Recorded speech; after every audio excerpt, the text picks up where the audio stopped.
Good morning, everyone, and welcome back to a morning session on polity and constitution. I hope I am audible as well as visible, and I hope you're all awake. That's more important.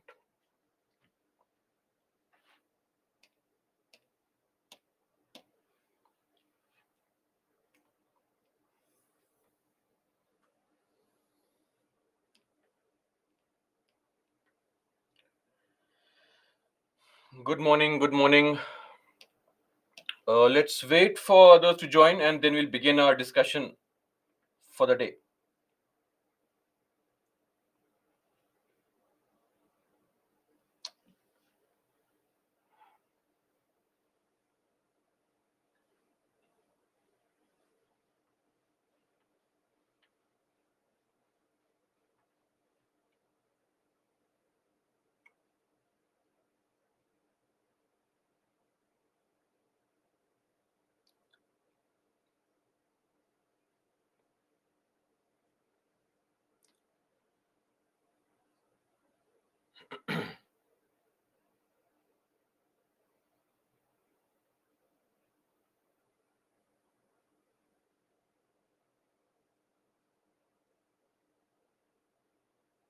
Okay, so let's begin now.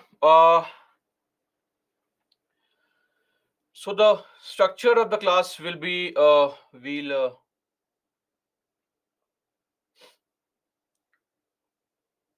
take our break at 9 o'clock, a half an hour break. I think that would be more appropriate for you to have your breakfast and stuff. So we'll continue from 6:30 to 9 and then a half an hour break, and from 9:30 to 11:30, 12 roughly, where we'll finish our discussion today. I hope everybody is okay on board with the half an hour break for lunch or for breakfast. Great then. Okay, so let's begin our discussion, and we'll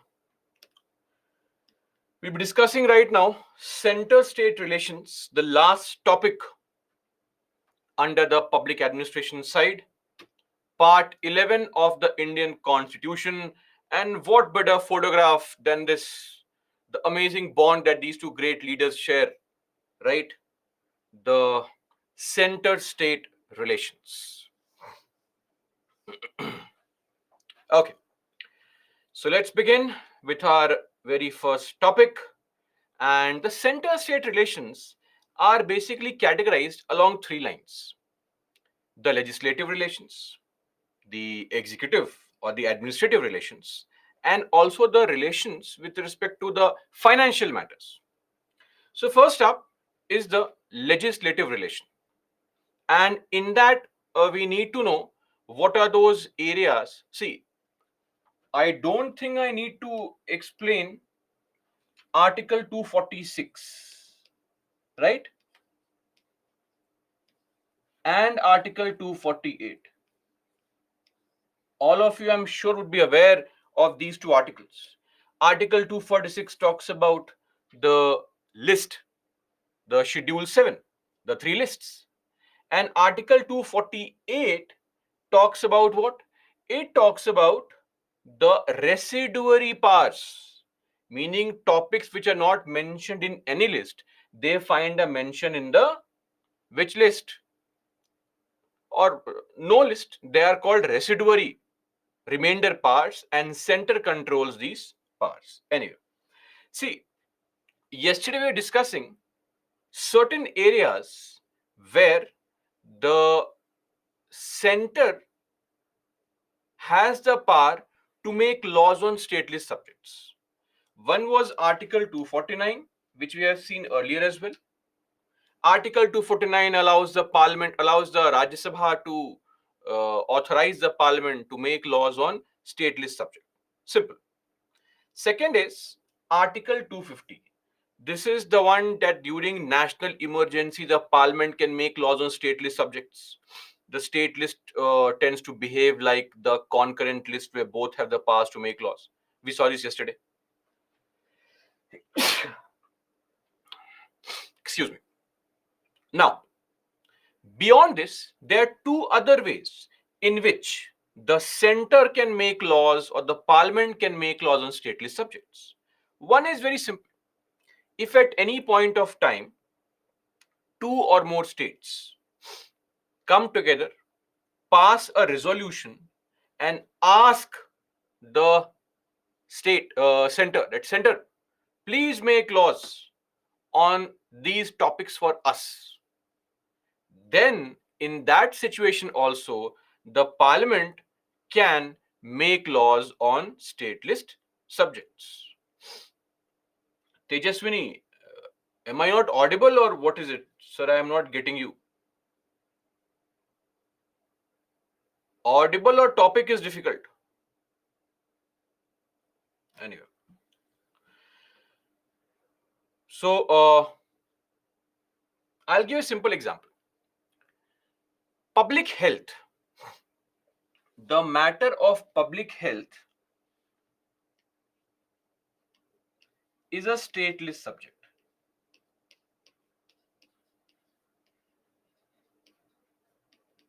This is entry number 6 in the state list. Meaning, on matters of public health,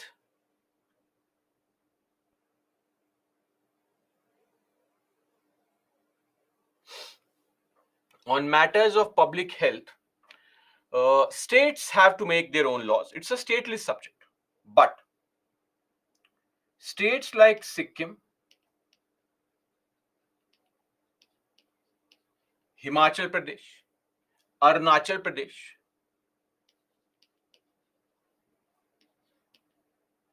and even Mizoram, these states collectively told the center that, center, please make laws for us on how to manage the hospitals. And center did make a law for them.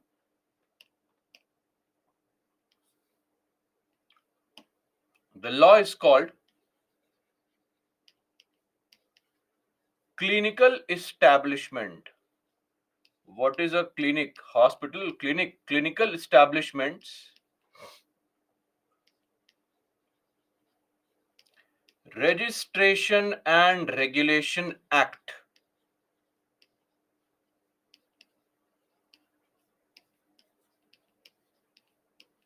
of 2010.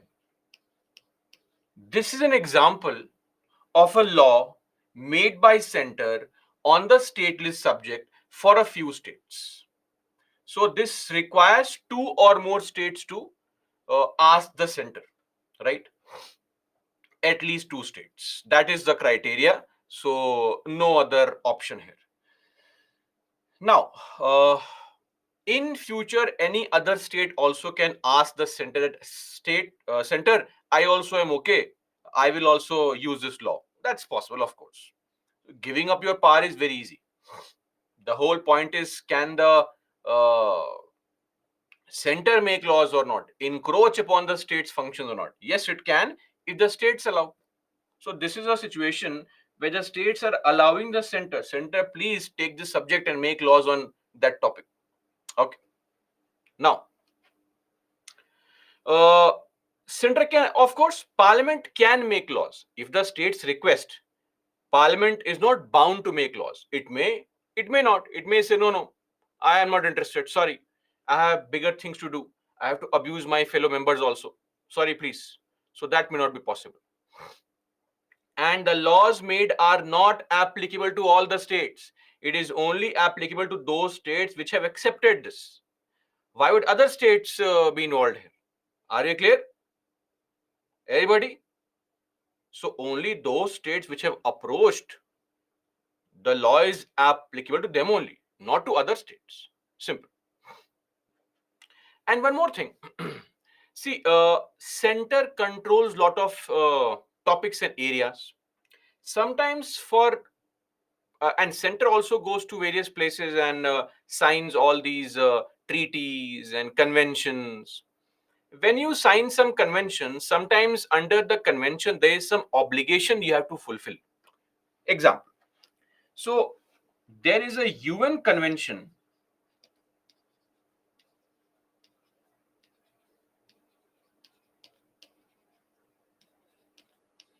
against corruption, not for corruption, against corruption. And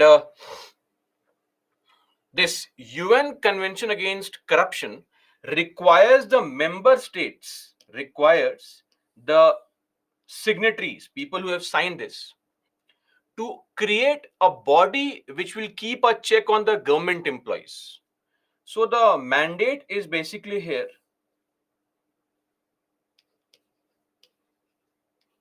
to create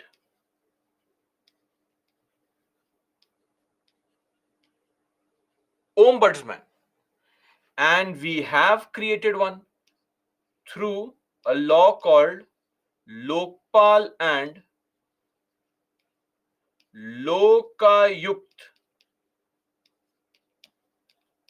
Act of 2013. Now, my point is, for those who don't know, you'll be studying this in your governance classes. Lokpal is a body comprising of maximum 9 people whose task is to look into and take care of and prevent any kind of corruption activity perpetrated by central government people, be it the central government employees, be it the MPs, be it the ministers, including Prime Minister, central level. Lokayukt is the similar kind of body at the state level, whose task is to keep a close watch, act as a watchdog on state staff, be it the state government employees, be it the chief minister, be it the state MLAs, MLCs, etc. But center has made a law for states also. How? Because center was a signatory to UN Convention Against Corruption. So if at any point of time, to fulfill, to give effect to meet the obligation of an international treaty, center has to make laws on stateless subjects, then the center is fully competent to make laws on stateless subjects. Are we clear, everybody?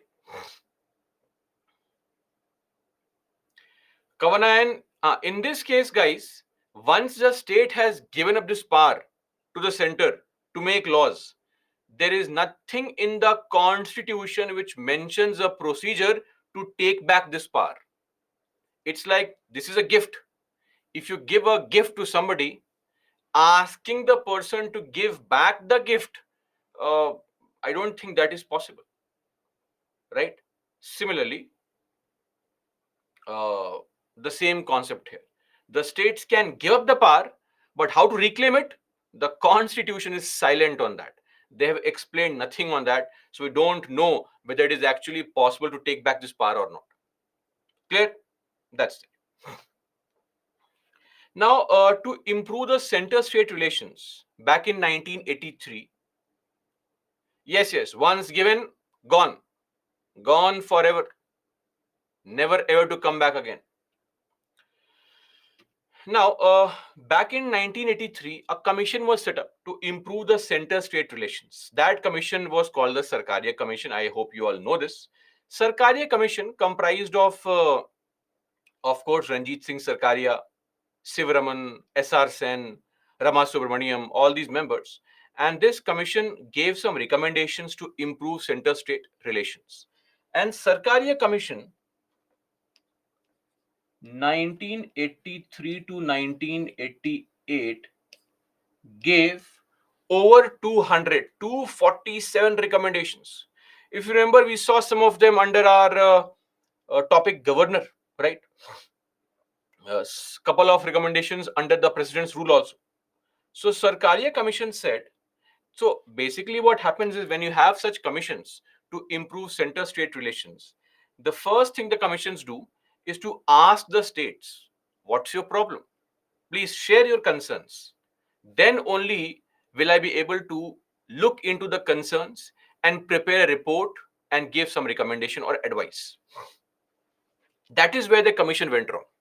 It should never have asked the states, because the states then started making weird kind of demands. Some states, like Punjab, Tamil Nadu, West Bengal, Kerala, they said that why do we have all these lists? There should not be any list only. There should be only one list, state list, and only four topics outside state list: defense, communication, foreign policy, and currency. Right? So, very strange was this situation where the some states are saying that, imagine there should not be any list, only one list, state list. That was too much. Commission said, forget it. I think I made a mistake by asking you states. Then some other states said that, sir, there should not be any concurrent list. Merge the concurrent list with state list. Again, these were demands which could not be met largely, right? Now, when it comes to residuary parts with respect to taxation, the commission said that, see, when it comes to any topic of taxation, it should remain with center. But it's been 35 years now. If you find any new power which is not mentioned in any list, center, please modify the constitution and put them in the concurrent list. Let the states also enjoy powers to make laws on that. Why should you only have all the fun? Point one. Second point was that Sarkari Commission said that, see, we cannot cancel concurrent list. Please don't have these expectations that we can cancel concurrent list.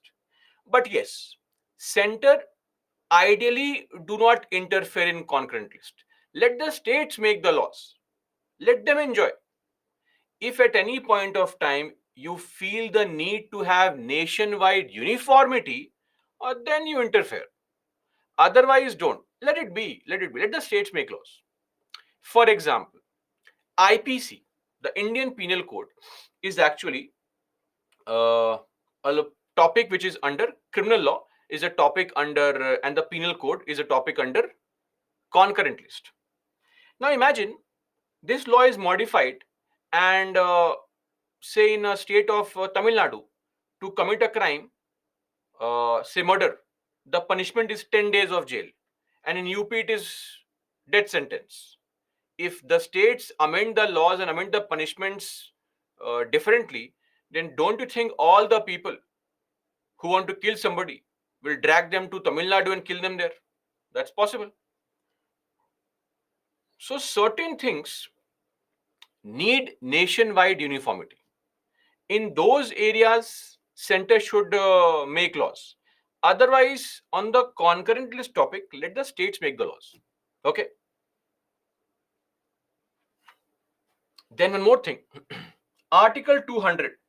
Do you remember the concept of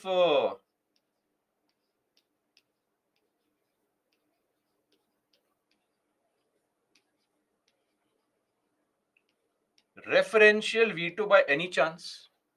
I know it's been a long, long time. So, but some of you do. Great.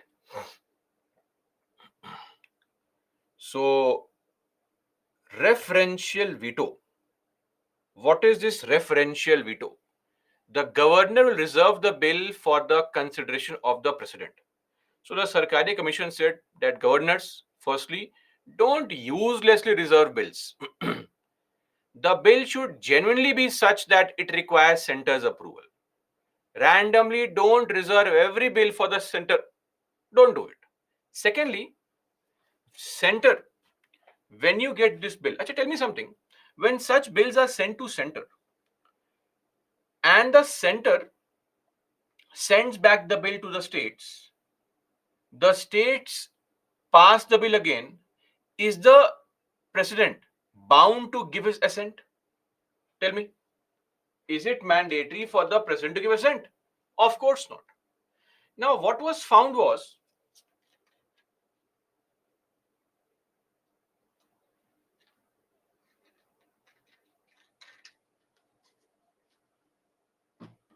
this fact that center, even though the bills would come to center showed no interest in returning the bill to states. In the first case only, They would keep the bill pending for 2, 4, 5, 10, 20 years sometimes. Now, come on. It is not as if you send back the bill and the state passes the bill again, you are bound to sign. Then what are you afraid of? I mean, every elected government has a right to know what's wrong in the bill. You are depriving them of this right. So, Sarkari Commission said at center, once you get this bill, dispose of in 4 months. Let the states know what your problems are. If the states don't incorporate your problems, then you can refuse to sign. But don't stop the bill in the first go only. So, such bills should be disposed of in 4 months. This was a Sarkaria Commission recommendation. Then, after a few years, in the year 2007, one more commission was set up. This was the Panchi Commission.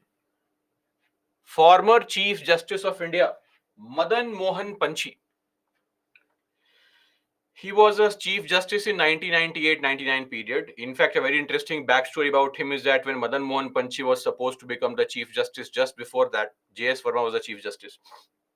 When Madan Mohan Panchi was a judge in Supreme Court, some lawyers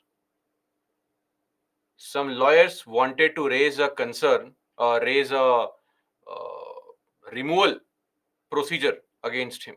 They were trying to convince the MPs in the Rajya Sabha to raise a notice for his removal.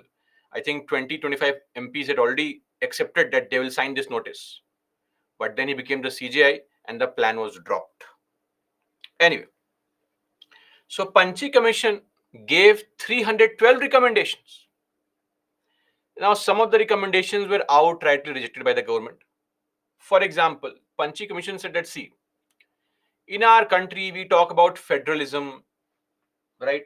Some states have no say in the national policies. Why? They are too small. Meaning, a state, northeastern state like Goa, Himachal, these are very small states in terms of their membership in the Rajya Sabha. So when you say that Rajya Sabha is a house which is a representation of states, do these states actually have any representation? I don't think so. These states don't have any representation because the problem is that it's too small to have any effect on passage of bills. Let's do one thing. Let's ensure equality. Let's ensure equality, just like US. Equal representation of states in the Rajya Sabha.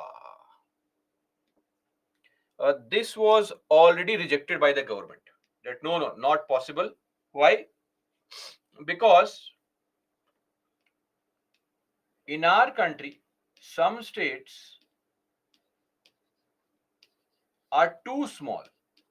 Now imagine 4 or 5 states collectively come together and keep on preventing the passage of any bill. That would not be appropriate, right? So we cannot give this kind of power to the states. And we can very easily modify the states' boundaries and create more states. This also creates a problem of constantly modifying the number of MPs in the Rajya Sabha. So because of these reasons, it was said that no, that's not possible, right? Second was this fact that we till 2003 there was this concept that if you wanted to be an MP in Rajya Sabha, your name should have been there in the voter list of that parliamentary constituency, right? In that state. For example, that's not the case now. Like Nirmala Sitaraman, her name is in the voter list of Tamil Nadu, and she represents Karnataka in the Rajya Sabha. But till 2003, that was not the case. If you wanted to be an MP in the Rajya Sabha, you should have belonged to that same state. It was changed. Panchi Commission said, no, no, no, that is not correct. In countries like USA, if you have to be a senator from any state, you should be from that state only. We should have the same provision in India. Why should a person whose name is in UP's voter list represent Karnataka? Why should somebody whose name is in Tripura voter list should represent Rajasthan? That should not be the case. But government said, no, no, no, we cannot follow all this. It's not possible. Rejected. Then the same topic where the Sarkaria Commission had said 4 months, the Panchi Commission said 6 months.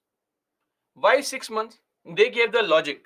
The logic they gave was that Panchi Commission said that, see, when the governor reserves the bill for the president and the president sends back the bill to the state government, the state legislature has to pass the bill again in how many months?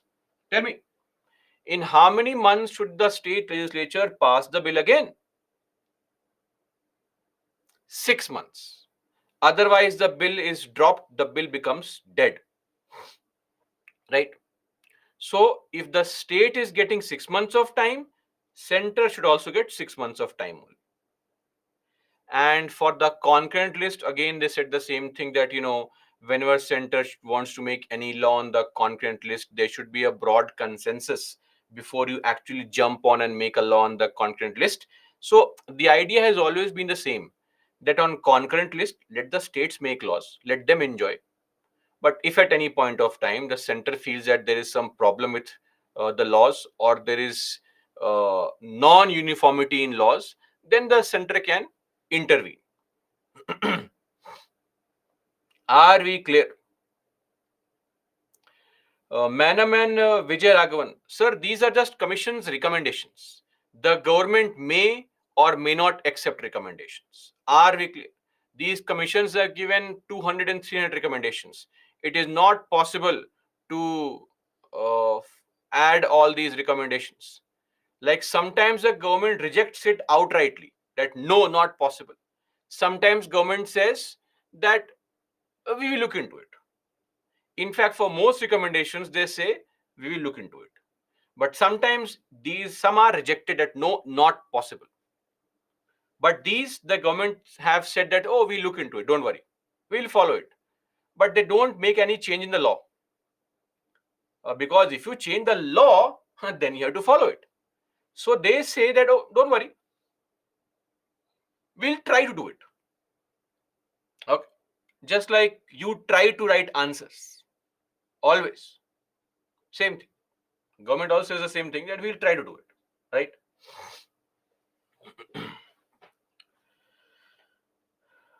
Arey sir, Abhishek, what are you saying, sir? 1/4 MP removal is only for the president. For the Supreme Court and High Court judges, 100 MPs in Lok Sabha, 15 Rajya Sabha. Sir, don't break my heart. Only few days are left for polity. What are you saying? Judges Inquiry Act 1968, sir, all mentioned. Don't forget all that. Okay. Then we have administrative relations. So, administrative relations are very simple. The idea is that on topics where states can make laws, the state's executive's power extends to those topics only.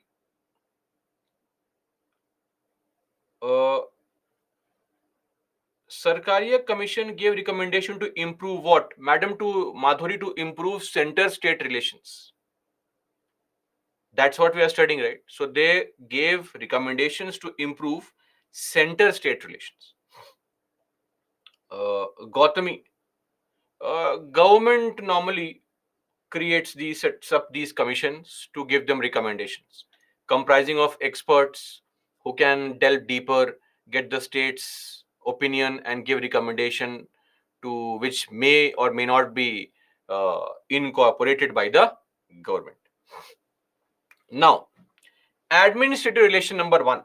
Article 256 says that executive power of state should not violate laws passed by parliament. Meaning, state government, your power should not infringe upon parliamentary laws. Of course, parliament, if parliament has made a law on some topic, state government, you please, you follow state legislature only. Don't try to interfere with a parliamentary law. Are we clear? Very simple. Now, one more thing. Think of all these things like railways,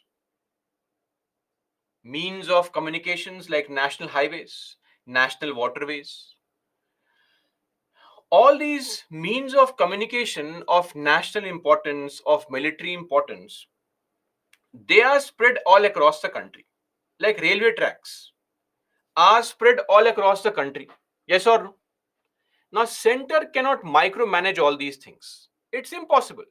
Center does not have any police force to keep a check on law and order at a ground level. So, how will the center ensure that these means of communication are protected?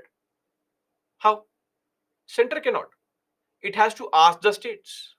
So, center can give binding direction to states that states, come on, please ensure that the means of communication are protected in your state. In fact, center can also tell the states, come on, construct something. So this is the binding direction given by the center. Now you may say, sir, but if the center is asking the state government to protect the railways, the state has to spend some money in protecting the railways, right? Who pays the money? So don't worry, center pays the money. So for this,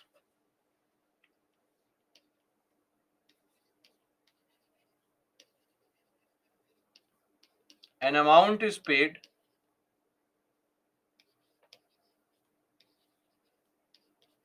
by the center to the state. Now, if the state says, or the center tells the state, center is saying the states to the states now, that state, come here, Maharashtra government or West Bengal government, ensure that you maintain all the railway tracks in your state. Take 25 rupees. Go, perform the task. What kind of amount is this? Nonsense. So, if the state finds amount to be insufficient, if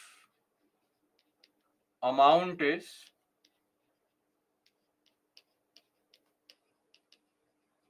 insufficient, then state can approach the Supreme Court. That Supreme Court, see what the center is doing.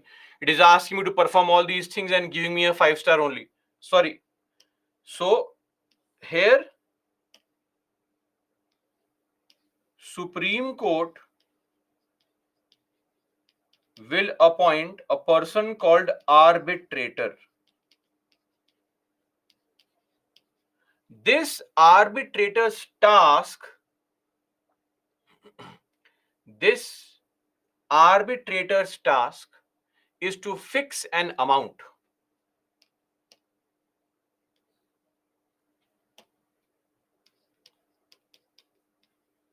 Fix an amount, and this amount will be final,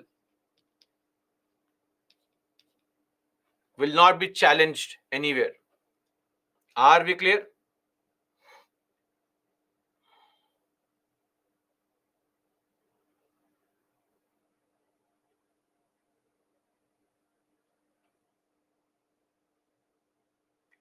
Do we understand all this now? Okay. So this is the administrative instruction given by the center to the states. There are three more areas where the instruction is given. The center can give binding orders. These three articles very important but very easy. Very simple. First one, the center can tell the state that state, please come up with schemes and programs for the welfare of the scheduled tribes in your states. Article 339 clause 2 says that the central government can give binding direction to the state to create schemes and programs which are very important for the welfare of scheduled tribes. Clear? Simple. Then this article 347. Now, when it comes to any state, now think of this. Lakshmi arbitrator can be either, but nothing is mentioned on who the arbitrator has to be. So ideally, the some retired judge may be the arbitrator, because that's what Supreme Court knows. They only know retired judges, but nothing is mentioned on what is the qualification of an arbitrator. Now, every state has its own official language. I hope you're aware. Some states have Hindi as the official language. Some state has Tamil. Some has Kannada. Some has Odia, etc. Right? Every state has its own official language. But if in your state a substantial group of people start speaking or speaks a different language, let's say in some state there are some people who are die-hard fans of South Korean rom-com, cringe-worthy rom-com movies, right? And they day in, day out watch series after series of these rom-coms, the South Korean rom-coms. So much so that now they have started speaking South Korean only. They don't understand anything. What is Tamil? What is Hindi? What is Telugu? I don't know. South Korean language, right? Now, they may approach the president and tell the President, please ask the state government to also give or make South Korean as an official language in the state for administrative purposes. Are we clear?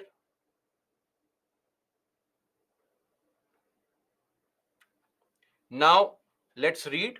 On a demand being made in that behalf, the president may, if he is satisfied that a substantial proportion of people, not 20 people have gone, no, 5 lakh people, 10 lakh people, desire the use of any language spoken by them to be also recognized by that state, then the president can direct that such language shall also be officially recognized throughout the state or in a particular part. Clear? So this is with respect to the article 347. I hope you'll remember this. And one more article 350 capital A. It simply says that if at any point of time, so yeah, sir, we don't, this is the article, sir, and we don't know what is the percentage. Substantial proportion, 5%, 2%, 1%, that we don't know, right? Because it can keep on varying. 5% of Sikkim is no match to 5% of Bihar in terms of population, or 5% of UP. So percentage may not be a good idea, right? So it depends. Nothing is clarified there. Now, Article 350 capital A says, and I think all of you would agree here, that if kids are taught in their mother tongue, at least in the early or primary stage of education, the learning outcomes are faster. Would you agree on this? That if a kid is taught in their mother tongue, the learning outcome is slightly better. Uh, and beyond this, if you speak a, if you are a linguistic minority group, meaning you speak a different language than the other people in the state, you also need to protect your language, your culture, your custom, right? So, when it comes to the culture and custom being protected, Article 350A says that every state should and every local authority also should strive, take the effort to ensure that the linguistic minority groups in the state, people, a small group of people who speak a different language than the majority people, the kids of these people, right, this group, they should be imparted education at the primary stage only in the mother tongue. Are we clear? In the mother tongue. And in this regard, if the state is not doing anything, the center can issue directions also that state, please incorporate. Please do it immediately. Okay, that's it.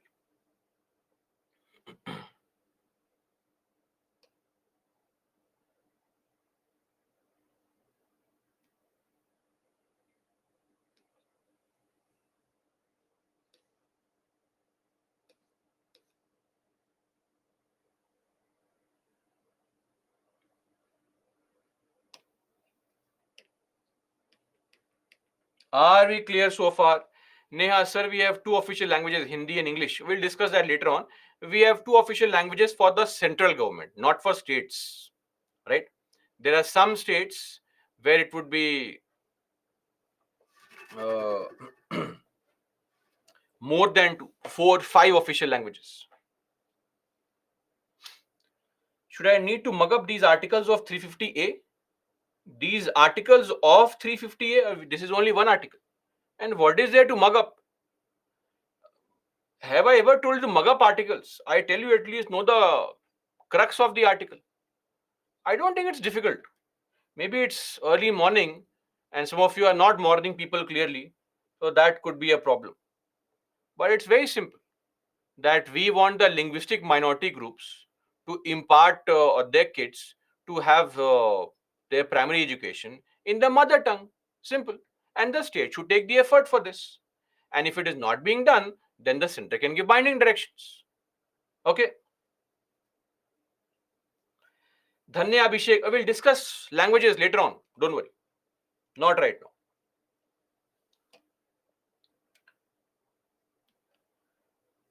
Haji Sandeep, what is your concern? Tell me.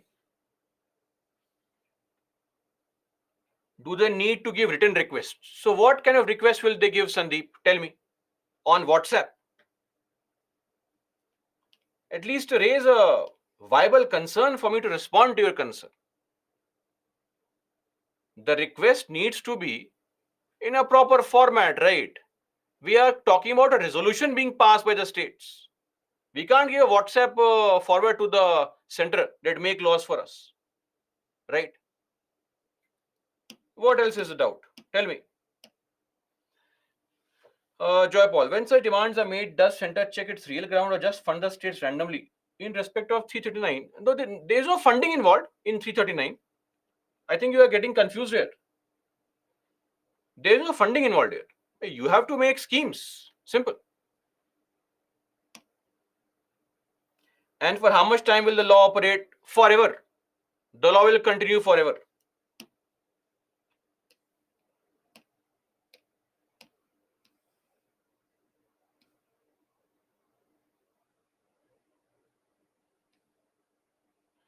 Deepshika, the percentage is very, very low.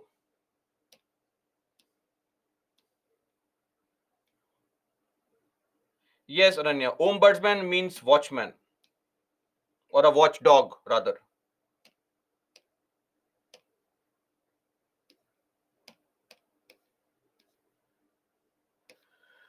Okay, done. All okay now? No concern so far? Yes, Meshak. It is possible to have 4 or 5 official languages.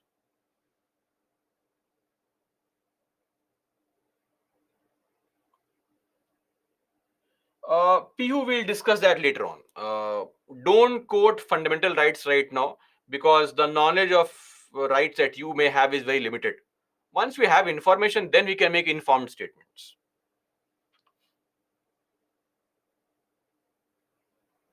No, Mayank Vadvani. States have no power to make any change in the law. Clear? Okay. Now, issues in administrative relationship, it's very simple. We know very well what kind of issues are there. Issue number 1, the abuse of Article 356. Please tell me what is Article 356. Any idea?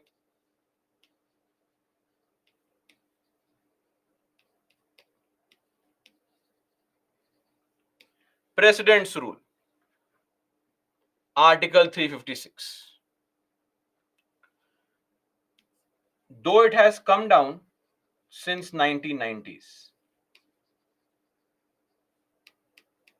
since 1990s. Why since 1990s? Tell me. Why has the misuse or abuse of Article 356 come down since 1990s? Any specific reason? Yes, of course, the specific reason is the SR Bommai judgment. Because of that, the misuse has come down drastically.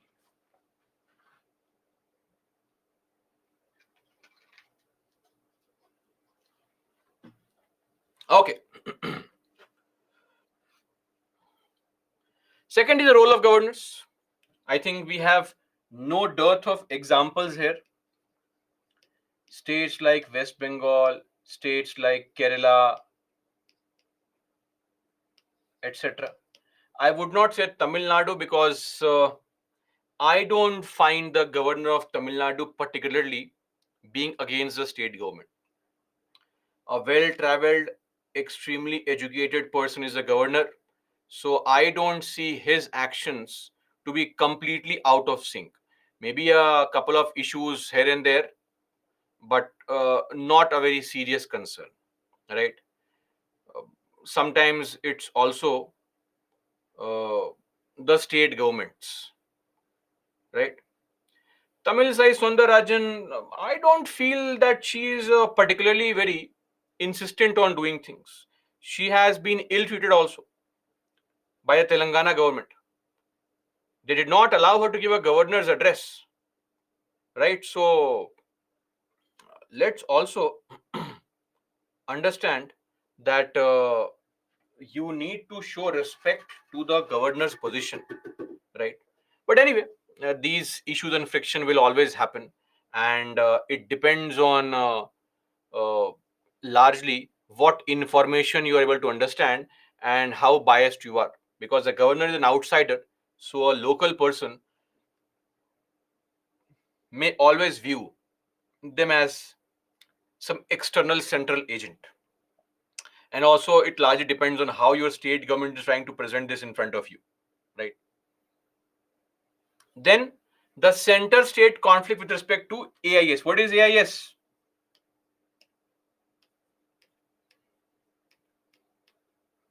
All India Services, AIS management. So again, I think we discussed yesterday only how the states are so angry and upset that we have to pay them. No, we have to maintain them, pay them money. Everything is being done by us for them, right? And you have given them to us, but we can't control them. These people always owe their allegiance to the center, etc. So that's a concern. Now, finally, how to coordinate between the center and states, how to improve the relationship. So there was a provision in the constitution, article 263, which said that the president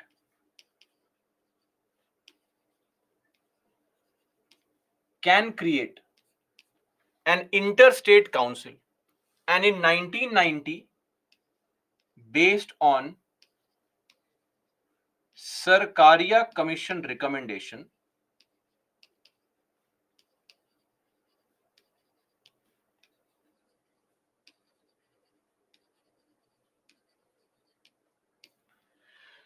we set up an interstate council. What was the purpose of this council? The purpose of this council was to improve the relationship between center and states, to provide for enhanced coordination between center and the states. And this particular council comprised of the prime minister, the CMs of all the states, six union ministers, and administrators of all the UTs. It was a very big body. This body was originally slated to meet twice every year to resolve problems amongst the states and between center and states. But this body has met only 11 times since 1990. Last in 2016. And before that, 2006. So in the last 17 years, this body has met only once. So it's largely defunct. Defunct means non-functional. The body is still there. It has not been cancelled, not been dismissed, right? Not been repealed, but it's non-functional. It is non-existent. No meeting takes place. And this body has some inherent problems also. Point number one, to tell you from your own life and personal example, please tell me, every year, hundreds of people clear the examination of UPSC. Hundreds of people. 800 people. Do you have any problem? No, it's okay. But if your neighbor clears UPSC, if your relatives clear UPSC, then your life becomes hell in the house. Yes or no? Right? We are more impacted by our neighbors, by our people, by people surrounding us. That's a real problem, right? So, what problem will, uh, say, a state like Meghalaya have with Kerala? Or why would Tamil Nadu be concerned with Haryana? Or why would Jharkhand have any problem with, say, Andhra Pradesh? No concern. You are largely impacted by, or you have problem with your neighbors. This body collectively comprised of all the states. So made no sense. Secondly, this body was based on equality. Every state was given equal time to raise their concerns. So once in a meeting, the Sikkim CM spoke on the various concerns that he had in the state, and then he was and then he was asked, time is over. And then Tamil Nadu CM also spoke, and she also raised concerns over various elements in the state which were a problem. And she was cut abruptly in between and saying that, see, we give equal time to all the states. She became very angry. She said that I command a bigger state, I have more problems. You cannot equate a larger state's problem with a smaller state's problem. And she walked out of the meeting only. Nonsense. So this is also a concern. So this body has not been very effective. Also, we already have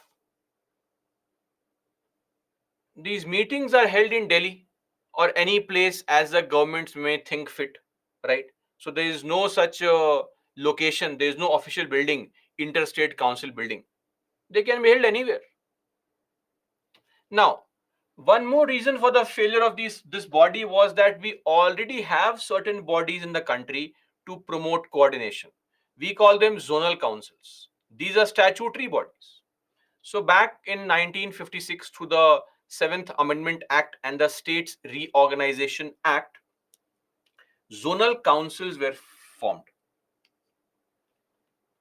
What was the zonal council? So what we have done is we have collected the neighboring states and put them in a club. We call it Northern Zonal Council, Central Zonal Council, Eastern Zonal Council, Western Zonal Council, Southern Zonal Council. ZC stands for Zonal Council. Okay. So look at this now. Say an Eastern Zonal Council. Look at the members. Neighbors are members. What's the purpose? What's the function? The function is to prevent the development of acute center state consciousness. We should not have intense center state consciousness. Yashi, sir, please write important points on slides. Am I not writing important points on slides, Yashi? What important points to write? That Jayalalitha walked out of the meeting in a ISC meeting in 1990s. I don't think that's an important point to write. Is this your first class? Strange. You make strange kind of remarks in the class. Disheartening, demotivating. Hey, what is the concern that what has not been written on the slides? I am constantly delivering a lecture. Don't expect me to write everything on the slide. I write whatever points are relevant for the examination. You are free to write your running notes. You want me to write a book here in the class? At least have a basic understanding of being reasonable and logical. The more spoon feeding is given to you, the more casual you guys become. And then you expect to clear the examination and man a district and run the nation. God save this country if this is the quality of people we'll get in the administration in future. Anyway, so preventing the development of acute center state consciousness. See, when it comes to acute, intense center state consciousness, that oh, this is my state, central problem, I don't care, my state's problems are the priority. If this is your issue and this is the concern, then there is a serious problem with country's growth and development, right? See, it's very good that you are a believer in son of soil theory and all, but frankly, we should not ever focus on our state's development at the cost of nation building and all. So this was the idea, that we should not develop an acute, intense sense of center versus state. I don't care. Central problem. By UP is suffering. That's their problem. I am from Maharashtra. I don't care. Farmers are committing suicide in Maharashtra. That's not my problem. People in Tripura are safe. That's it. This should not be the case. And also to develop the habit of cooperative working. Cooperate and make recommendations on center state and state state disputes. If there's any dispute happening, then they can sit together and resolve those disputes peacefully. These are the functions. Look at the membership now. Every zonal council is headed by the Home Minister. HM stands for Home Minister. Mr. Amit Shah, as of now, don't think that he's a permanent member. Every zonal council is headed by the same person. Are we clear? Amit Shah is the head of this zonal council, this zonal council, this zonal council, this zonal council, this zonal council. Every zonal council. Okay. Now, the CMs of all the states, member states, are also members. And two other ministers from the state who are chosen by the CM, they also sit in the meetings. Apart from this, if the zonal council has UTs, then the administrators of UTs are also a part of the zonal council. Beyond that, the chairman is the Home Minister, who is the vice chairman. CM by rotation, meaning, let's say this year, in the Eastern Zonal Council, Bihar CM is the chairperson, a vice chairperson. Next year, Jharkhand CM becomes a vice chairperson. Next year, Odisha CM becomes a vice chairperson. Next year, West Bengal CM becomes a vice chairperson. Next year, again Bihar CM. So by rotation. Pooja, Telangana, basically Andhra Pradesh has been bifurcated now. So Telangana is in the Southern Zonal Council only.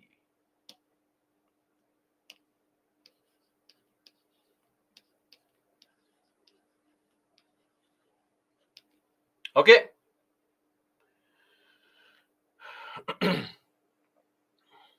Now, one point that you may raise is, sir, you are referring to all the states. Where are the northeastern states? Where are they? Don't worry. In 1971, we created a separate council called NEC. Through the NEC Act, this NEC was created. This comprises of the 7 sister states and Sikkim. Okay, so Northeastern Council is a separate council created under a separate law, which is the NEC Act of 1971. And here, governors are also members of the council, unlike in the other zonal councils where governors are not members. Clear? The governors are members in these councils because in all these states, governors have special powers, either through Schedule 6 areas or through Article 371A for Nagaland, etc. That is why, apart from the CMs, governors also are members here. Clear? And in the Northeastern Council, who is the chairperson? Chairperson will be nominated by the president, but please, the chairperson is the home minister only. It's a convention, it's a custom that the home minister is the chairperson. Clear?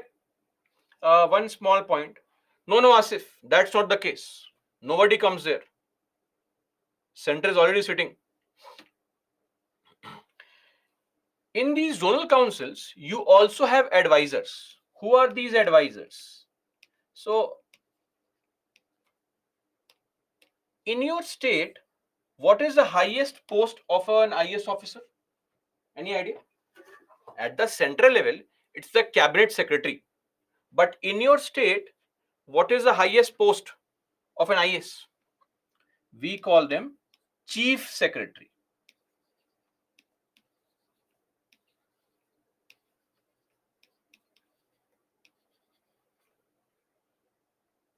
So here, chief secretaries of member states, they are also a part of these meetings, playing the role of advisors. Clear? So once you become the senior most IS officer in your state, you will become the chief secretary and you can sit in these zonal council meetings. For that, study hard, write the answers properly, and then in future, possibility of that will be there.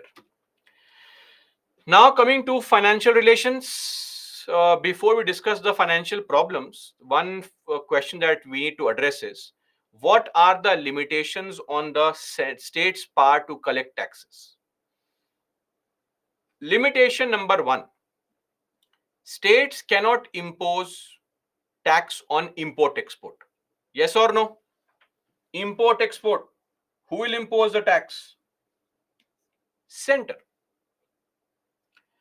States cannot levy tax on interstate trade. Without center's permission, you cannot impose tax on interstate trade, because we have borrowed this concept from Australia that there is freedom of trade and commerce in the country. Okay, one interesting point. What is this article? Any idea? Which topic did we cover this Article 276 in? Tell me. Which topic?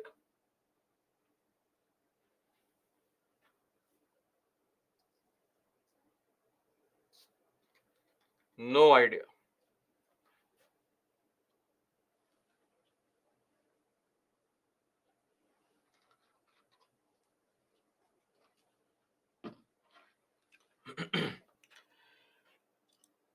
Municipalities. Suggestions. So basically, there is a concept called professional tax, where the upper limit of professional tax right now is how much? Rupees 2,500 per year. Rupees 2,500 per year. And who decides this? Center decides this. Last time it was decided in 1988. And that is why the second ARC said increase this limit. And if you remember, the 14th Finance Commission had said that increase this to at least 12,000 per year. But this money collected by the state, given to municipality, the limitation is that you cannot collect more than 2,500 rupees, which is a limitation imposed by center. Then, do you remember this immunity of instrumentality? Yesterday only, two articles, 285, 289. Center and states can't tax each other. So one more limitation on the state is that you cannot tax state central government buildings. You have to provide all the services, drainage services, sanitation, hygiene, water, etc., but can't tax them. And one more thing, think of the same income tax office. Does the income tax office require electricity? Tell me. Yes or no? How will the computers run? How will the people charge their phone there? Because while playing Candy Crush, the phone gets discharged also. So how to do that? So you need electricity. Now, Article 287 says that whatever electricity these buildings consume, right, center or the state, sorry, cannot impose tax on that. No taxation on consumption of electricity by state government on central buildings. Now, I think I need to clarify one point here. Please don't be confused.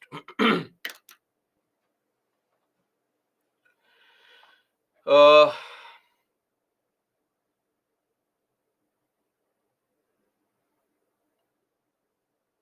when it comes to the money being paid on consuming electricity, there are two components of it. If you ever see your electricity bill, it has two elements. One is the basic tariff, the number of units you consume into price per unit. That's a basic money you are paying to consume electricity. On top of it, a tax is imposed. So, basic tariff has to be paid. The state government will not impose tax on that. Are we clear? So, that will not be done. Okay. Now, see, Anushka and Soyab, why have we not included this here? Because there are other situations where the central government may consume electricity but may not be necessarily used in a government building. It could be used for other purposes also. For example, if the center asks the state to provide some kind of power or electricity to a neighboring state for certain periods of time, so center takes this and center gives you money for that. You can't tax the center. That so it has a wider connotation on use of electricity. Are we clear?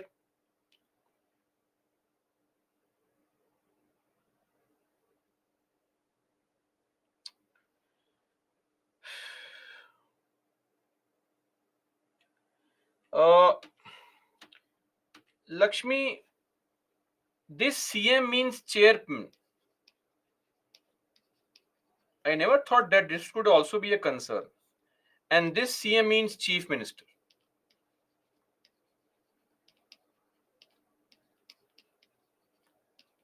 Are we clear now? Somebody had a problem here. I hope there is no concern. This CM means that vice chairman, and this is chief minister. Two different things. Who has a say in case of any dispute? See, it is done through consensus. And if there is any dispute, there is a central home minister who will decide on things. But there is no order that comes here. If, let's say, Karnataka and Tamil Nadu are fighting, let's assume, and the matter has gone to a zonal council. Now, the home minister will try to convince them that don't fight, guys, let's find a middle ground. Let's say Karnataka agrees or Tamil Nadu agrees, but the other state is not agreeing. No, no, no, I don't like this. Then go to the court, because the only place which can give a binding order is the court. Zonal councils are not places to give binding orders and all. They are places for mediation, peaceful compromise. So both parties have to agree on that. If you are not in agreement, please go to the court. No, we don't need to mug up all these states' names, not required. So this is a limitation. Lastly, one small body, Finance Commission. This body, Finance Commission, is a constitutional body. Article 280, and the Constitution says that what is the qualification of members of Finance Commission? The qualification will be to be decided by Parliament by law. And Parliament has passed a law. And what is that law called? That law is called the Finance Commission Act of 1951, based on which the chairperson should have knowledge of public affairs, and other four members should have knowledge of finance, knowledge of economics. One should be a retired sitting or person qualified to be a high court judge, and somebody who has experience in financial matters and administration. This is a 5-member body. Please tell me, what is the qualification to be a high court judge? Difficult time. Revision time is always a difficult time. Tell me, what is the qualification to be a high court judge? Please write all the qualifications in one statement only.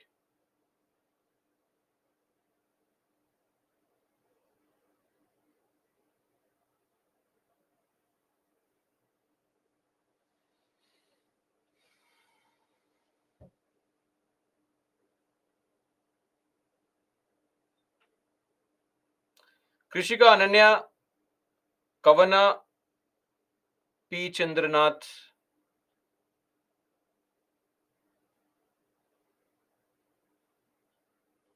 Only people with absolutely correct answer. Dudekula. Okay. Others, point number 1, 10 years practice as judicial officer. Okay, meaning in the lower court, or 10 years advocate in the high court. Please type yes or no. Okay. An eminent jurist is also a qualification to be a high court judge. A for yes, B for no. Eminent jurist.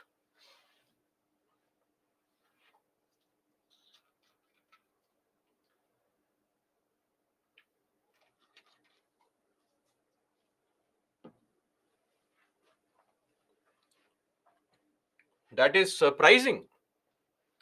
Eminent jurist is only for Supreme Court, not for high courts. A lot of you have marked yes. Eminent jurist is only for the Supreme Court, guys, not for High Court. High Court only 2 qualifications: 10-year judge, 10-year advocate. Don't write 5-year judge. 10 years. Okay. What's the function of Finance Commission? Very simple. Finance Commission's duty is to make recommendations to the center on what? On how much money will be given to the states, what will be the distribution between the union and the state. So, center and the states, what will be the distribution? What percentage of funds or what percentage of taxes collected will be sent to states, and what percentage will be kept with the center? Vertical devolution. The distribution between the union and the states. This is what is called vertical devolution. And now, if let's say I have decided that center you keep 60%, states you keep 40%. But then states are of different sizes, different population, different growths, different forest area, etc. What percentage will UP get? What percentage will Bihar get? What percentage will Telangana get? What percentage will Maharashtra get? That is also recommended by the same Finance Commission. So this refers to horizontal allocation.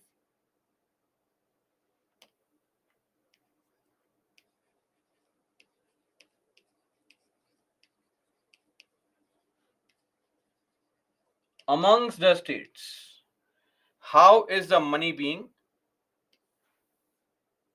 distributed? Okay, Beyond that, what will be the principle which should govern the grants in aid? Grants in aid means what? How much money can be given by the center to the states without any conditions attached? Free money. Go take this money, enjoy. Waste it on subsidies. I mean, invest it in building infrastructure, whatever. Right? So, what money can be given? That is also recommended by the Finance Commission. Beyond this, the Finance Commission also advises the state governments what steps you need to take to augment. What is augment? Augment means to increase. To increase your CFS. Why? Because if you increase your CFS, then there'll be more money which you can send to panchayats. If you increase your CFS, there'll be more money to be sent to municipalities. So the Finance Commission also makes recommendations to the state governments on what steps you can take so that your CFS has more money, which can eventually be used for what? For enhancing the resources which can be devolved to the panchayats and municipalities, because we know very well the big problem for panchayats and municipalities is three F's. Yes or no? What is three F's? Funds, functions, and functionaries. So that's also there. Now, last topic, issues in the financial relations. What are the issues in the center state financial relations? Point number one, the first problem that states have is the borrowing problem. See, let me tell you something. Article 292 says that center can borrow from outside. 293 says that states need the permission of parliament to borrow money.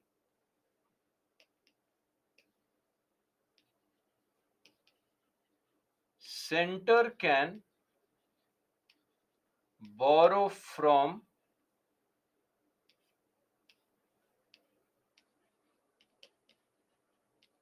within or outside the country. Are we clear? But states need the permission of parliament to borrow. So whatever money is sent to the states is actually sent via the center. Now there are two problems. Let me explain that. Let us take an example here. Let's say IMF is giving to some state government, say $500 million for some project.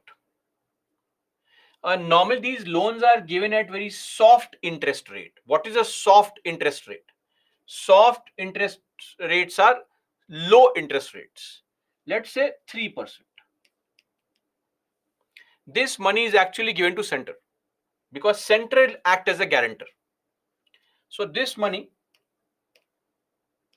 comes to the center and center will then send this money to the concerned state, acting as a mediator, intermediate, as a broker, as some kind of agent. So what happens is the states say that when the IMF or ADB or whatever, World Bank, IBRD, they are giving us money, they are charging 3% interest, but central will give the money to state and central will say, you please pay 3.03%. Some 0.02% extra, 0.04% extra. Why? Some commission. They are saying that we have to charge this money because we have to maintain the records and accounts, and administrative expenditure is there. And state governments say, what kind of nonsense is this? You are sending money to us, which we'll use for the betterment of the people of this country only. it makes no sense that one level of government charges interest from other level of government, right? So this is a problem that states have. That center acts like a commission agent. They're trying to make money from states only, right?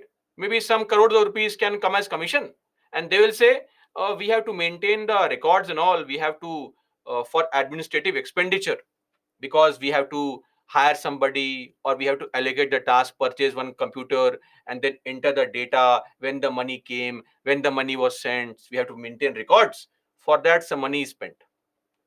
That's problem number one. That center charging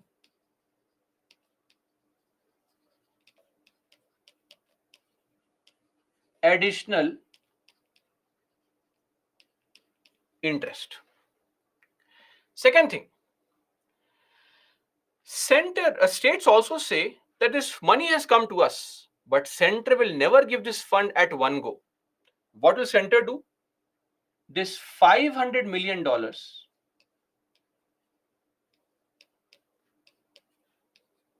in installment.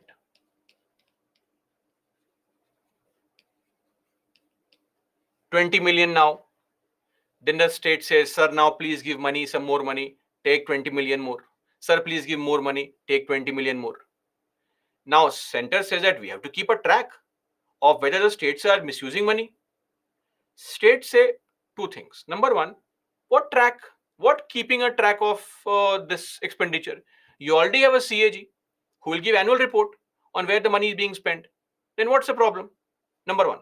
Number two, states say that you always devolve money before elections and then use that as a gimmick that, see, we are spending so much money in the state, we are sending crores of rupees in the state. So money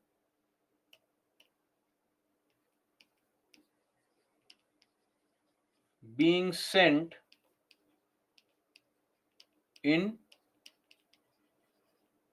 installments and not at one go constantly keeps the state with a begging bowl in front of center perpetually, even though the state is under the obligation to pay all the taxes, all the interests, but still the center acts like a boss. Problem number one. Second problem, excessive control over the fiscal resources. Center collects all the important taxes: income tax, corporate tax, etc. These are the most important taxes in terms of revenue generation. Center controls it. Now, states say why. Center says two reasons. What is the reason for excessive control? Reason number one is defense. Center says we have to defend the country, right? Center says that we have to ensure the defense. Number two, center also says that we need to ensure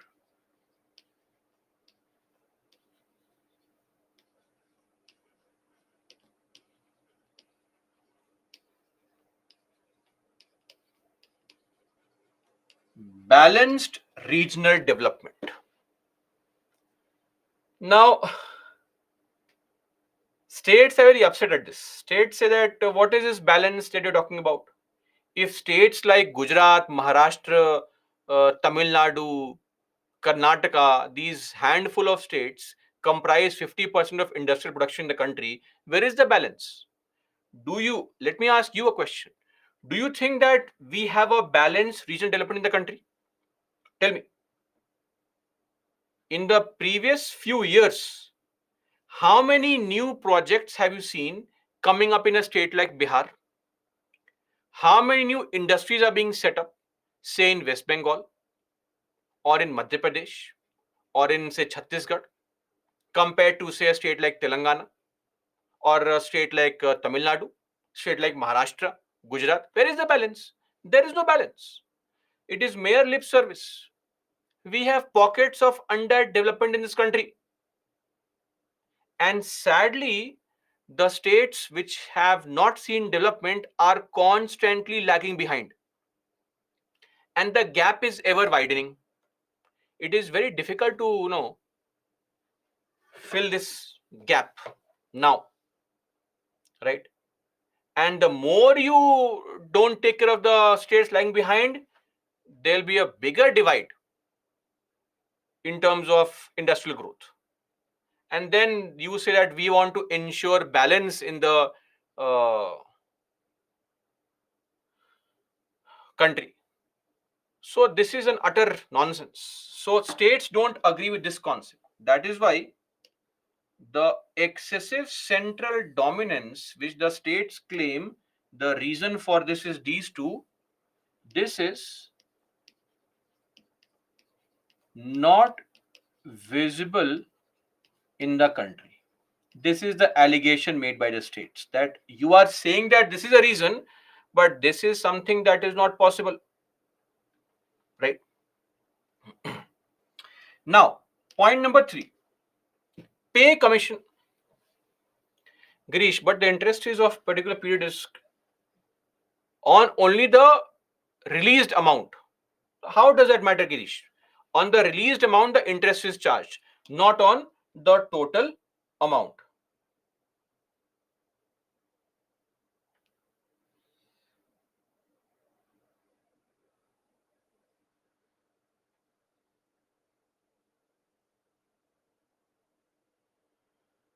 Okay.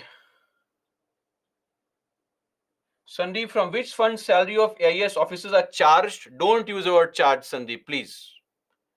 Charge expenditure is a fixed word used only for certain categories of people. We have seen that under the charge expenditure concept under budget, right? And also under the topic precedent. The corresponding state government pays a salary for the IAS IPS officer, or the center if you are placed under center. Interstate council is not a constitutional body, but it is created under the provisions of the constitution.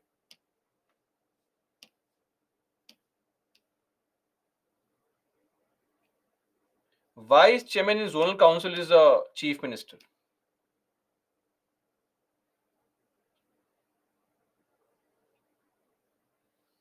What else do we have as a doubt? 3Fs and all, it is mentioned in your panchayat classes, refer to 3Fs, funds, functions, functionaries, right? IMF, yes, yes, the International Monetary Fund. Right? Take IMF, World Bank, anything. It's just an example.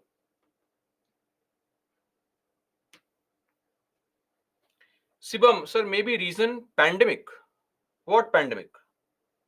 Pandemic is not a reason. Control has been since independence, right? Pandemic happened just 2 years back. Now, pay commission awards. What's the meaning of pay commission awards? Uh, every 10 years, there is a revision in the base salary of the central government employees, not the annual increment. That happens naturally. The base gets revised. Okay, that is called the pay commission award. Now, what is the problem that states have? Understand the state's logic, which is very genuine. Think of this. There are two buildings. Let's assume these two buildings.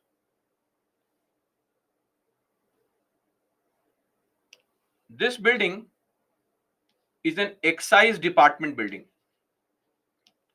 and this building is the income tax building. Both buildings are, say, side by side. In this income tax building, there's a clerical staff, group C employee. In this excise department building also, there is a clerk, a group C employee. Okay. Now, central government, it will pass its pay commission award, seventh pay commission, and it will increase the salary of its clerk, say to 35,000 rupees now. Now, in the next building, the clerk, who is a government of state employee, state government employee, he is still getting 24,000 rupees. I'm just giving an example, right? Just 24,000. Now, will he not pressurize the state government that give me more money? I am doing the same kind of work practically, but why are they getting more money? So they will talk to their union, strike, hartal, dharna, agitation, give more money, right? And the state government is forced into increasing the salary of the employee. State government say by center, you have all the resources. You can increase the salary, you can borrow from outside and give more money. We can't. We have limitations.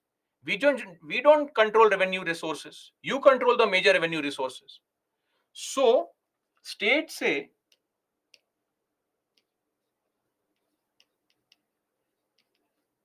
states want number one to be consulted vis-a-vis or with respect to salary revision, and number two, states want additional resources, meaning money,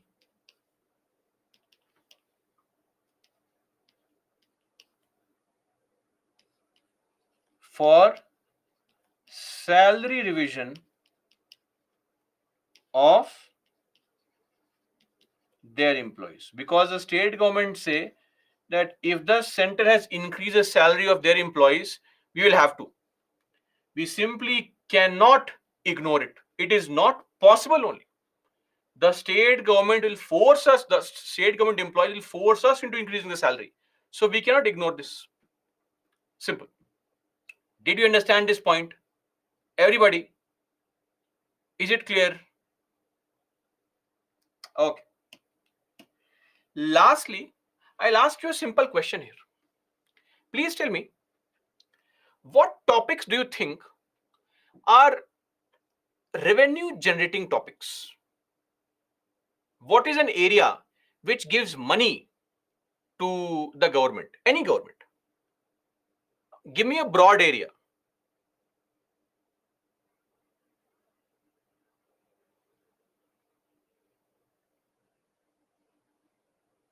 Through taxes, but taxing what? What do you tax? Okay, somebody is saying trade and commerce. Agreed.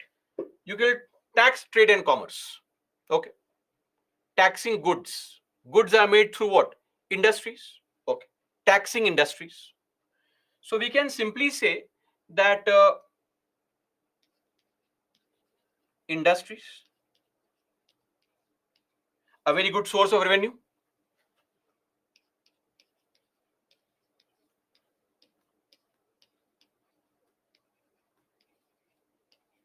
Trade and commerce, a good source of revenue. Mines and minerals, yes or no? A very good source of revenue. All the examples you are giving, can we put them under these categories? Yes or no? The major revenue sources, major ones. You will be surprised to know that all these topics are in state list. All these topics are a part of state list subjects. Industries, entry number 24. Trade and commerce, entry number 26. Mines and minerals, entry number 23. These are all entries in state list. Meaning, all the lucrative topics, most lucrative subjects of state list, they're in the state list. But still, the center controls them. How? Because of a small problem. And the problem is that each of these topics have a corresponding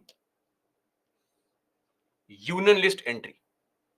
Industries. If you look at industries, it's also mentioned in the union list. Entry number 7, entry number 52.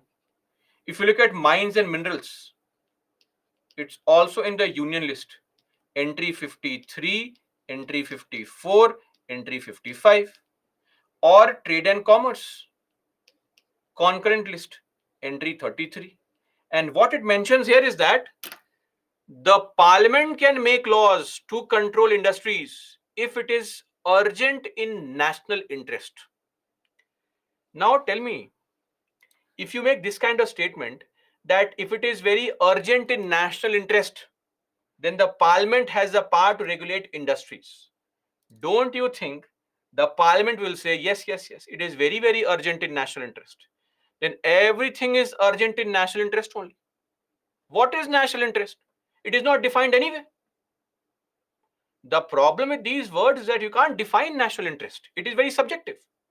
And we have seen that the central government practically controls everything, right since 1950s. In your economics class you'll be studying about these policies like IDRA, IPA, etc., where the center has practically monopolized all these topics, excluding the state governments from any kind of control, right? So when you have this kind of statement, it actually leaves lot of room open for the states. So when you say that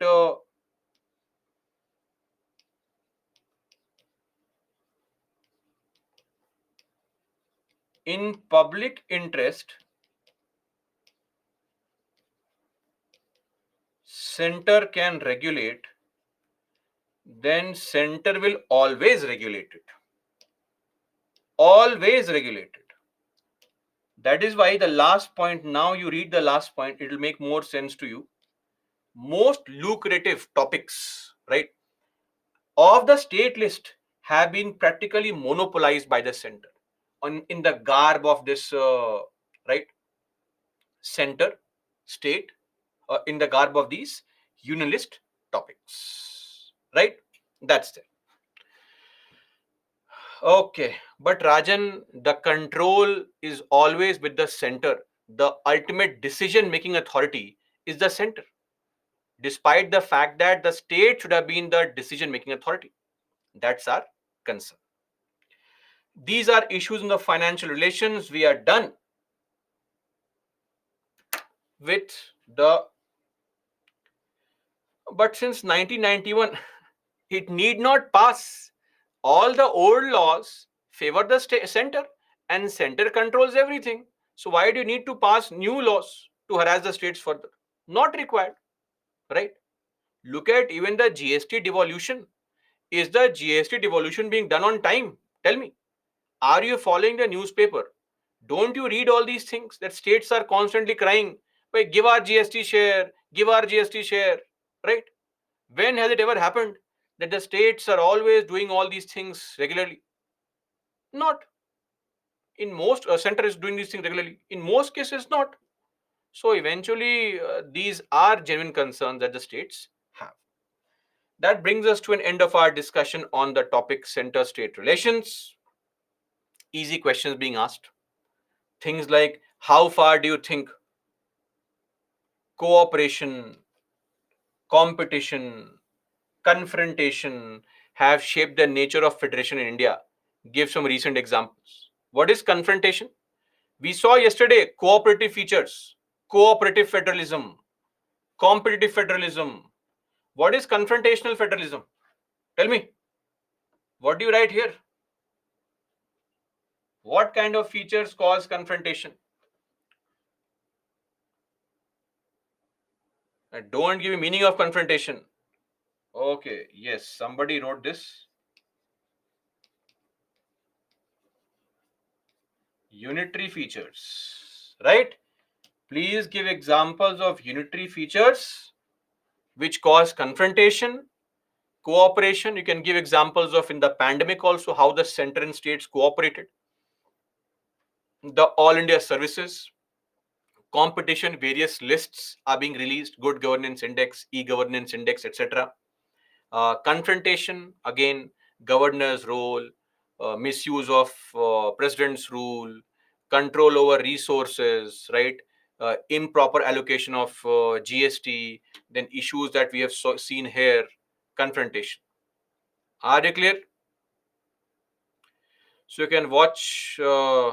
I hope you're all aware that all these PYQs, The recordings are available.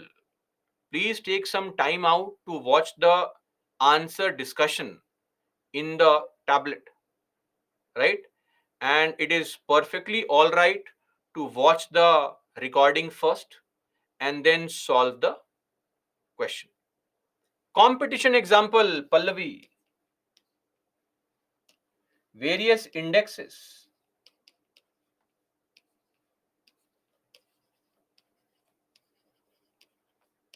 Then the states also compete for devolution of funds.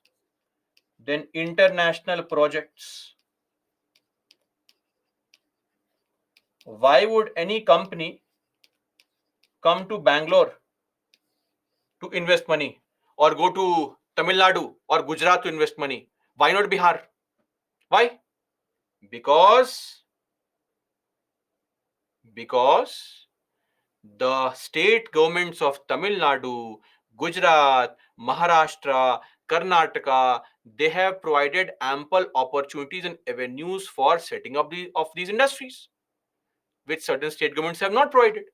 Competition, right? Uh, I did not know about it. Guys, for those who don't know, there is actually all the recordings, not just of polity, all the topics. You have the answers discussed available of PYQs, prelims and mains, right? So please watch them.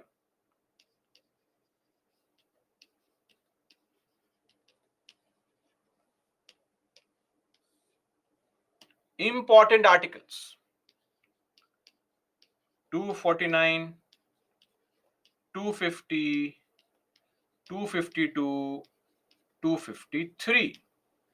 Then 263 Interstate Council, then 339,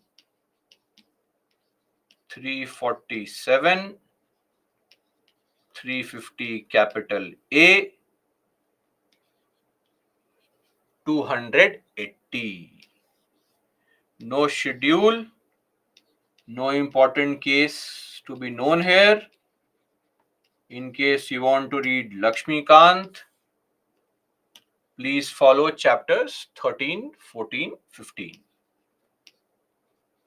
13, 14, 15. Done.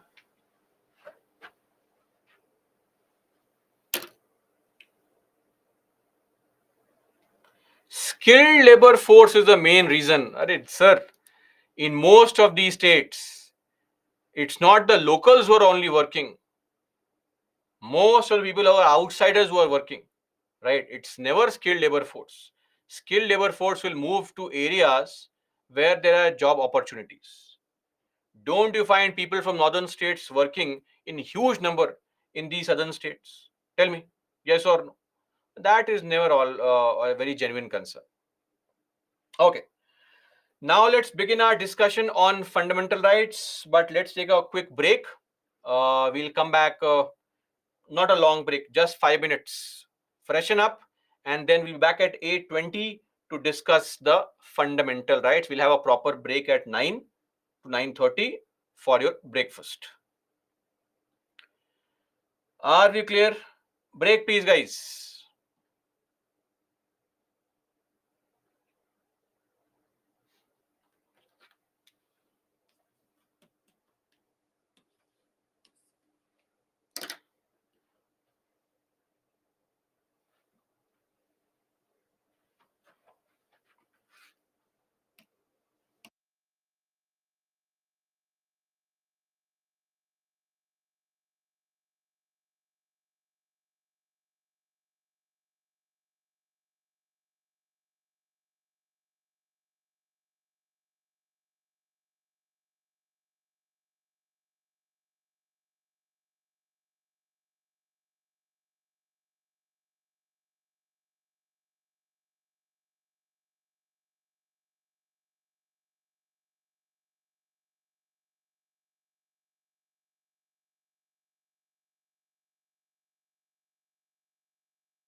Welcome back now, guys.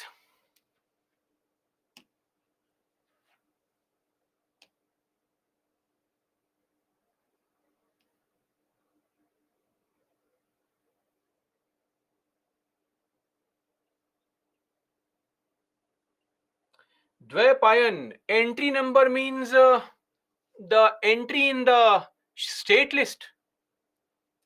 Entry 1, entry 2, those are entries.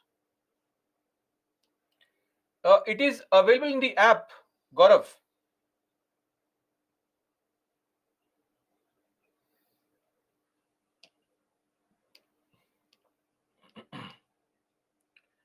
Krishika, what is different between 254? Madam, 254 refers to the situation where the concurrent list topics, where the parliament has made laws, the state laws, if they are made which violate a parliamentary law, they can still exist if the center allows, right? So that's the law making power. But 256 is the executive power. Sir, you're on mute. No, no, I'm not on mute yet. It's okay. Uh, yes, that's true. But to protect the railways, some money has to be sent, right? And that money is separately dealt with under the provisions of Article 257. Okay, let's begin now our discussion on fundamental rights, part 3 of the Indian Constitution, Articles 12 to 35. I will not be telling you which articles are important here. Are we clear? And why will I not tell you which articles are important? Tell me.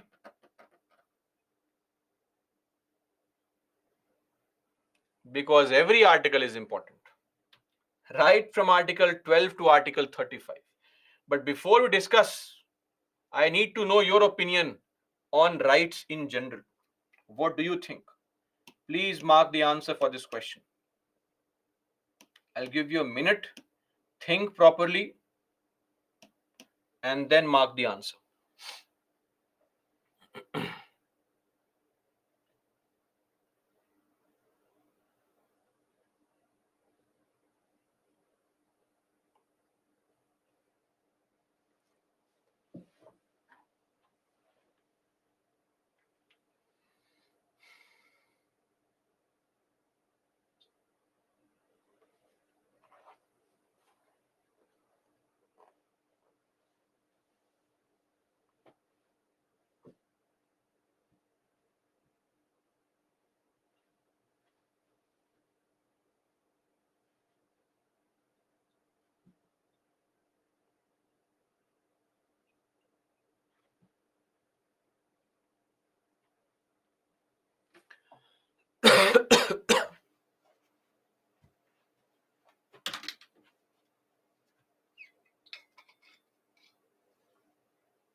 Oh, interesting.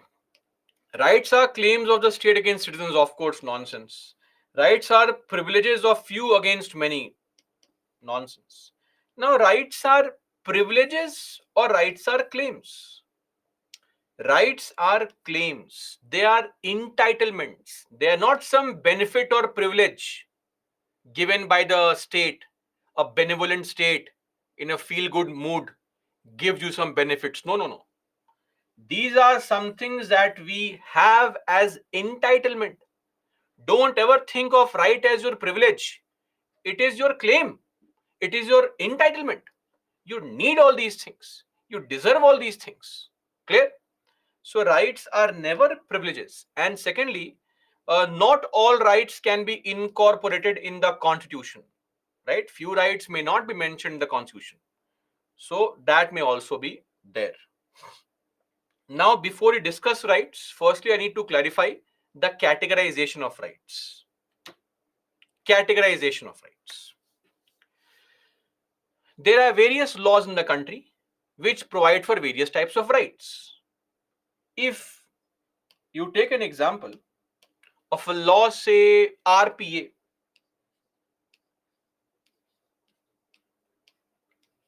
1951. RPA 1951, does it not give us the right to vote? Yes or no? Or a law called Industrial Disputes Act.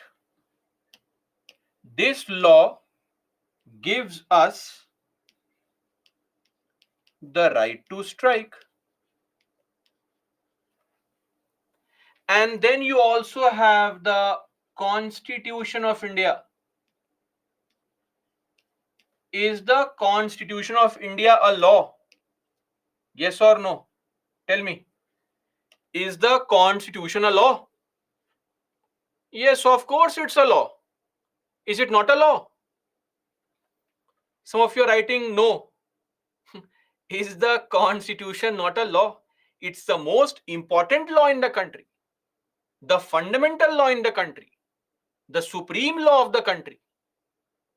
Now, when you get all these rights through some laws which are protected by laws, we call all these rights as legal or statutory rights because they are given by a law. But if any right is given to us by the Constitution, can we also not call that right a constitutional right? For example, take the case of, say, Article 300 capital A. This gives you the right to property. Now, if there is any right which is mentioned in the Constitution, can I call it a constitutional right? Yes or no? Now, you can also call it a legal right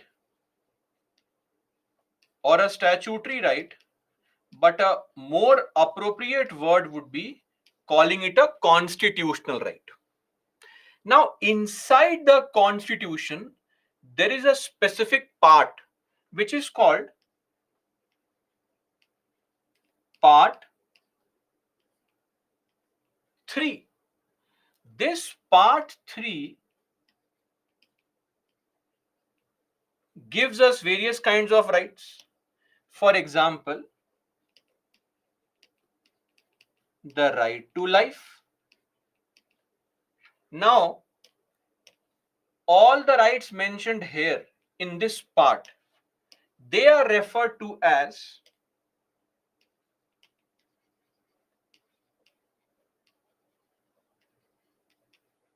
fundamental rights.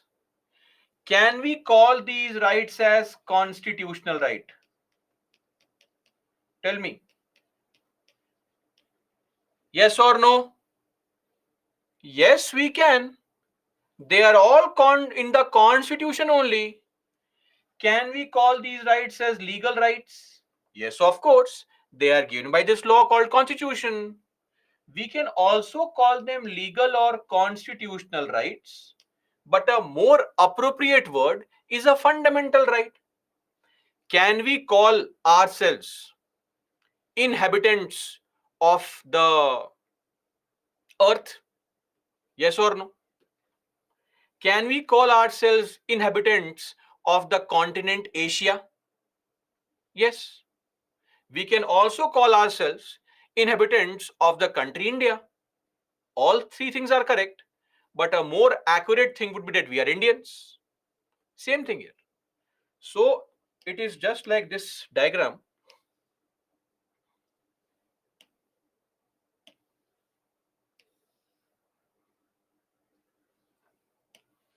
These are constitutional rights. These are fundamental rights. And ultimately, they are all a part of legal rights, legal right, constitutional right, fundamental right. I hope we have understood this entire classification. There is no concern whatsoever regarding this. Should we move on then? Great. Let's move on.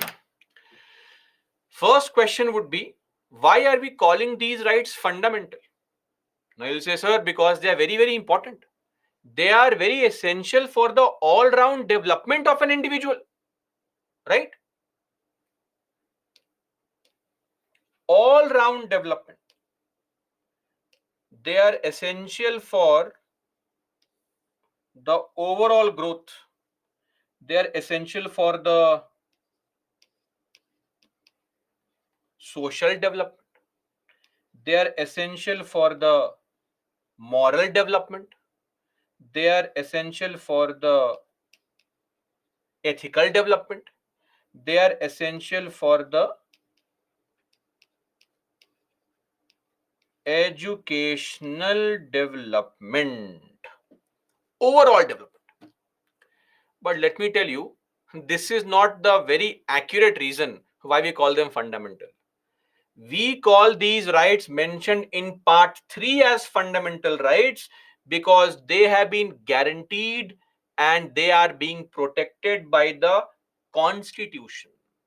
And we call the constitution as the fundamental law of the land.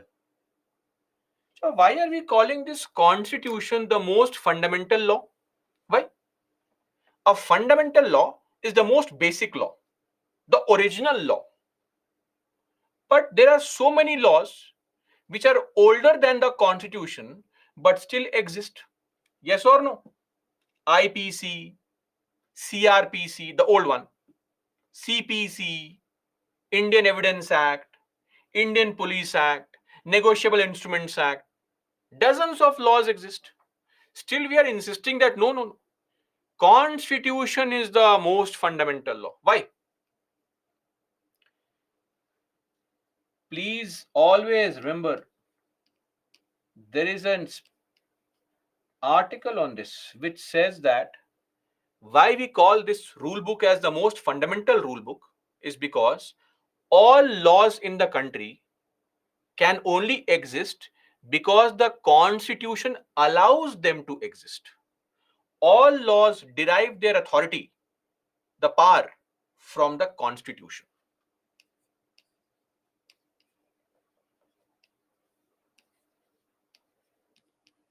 Derive authority or power from constitution. Are we clear, everybody?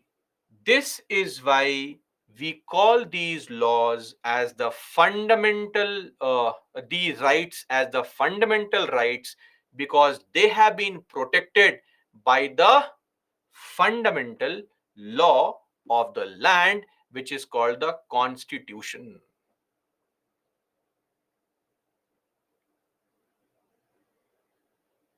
Clear? Okay. Lakshmi, all FR are CR and LR, all CR are LR, but all LR are not FR and CR. All FR are not CR. No, no, no. All FR are CR. You have mentioned same thing, Lakshmi, and given the opposite again. Last statement is not correct. Rest are correct. Clear? Let's now begin our discussion on fundamental rights. But two things need to be known. When we say that are rights are protected by the constitution against the state will not take away your rights. The point is we should know exactly what is a state firstly. So for the sake of only part 3, Don't use this definition in other places. For the sake of part 3, state means this. Yes, Lakshmi, correct. State means this.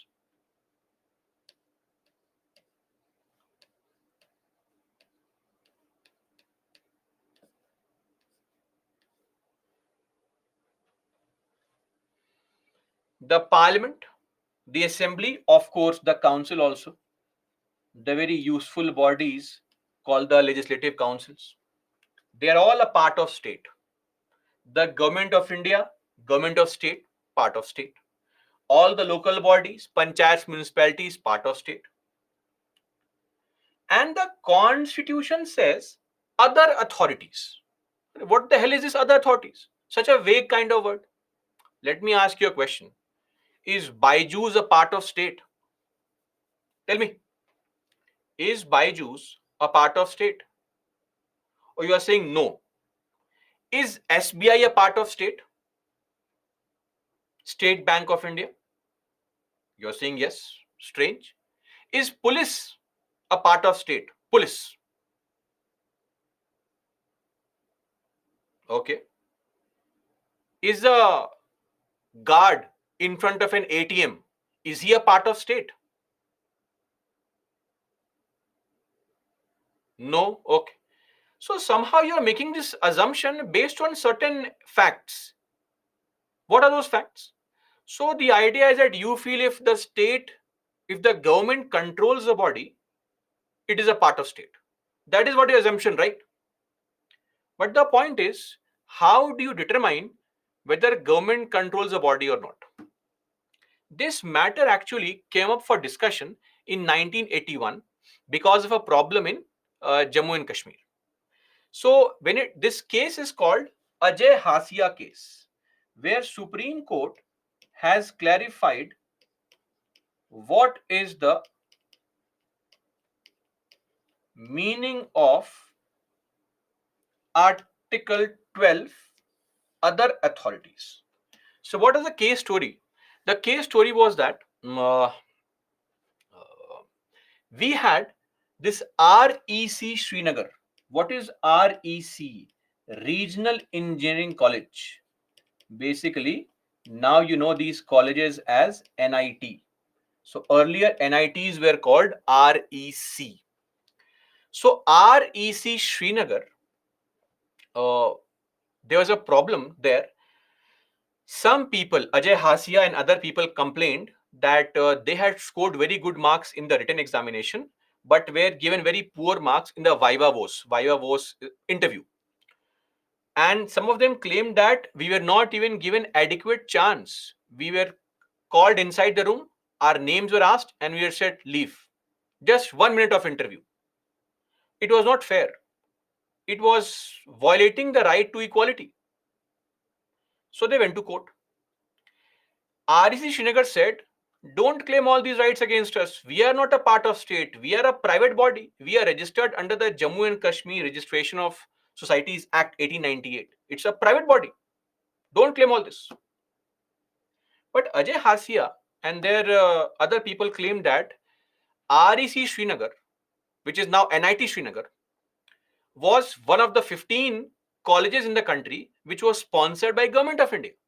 You are getting government funds. And finally, Supreme Court in this judgment also agreed that yes, you are being funded by the government. All major appointments are done by the government. So REC Srinagar is a part of state. And then Supreme Court clarified what will be those tests to check whether a body is a part of state or not. Point number 1. If a body is created by a statute, meaning a law, say Lokpal, say CVC, it is a state, or an executive order, example Niti Ayog, CBI, example Niti Ayog, CBI, Central Legislative Commission, or let's use a more common body, NHRC, etc. They're all a part of state. Clear? Number two, if the body is substantially controlled or financed by the government. Now, what is the meaning of substantial control? How much percent? That the court has not clarified. The court says that substantial financing would mean the money the government gives to you, to your body, is so important that without that money, you will not be able to survive on a daily basis. That is called substantial financing. Are you clear? There is no exact percentage, but it simply means that the government funding is very important for your survival and day to day needs. That's called substantial control. Clear?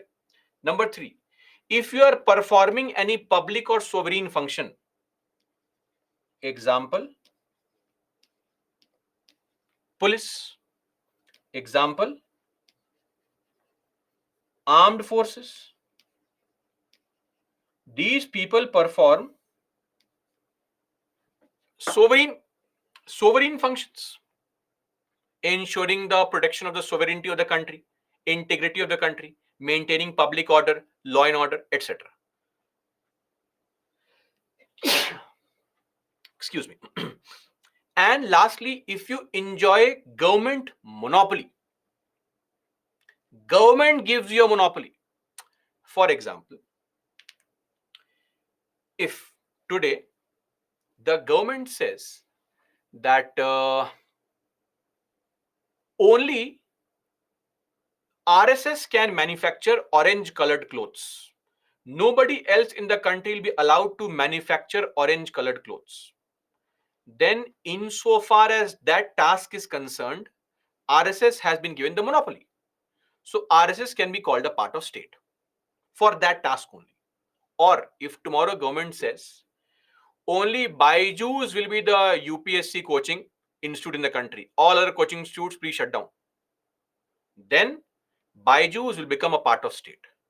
But right now, that's not there. Are we clear, everybody? Okay. So this is the definition of state. Uh, One very important body is not covered here. Can you observe? That body which harasses everybody, but nobody can question the body. Which body is not mentioned here?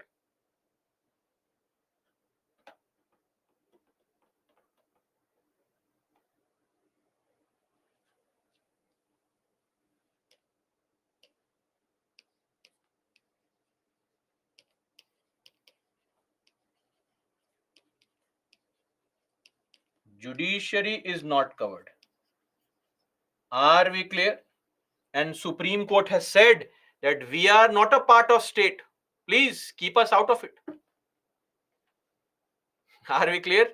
Judiciary is not a part of state. All other examples you gave, CBI, UPSC, ED, they are all a part of state. Enforcement agencies are all a part of state. Judiciary is not. For Article 12, no, not covered. Is BCCI a part of state? BCCI, you know BCCI, right? The Board of Cricket Corruption, sorry, the Board for Control of Cricket in India, BCCI. Is BCCI a part of state?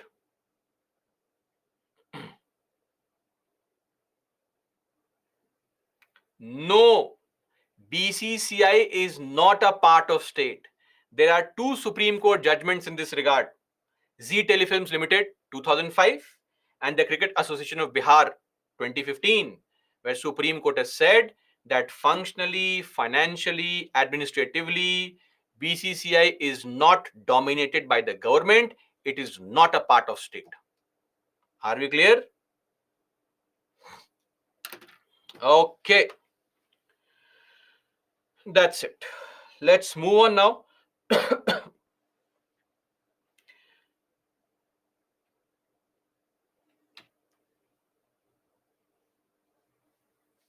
Coming to, before we discuss Article 14 or the fundamental rights, just one small topic, and then we'll move on to discuss those rights.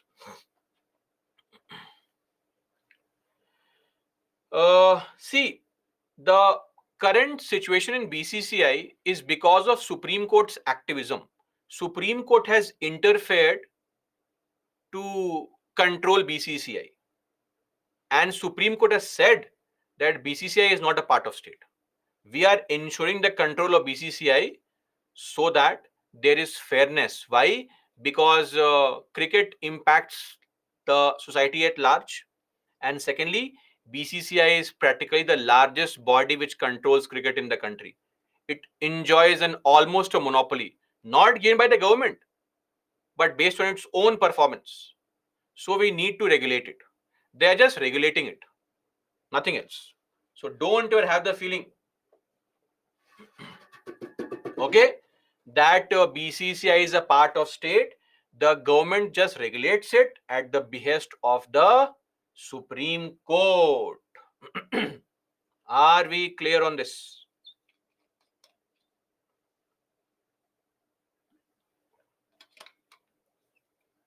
Okay. Now, Article 13, a very interesting article. This Article 13 was added in the Indian Constitution to ensure that the state is not allowed to make laws, and there should not be any law which continues in the country which violates any fundamental rights. Because fundamental rights were supposedly sacrosanct, very sacred. So Article 13 clause 1 says, all laws in force in the territory of India before the commencement of this constitution, all these old laws, IPC, CPC, etc., insofar as they are inconsistent with the provisions of this part. Which part are we talking about? Which part? Part 3, fundamental rights. They shall, to the extent of such inconsistency, be void, cancelled. For example, think of this. This is a law. This law has multiple provisions. Various provisions are there in this law. Now, if any provision of this law, let's say this provision, violates, is inconsistent, violates any fundamental right, this provision is automatically declared void, cancelled. It is not applicable. And if you have a problem, go to court, the court will cancel it for you. Simple. Are we clear, everybody?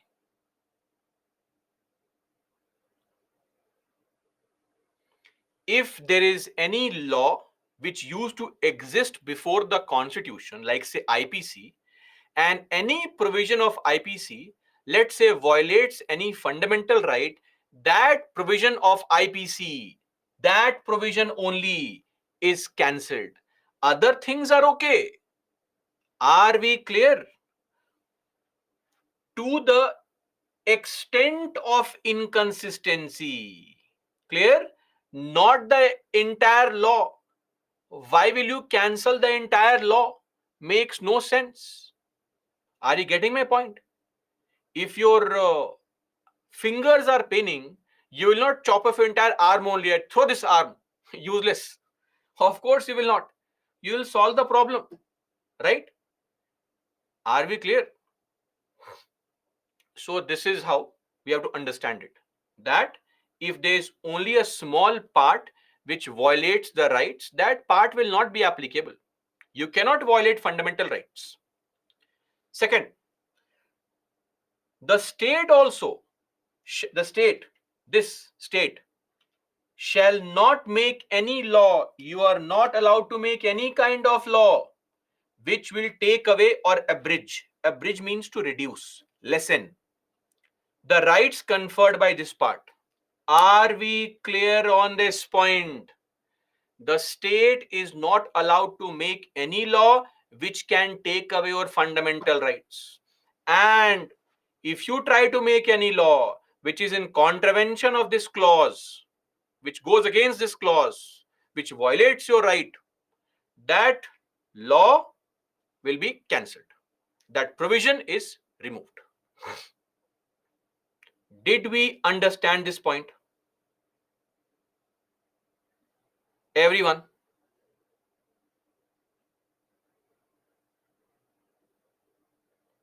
Okay, great. I think this is very simple to understand. There should not be any law in the country, whether old or new, which should violate fundamental rights. If you make a law and that law has 10 provisions, one provision is violating any right, that provision is cancelled automatically. Are we clear? I have explained both the points together. If there is any law in the country, an old law or a new law, and that law violates any fundamental right, that law is automatically cancelled, right? And if it is not being cancelled, go to court, the court will cancel it for you. Simple. Do I need to explain further? Done? Now, when we say law, what's the meaning of law? The next clause defines law. What is law? Law would mean ordinance, law would mean order, law would mean bylaw. Bylaw is made by the panchayats and municipalities. Law would mean rules, regulations, notification, even custom in the country. If there is any custom in the country, any tradition which violates fundamental rights, that tradition is removed. You can't do this drama. It should not violate fundamental rights. Are we clear, everyone?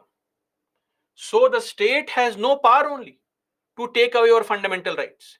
It simply cannot make a law to take away your fundamental rights. Oh, we have Roshan again back in the house. Sir, notification right from day one. Notice released by the government is called notification, sir. Don't ask such meanings in the last classes. It feels very bad here that I have been putting in so much of effort. Ruchi, by law, I just mentioned, a law made by municipalities or local bodies is called a bylaw. Okay. Anyway, I think we have all agreed now that you cannot make a law to take away fundamental rights. All okay so far? Please, the story is not over because I want you to read Article 368. Read this. We all know what this is. This is the amendment to the Indian Constitution.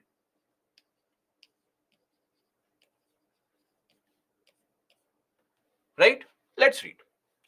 Power of the Parliament to amend the Constitution and the procedure. We know the procedure. The procedure is the 2/3 majority, total strength 50%, all the drama is there. Ignore that. Notwithstanding anything in this Constitution. What is notwithstanding? In spite of. In spite of whatever is mentioned in the Constitution, Parliament may, in the exercise of its constituent power, the power given to it by the Constitution, Parliament can amend. What can the Parliament do? Can amend by way of addition. So Parliament can add. By way of variation, Parliament can change, modify, or repeal. What is repeal? Remove. Parliament can add, Parliament can change, Parliament can repeal. Please read any provision. Any provision. Any provision means what? Part 3 also. Yes or no? Any provision can be removed. What the hell is this? This is complete contradiction to what we are studying here. You are saying that you can't make a law to take away rights. But Article 368 says, no, wait. Whatever is mentioned here, to hell with all that. The Parliament can remove anything. Does it also mean that the Parliament can remove fundamental rights? That's a big concern, right? It's a very big problem actually. So this was the conflict, that one article is saying you can't take away rights. The other article is saying, no, you can amend everything. Now, the center wanted to go for land reforms. And when it comes to land reforms, the idea that was being propagated was that take land from rich and give to poor people. So, back in those days, these rich zamindars owned hundreds of acres of land, right? And on this land, there were people who were acting as tenants, farmers who had no control, no ownership. For generations, these people were acting as tenants only, working for the rich zamindar, right? Government said we will have to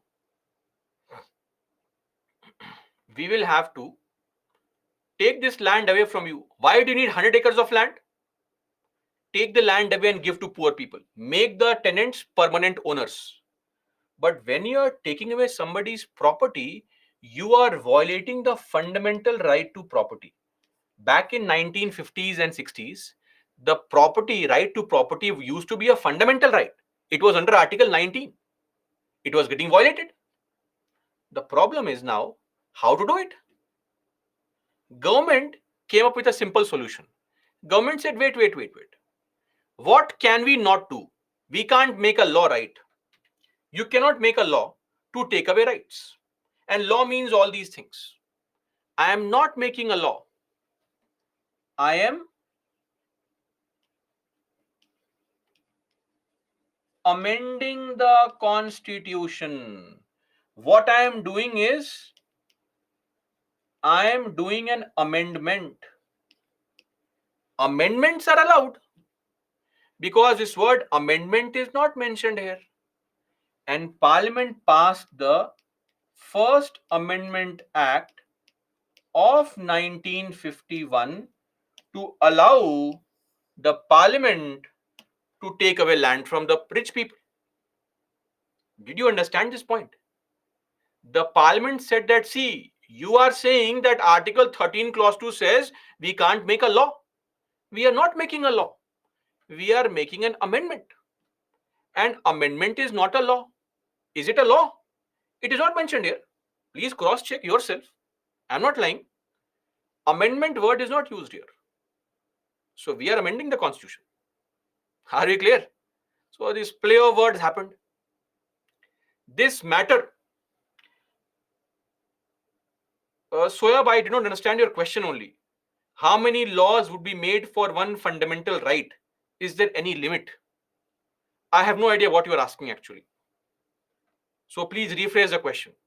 Make it more logical and sensible. Did we understand so far?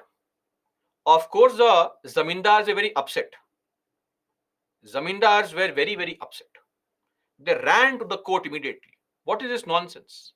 But amendment is also a law, right? What is amendment? When you modify the constitution, is that not applicable on the people like a law is? What's the difference? Just because the word amendment is not mentioned, can you make this kind of nonsense? So they went to court. But the court said, wait. Sorry.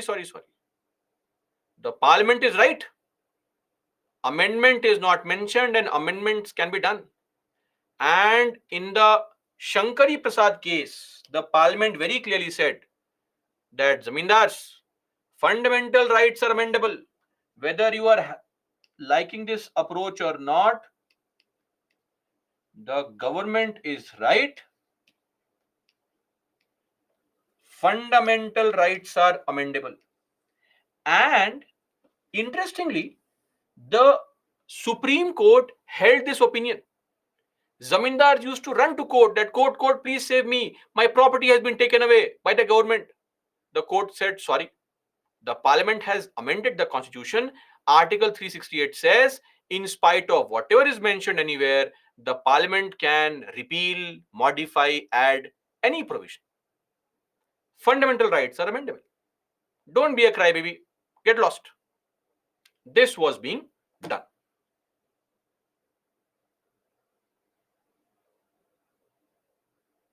Are we clear so far?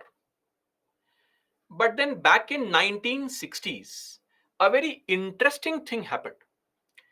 There was a case called Sajjan Singh case. Soyab, yes, any number of times. There was an interesting case called Sajjan Singh versus State of Rajasthan. In this case, the Supreme Court gave the same judgment. But one judge, Justice Mudholkar, raised a concern.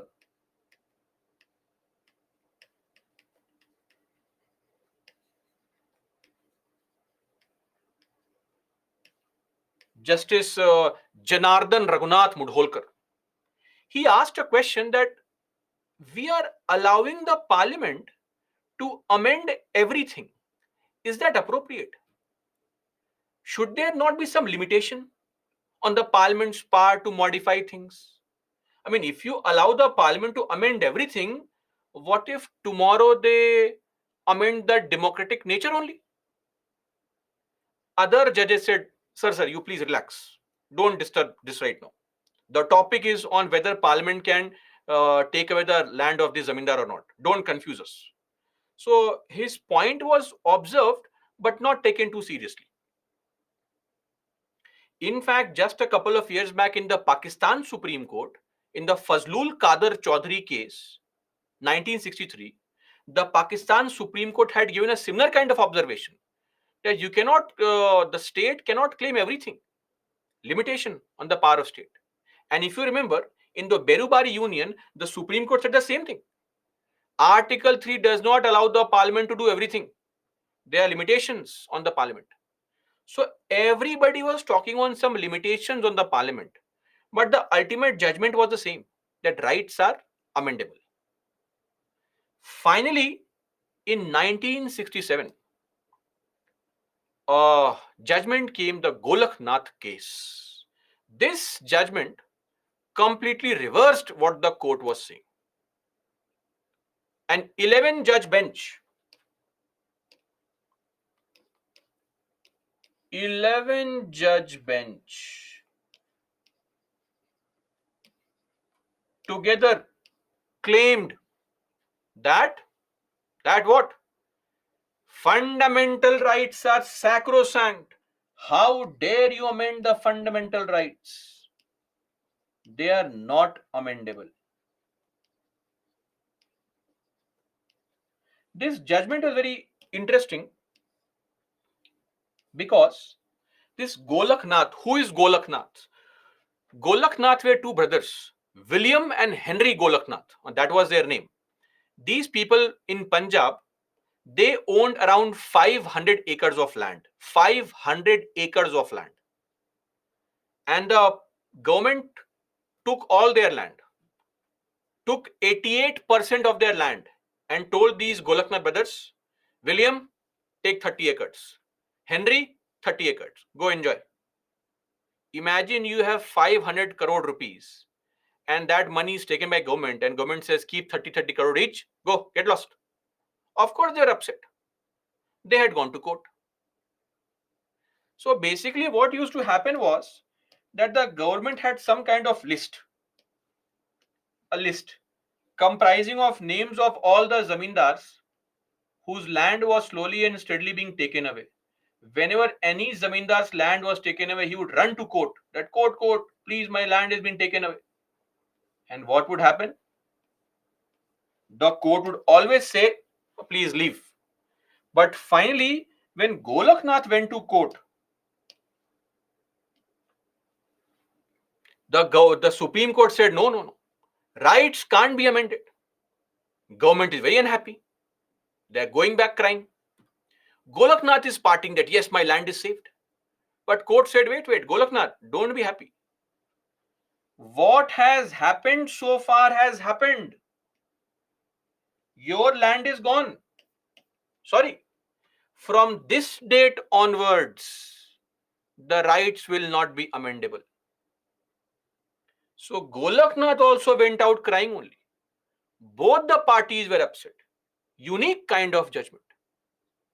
Anyway, let's take a quick breakfast break. And once we come back at 9:35, we'll take up for discussion what happened after this. Because Supreme Court took a panga with Indira Gandhi. So what happened when Supreme Court tried to take on the might of Indira Gandhi by putting a restriction on the government from amending the constitution? Let's take a break. Be back at 9:35 and we'll continue our discussion further. Okay, so interval time. Mayank Vadvani, sir, what are you asking, sir? Why this question, sir? Law and Act. We discussed in the very first class, sir. Act, a bill passed by Parliament, is called an act. When it is notified by the government, published in the Gazette, it becomes a law. Guys, I'll address the right to property problem, but let's come after the break. Don't worry, the story is not over. It's incomplete. The climax is left. Break, please.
Welcome back, guys.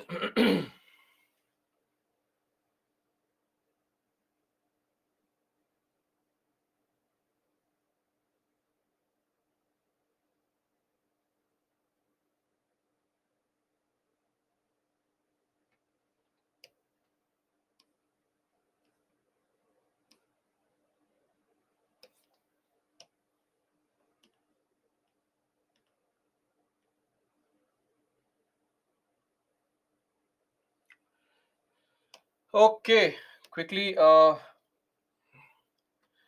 I find it's all about being lucrative? So this is a very lucrative kind of area, and that is why the government wants to control it. That's the only reason.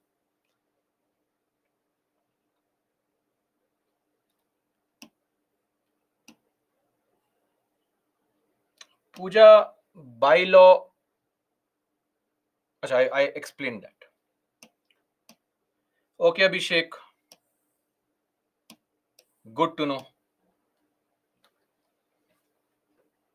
I have no idea of this happening, but okay. Rajeshri, Rajashri, can I? You are an Indian citizen, I presume. Can I call you an inhabitant of Asia? Will that be wrong? Tell me.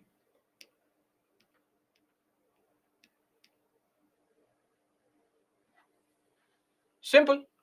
So, calling a constitutional right statutory is not wrong. Statutory is a wider term.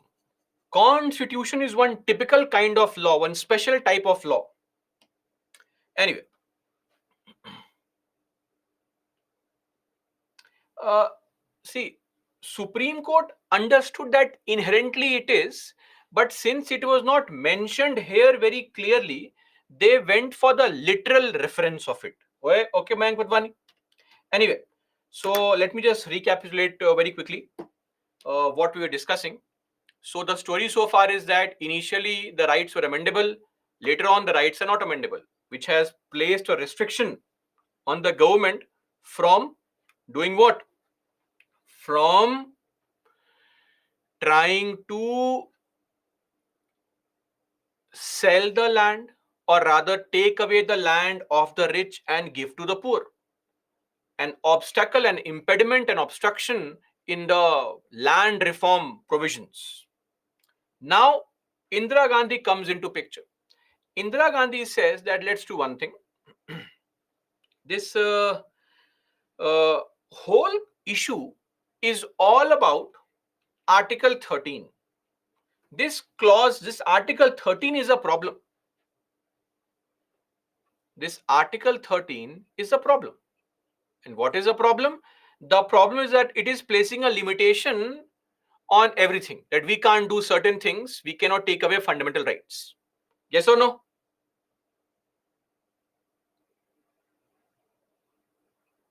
Okay.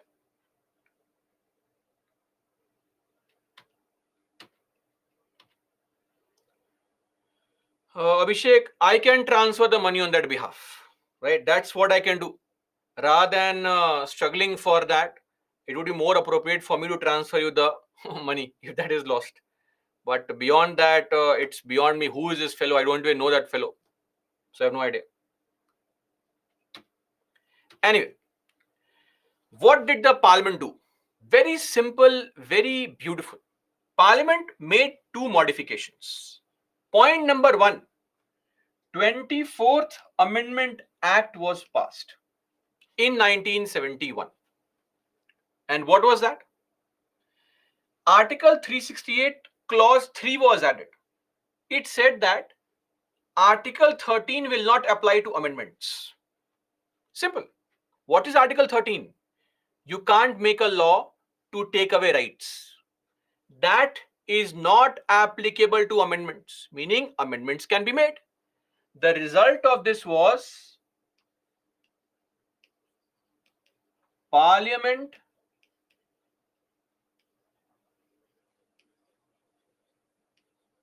can amend fundamental rights. I hope this point is clear. One more change was made in Article 13, Clause 4. Nothing in this Article 13 will apply to amendments. Meaning, the restriction imposed by Article 13 that you cannot make a law to take away rights, that is not applicable on the fundamental rights. Fundamental rights that is not applicable on amendments. Amendments can be made to take away your fundamental rights. I hope this point is clear for everybody.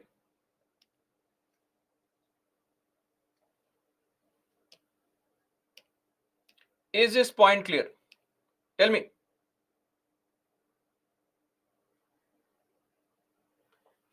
If these statements to you are not clear, just understand that these changes meant this. Simple. I will start from here again.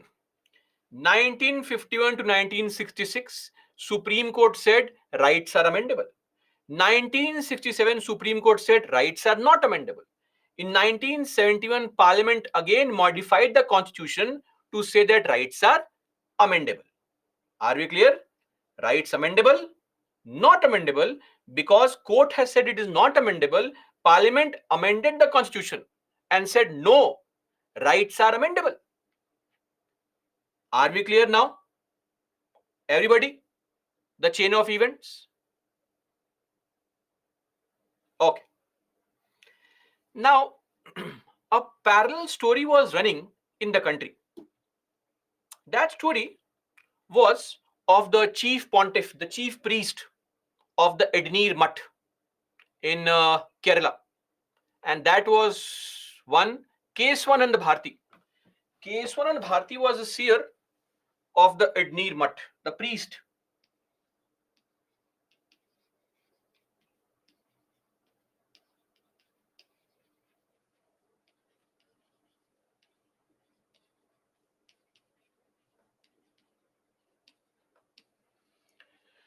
In 1967, the Kerala government, under the First Amendment Act's provision, took away his temple property. He went to court that my fundamental right to property of my religious group is being taken away. This is wrong. But in the meantime, the parliament made this amendment that rights can be taken away. So now the problem is that Keswan Bharti was trying to rely on the Golaknath judgment. That in the Golaknath case, the Supreme Court has said that rights are not amendable. And he had filed a case in court in 1970. But in 1971, government said, sorry, we can amend everything. Now he's trapped. Now the matter changed in the court. The matter changed to this only. How can government make a change like this? That rights are amendable. The court has given a judgment. This is wrong. This matter was being asked in the court. And this is what was the Keshwanan Bharti case of 1973. This was a case which ran for 68 days. 68 days of discussions. Every day, the court is discussing this only. What is happening? Can rights be amended? Can rights not be amended? What to amend? What not to amend? What's the extent of parliament's power? How much can they amend? Can they change the entire constitution? All this is being discussed every day.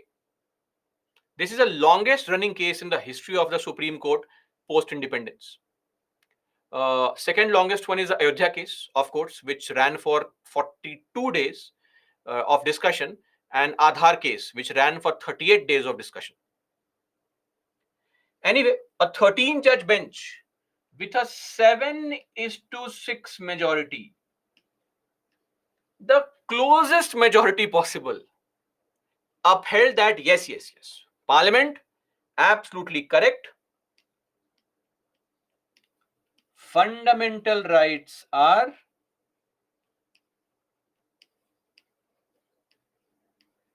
amendable. Are we clear on this? Everybody? In the Keshwaran Bharati case, Supreme Court said fundamental rights are amendable. Parliament, you have made a change. Very good. We have no problem. So Supreme Court actually cancelled its own judgment in the Golaknath case and said rights are amendable. Go, enjoy. As the government people, the government's lawyer was leaving the court, the dancing and rejoicing, the judges said, wait, wait, wait, where are you going? Come here, come here. See, guys, dear advocates of the government, you are free to amend everything. Article 368 allows you, but not everything. You should not amend the essence of the constitution. Uh, the value system, that should not be amended. The cornerstones,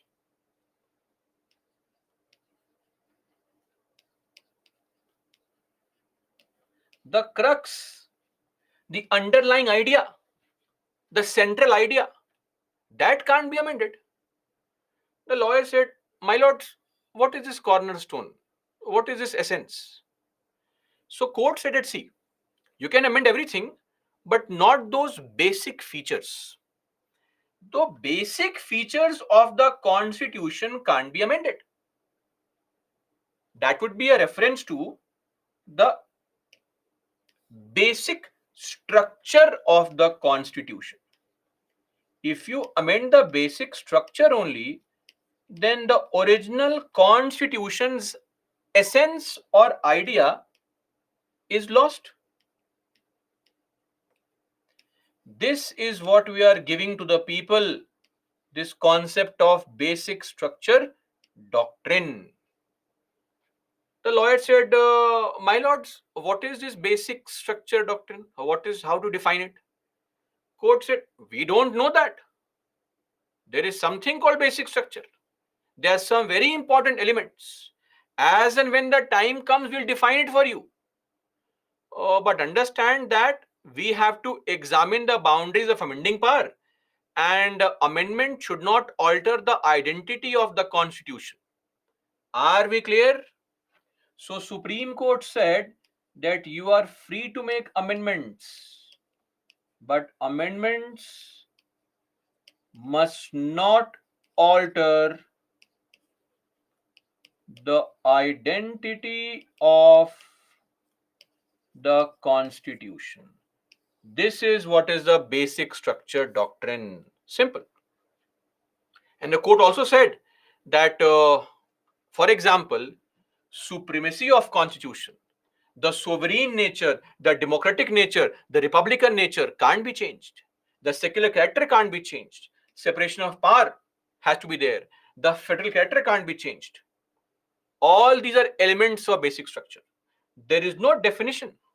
There is no definition. But there are some very basic things which cannot be changed. And the idea was very simple. Imagine in today's day and age, the world of, we are living in the world of plastic surgeries and photoshops.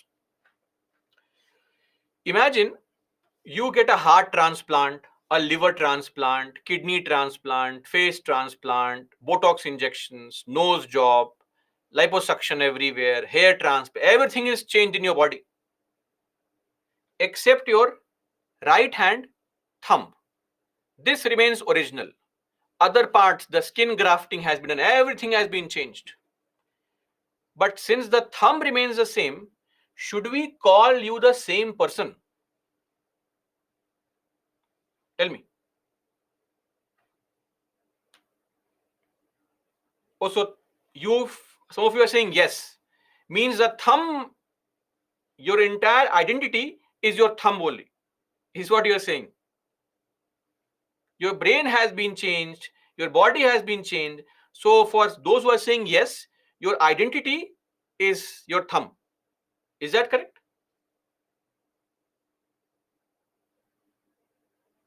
Interesting.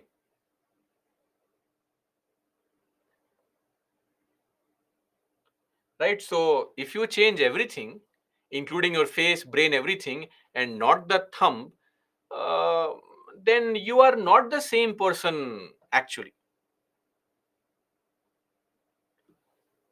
Mayank Badwani, biometric scans will confirm that you are the same person. That's the whole point.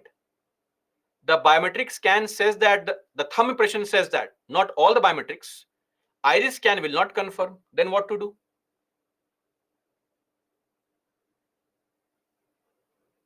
Right? Anyway. So the DNA is also changed. Everything is altered, but the thumb remains the same. Okay? So the point is that if you change everything, somebody is saying how to change the is it Ashay? Of course, who else would ask this question? Understand the inherent meanings, sir. How to explain giving examples? I did not create this example.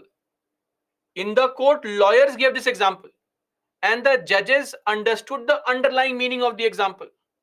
But of course, why would you understand it? So somebody is saying, is it actually possible? Sir, we are not getting into whether it is possible or not. I am giving you an example to help you understand that if you change every provision of the constitution, then would you call it the same constitution? That's the question here, right? So the idea is if you change everything, then you are not the same person only, right? So if the parliament gets the power to change everything, should we even call this constitution as the one which we gave to ourselves originally? Of course not. That's the real problem. And that is why this concept was brought by the court. Did we understand the basic structure doctrine?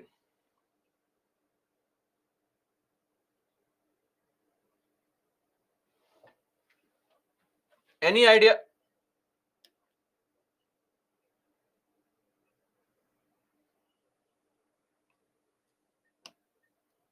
Now we have some idea on basic structure, yes or no?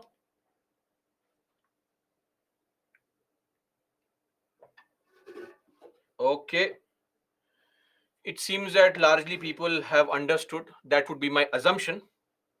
So based on the assumption, I'll just give you some examples of how Supreme Court found examples of these things.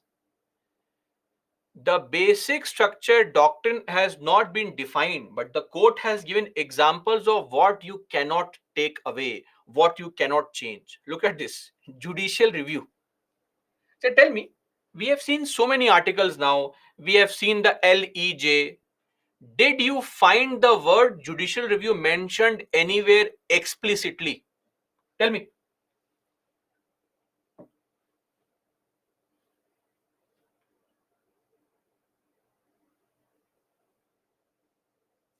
Prem Kumar will come to that point. Relax, relax. We'll come to that. Dvaipayan Krishika Pavitra. Please tell me which article mentions the word judicial review. Tell me. I would love to know. Maybe there are things I don't know. Tell me, tell me.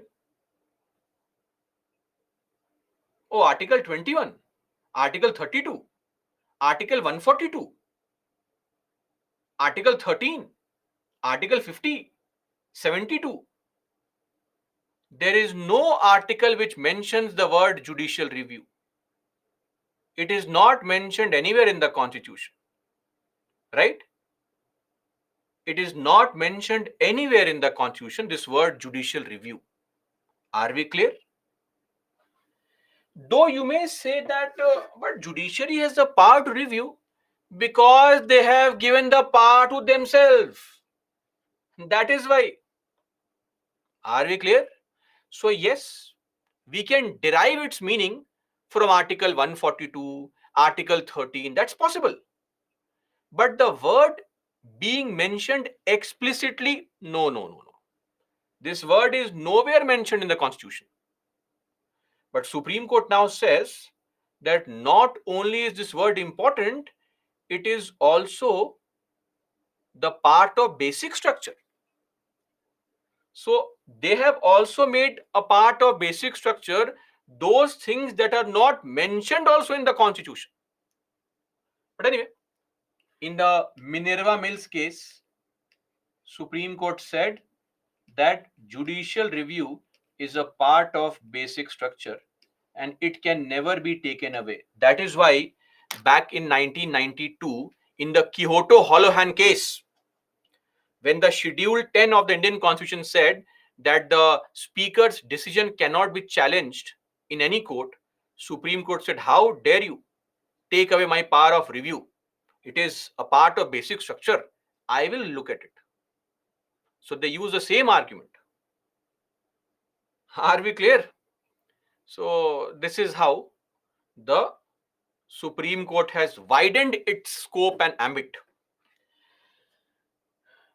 Independence of judiciary. Look at this. This was used in which judgment? There was a judgment where this concept was used to cancel an amendment. The fourth judge's case. This was used to cancel the 99th Amendment Act 2014. Yes or no? That the independence of judiciary, which is a part of basic structure, is being compromised. Then various things. Now, are fundamental rights amendable? Tell me yes or no. Just say yes or no. Yes, of course they are. Fundamental rights are amendable. I have mentioned here. Please don't say no. Please pay attention. But Supreme Court says that, see, rights on their own are amendable. No problem. But you should not amend the essence of those rights. Essence is not amendable. The underlying logic is not amendable. Rights can be modified. But the underlying inherent meaning of these rights, that should not be amendable. This is so vague that it makes the Supreme Court the boss. Because Supreme Court can simply decide that no, this is not the essence. No, this is the essence. Anyway, now how many of you feel that this basic structure doctrine or this concept was a good one? It was required. Let's take a poll.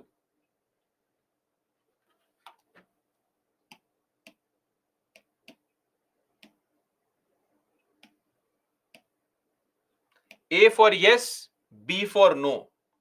Don't choose C, please. A for yes, B for no. Don't choose C.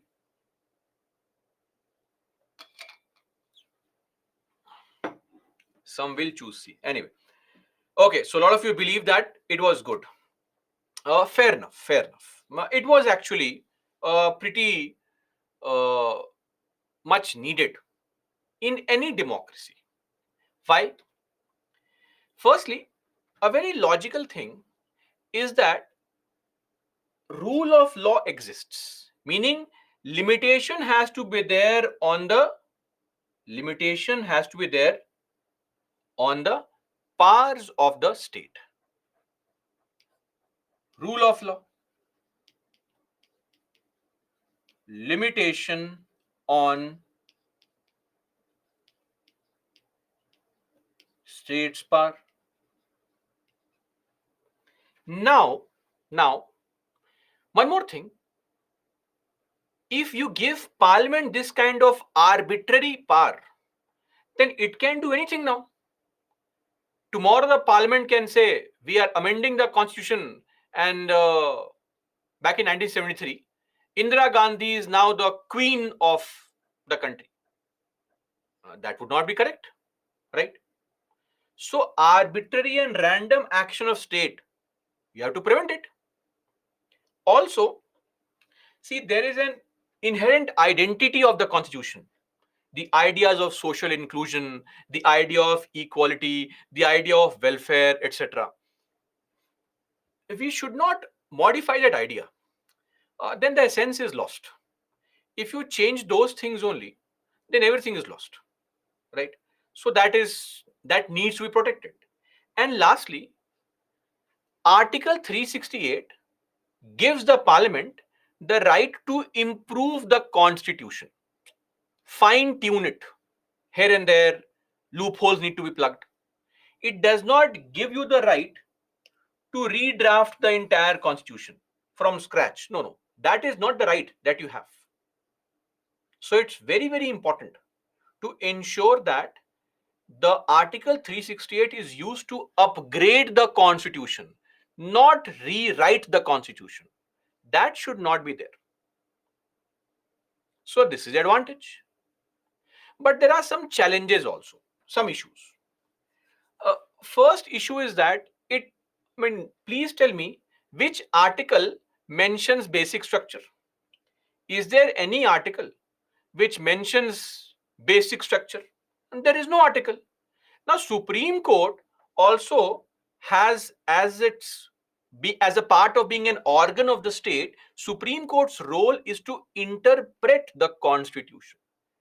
You can also claim that Supreme Court, you are also rewriting the constitution, amounts to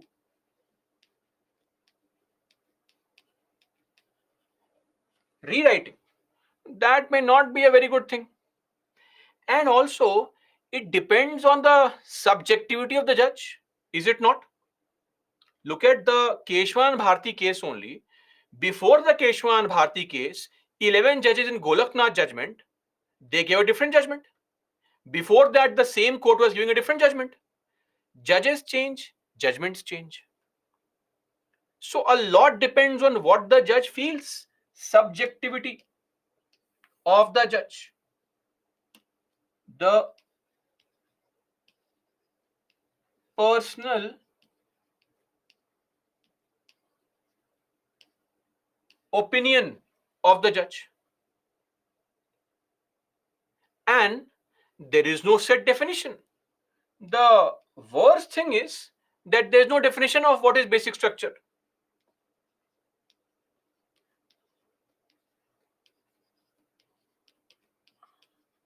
And this creates arbitrariness, right? Tomorrow, courts can add anything as a part of basic structure. We don't know. There is no such clear-cut defined criteria. The government was trying to make an NJAC for independence in appointments, and the court says, no, no, no, no, no. Basic structure violated, cancelled it. But we don't know when you will cancel any amendment made by the parliament. And after all, when the parliament amends, it is through a proper procedure of a special majority in both the houses. So it is very, very important that in a democracy, the people's representatives have the ultimate power. Is it not an illegitimate interference on the majority rule that we have chosen somebody and then there is somebody at the top of them who's making all ultimate decisions on whether the parliament's modifications, laws will survive or not? And people said, see, if you keep on canceling things, then how will modifications happen? How will we improve? How will we upgrade our constitution? So it is just like transferring the ultimate power from the parliament to the judiciary. That's also a problem. But to cut a long story short, see, we have to understand that the applicability, content, and scope of the basic structure needs to be defined. So, one thing is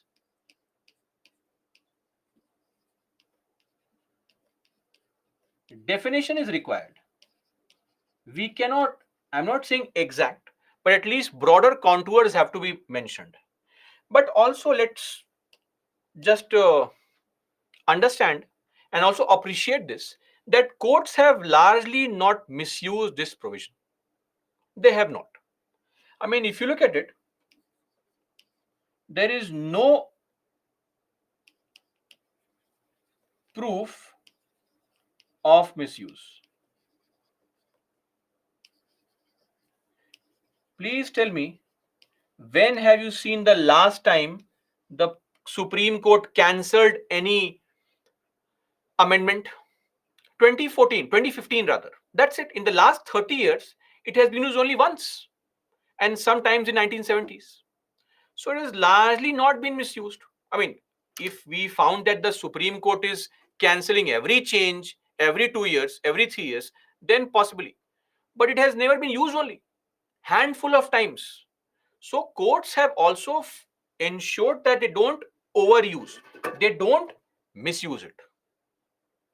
And also, there is international recognition. You'll be surprised to know that in countries like Bangladesh, in 1989, in one Anwar Hussain Chaudhary case, the Bangladesh Supreme Court also referred to the Keshwanand Bharati judgment in India. Or a few years back in Uganda, in one local court in Uganda in 2017, the judge referred to the Keshwanand Bharati case, stating that, see, the elected government and the parliament's power cannot be arbitrary. It has to be limited. So there's also this international acceptance. Now, one more argument which is against this basic structure is, look at the majority. It's the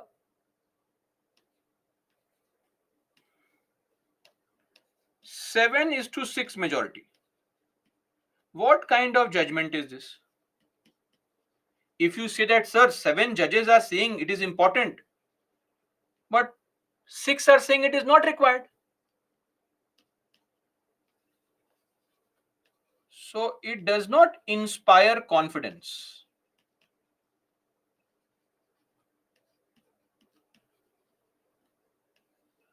It is like on the last ball, 3 runs were required, and a Yorker came.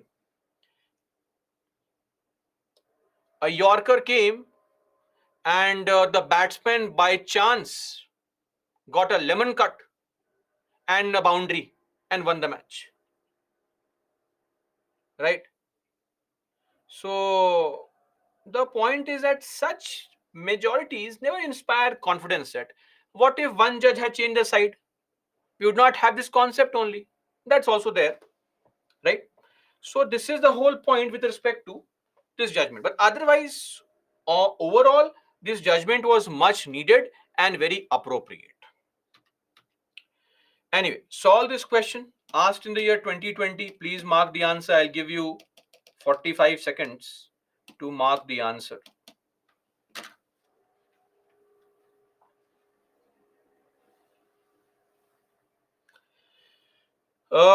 Kavanna, that's possible.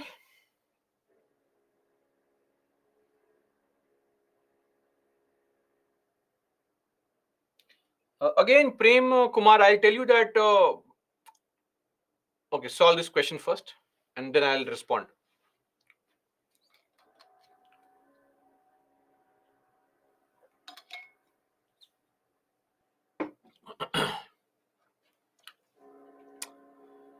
Abhishek will discuss this later on. Hopefully tomorrow. Okay, great. The Constitution of India defines. Firstly, it is not defined only, and it is not mentioned in the Constitution. I'm not sure why people marked A or C as the answer. Bogus completely. And the Constitution provides for judicial review. No, it is not mentioned in the Constitution. This is also wrong. Both are wrong. Right? So, D is the right answer. Neither 1 nor 2. Are we clear? You can refer to your chapter Lakshmi Kant, chapter 11, and further read on basic structure. Though I have covered all the points, I do not think there's any need to read anything, but in case you want to, feel free to read the chapter. There's also a question asked in the main examination, the same question. Parliament's power to amend the constitution is a limited power and it cannot be enlarged into an absolute power. In the light of this statement, explain whether the parliament under Article 368 can destroy the basic structure or not. So, in fact, you'll be surprised to know that parliament has tried all this nonsense. When this basic structure judgment came,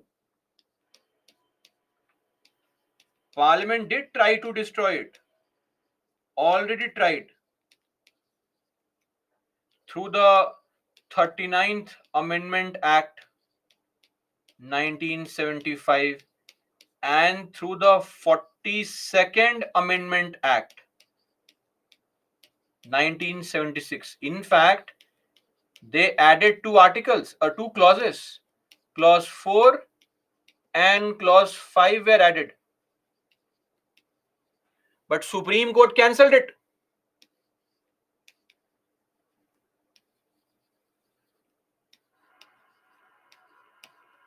So Parliament did make a change.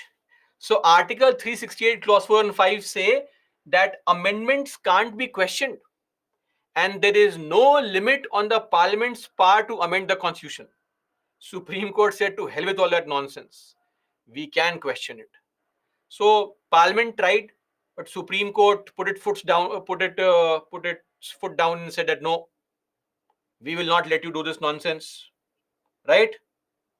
So this is with respect to the changes made. So you can mention the pros, the cons, the issues, concerns, way forward, some suggestion, etc., and address this concern. A very simple, straightforward question.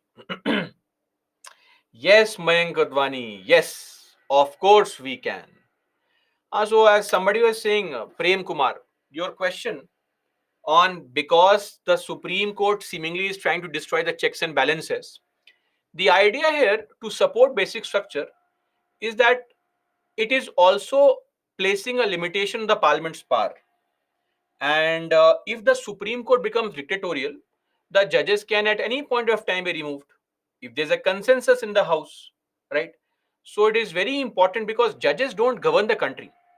So people who govern the country, the executive, your powers have to be restricted because executive is extremely powerful in the country in a parliamentary setup, and they are practically doing everything in the country.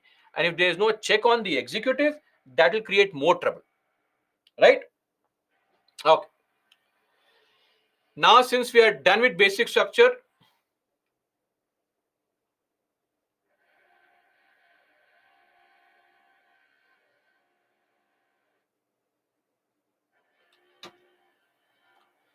we have 6 types of rights. Nutikadi asks that, sir, Parliament wants to amend Article 368. What is the procedure? Tell me, guys. If you want to amend the procedure of amendment, what is how that can be done? Is that even allowed?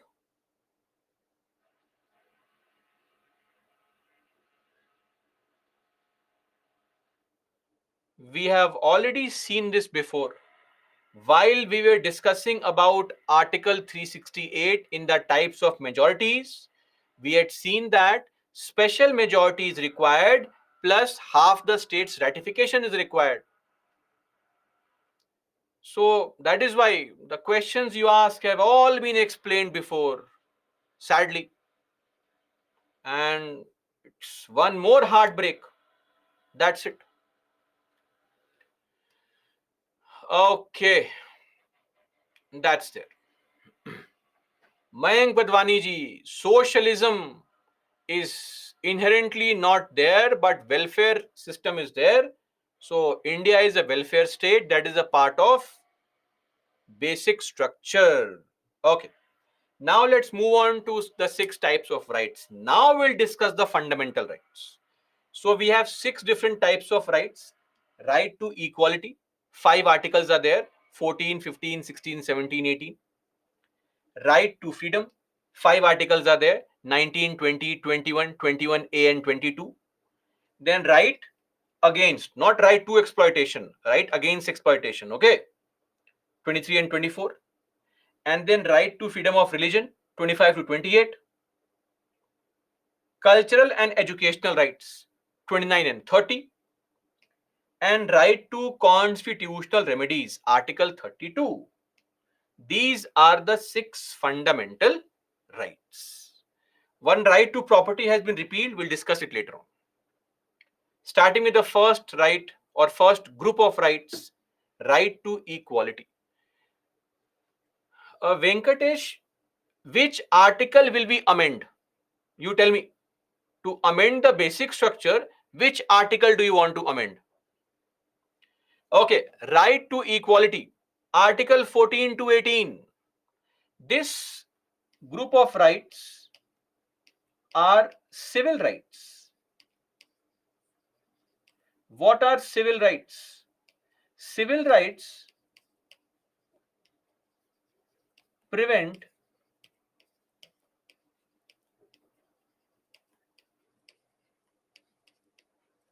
discrimination on the grounds of race, on the grounds of gender, on the grounds of say caste, on the grounds of religion, etc. That is called civil rights.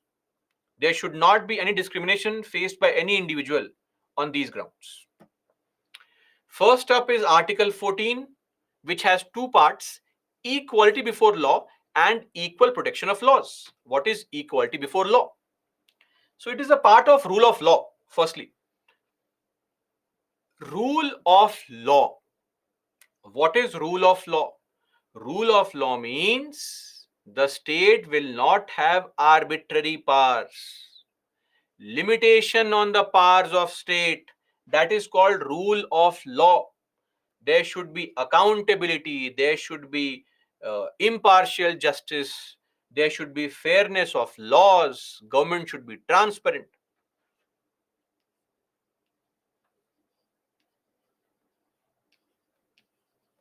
Absence of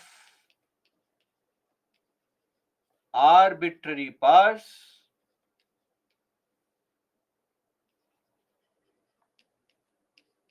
limitation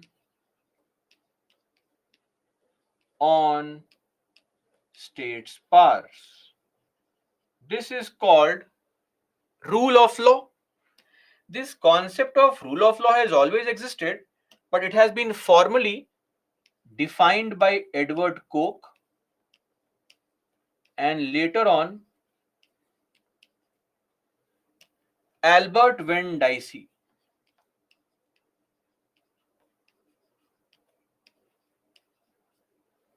These people have largely helped in defining what is rule of law. Now, it simply means that there is no special privilege for any person. No one is above the law. All manner of people are equal in the eyes of law. That is what is called rule of law. Simple. That is what is equality before law. Everybody is equal in the eyes of law. No special treatment to anybody. Clear?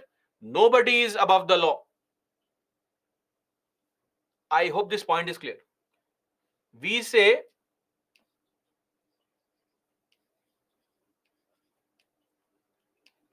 lex rex.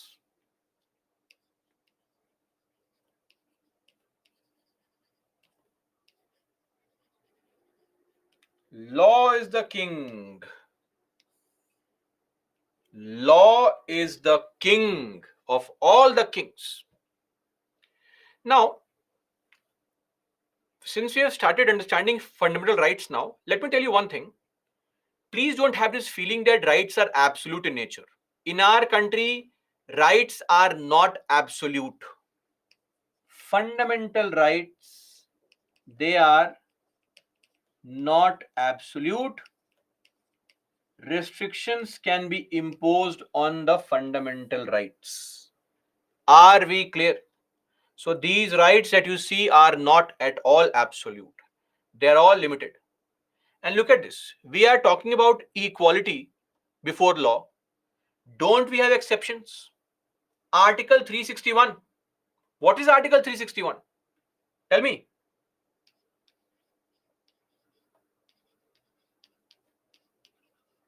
Immunity given to the president or the governor.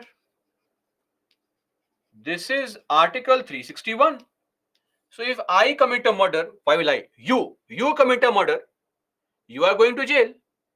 But if the president commits a murder, no jail. Yes or no? Where is the equality of treatment? It is not. Or parliamentary privilege. Article 105, Article 194. Our MPs have unfettered freedom of speech in the parliament.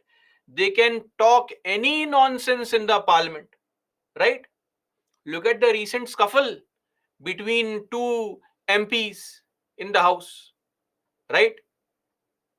Where one MP was constantly using a derogatory word for the prime minister, and the second MP used a derogatory word for this MP only, right? Both are using the same kind of language, right? So, and you can't punish them also, because in the house you are free to use any kind of speech. Freedom of speech is there. Also, diplomatic immunity. Now, see, if you are committing a crime, you will be punished. But if a diplomat, some foreign service officer of some other country, ambassador, comes to India and he commits a crime, we can't punish them. We will send them back to their parent country, and that country will punish them. It's there for you also. If you are, say, posted in a country like, say, Somalia, Uganda, etc., any foreign country, IFS officer in South Sudan, let's say some of you are posted there, okay? You commit a crime there, they will send you back to India. We will punish you. They won't punish you. Are we clear? You can try it in future. You'll get to know. Don't try it. Okay? Have faith in me. You'll be punished by Indian laws. So, equality before law. But when you treat people equally, a concept borrowed from UK, is that always justified? A small kid, should that kid be asked, come on, compete in a boxing match with an 80 kg plus boxer? Is that fair? Tell me. No, right? Look at the photograph. Tell me what is important, equity or equality? What do you think makes more sense? Of course, equity makes more sense. What is equity? Equity, see, equality means each individual or each group is given the same resources, the same opportunity. The same resources, same opportunity. But equity understands, it recognizes that each person has different circumstances, and equity allocates resources, exact opportunities to reach an equal outcome of opportunities. So we have to always focus on creating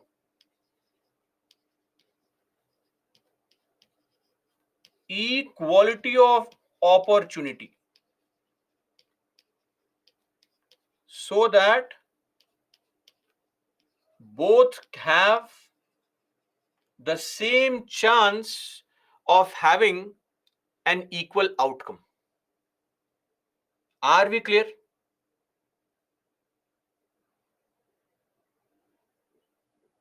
Everybody? No doubts. So this is more important. But how have we actually incorporated this? Yes, we have. The second part of Article 14 which is borrowed from USA,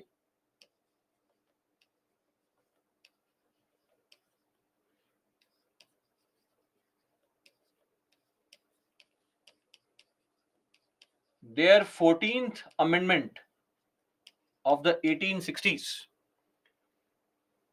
is a more important point to understand actually. This is way more important than the first part. First part is okay, but second part actually refers to this equal protection of laws. Equal protection of laws. What is that? See, there's a person A. This person A earns 1 lakh rupees per year, and there's a person B who earns 1 lakh rupees per month. Now, if we have to impose a tax, income tax on both these people, should we impose the same rate of income tax on both these people? Tell me. No, right? Of course not. Why? Because these people are not in a similar economic situation. This person is finding it extremely difficult to make ends meet, and this person is living a pretty lavish life. Where is the equality? Since these people are not in a similar circumstance, treating them under the same law is wrong. This means that we need to treat people differently. Let's say there's one more person C. He earns 1.1 lakh rupees per month. Can we put them in one same group and treat them equally? Tell me.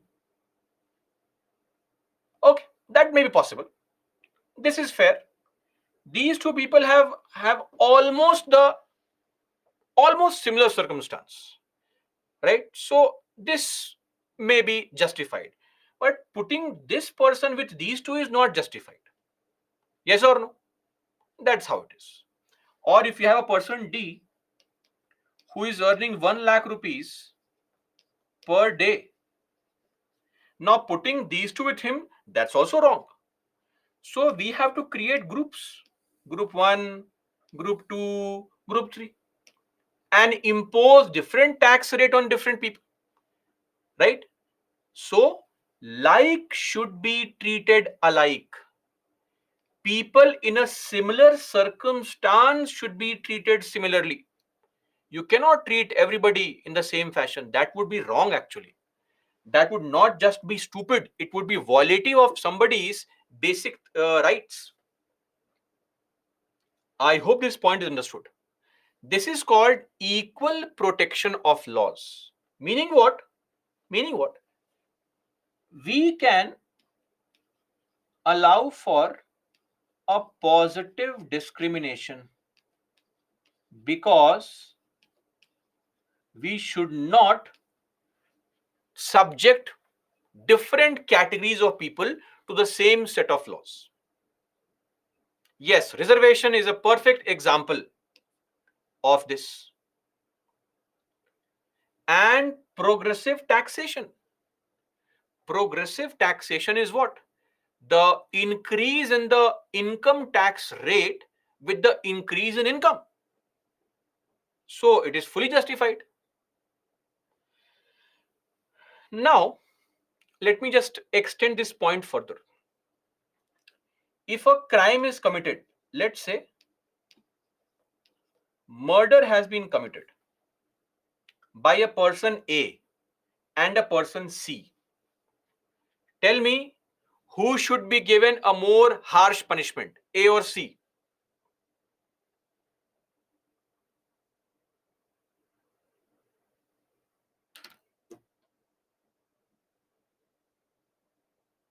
Some are writing A, some are writing C.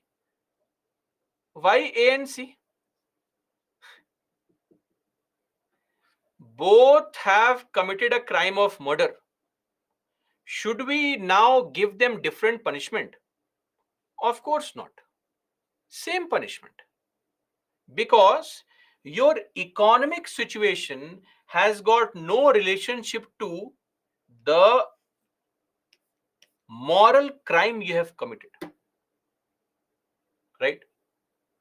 So there is one problem here now. When you start treating people differently, there should be some kind of logic behind differential treatment. Yes or no? Do you understand what I'm telling you now? I'm slightly widening the scope here, that there is always a possibility that when you treat people differently, sometimes the treatment which is different can be based on a very unrelated topic. So if you are treating A and B differently on tax matters, it is justified. But if you are treating A and B differently on murder matters, that is not justified. But how to check? How to check when to treat people differently and on what parameter? So there are two tests that Supreme Court has devised. Test for reasonable classification. How to classify people in different groups. So there are two tests. Test number one, it is called intelligible differentia, meaning people placed under similar circumstance should be grouped together. An example was this: we are placing B and C in the same group. That is logical. So always ensure that when you are treating people differently, you are treating a set of people in the same fashion. They should be in a similar circumstance. Don't treat Ambani and a common person in a same fashion for some monetary matter. It may be their lives are hugely, vastly different. So that is the meaning of intelligible differentia. When you place people in groups and make laws for them, the people within the group should be in a similar circumstance. Clear? Now comes the second part. I'll give an example of this to help you understand better. Sufficient nexus. There used to be a law in the country under IPC section 497. This law was the law of punishment for adultery. What is adultery? Adultery means having any illicit relationship outside the wedlock, meaning outside marriage. Beyond your marriage, if you have any extramarital affair, that is called adultery. Okay? Now take this example. How did the law function? There is a person A. A is a male. A is married to B. B is a female. Let's assume B is a female. Now what happens is B develops some kind of relationship with a person C. C is a male. Now C is married to say D. D is a female. This relationship you are seeing here between B and C, this is what is called adultery. Are we clear? Now I'll ask you two questions. Please respond. Question number one. Who is at fault here? Who is at fault? Who is committing the wrong?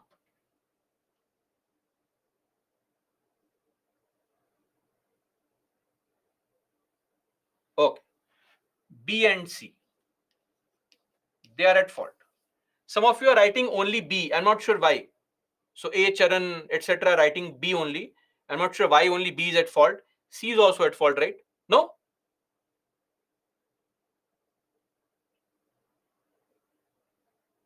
Okay. Anyway. So both B and C are at fault. Now, who is suffering? Second question. Who is suffering here?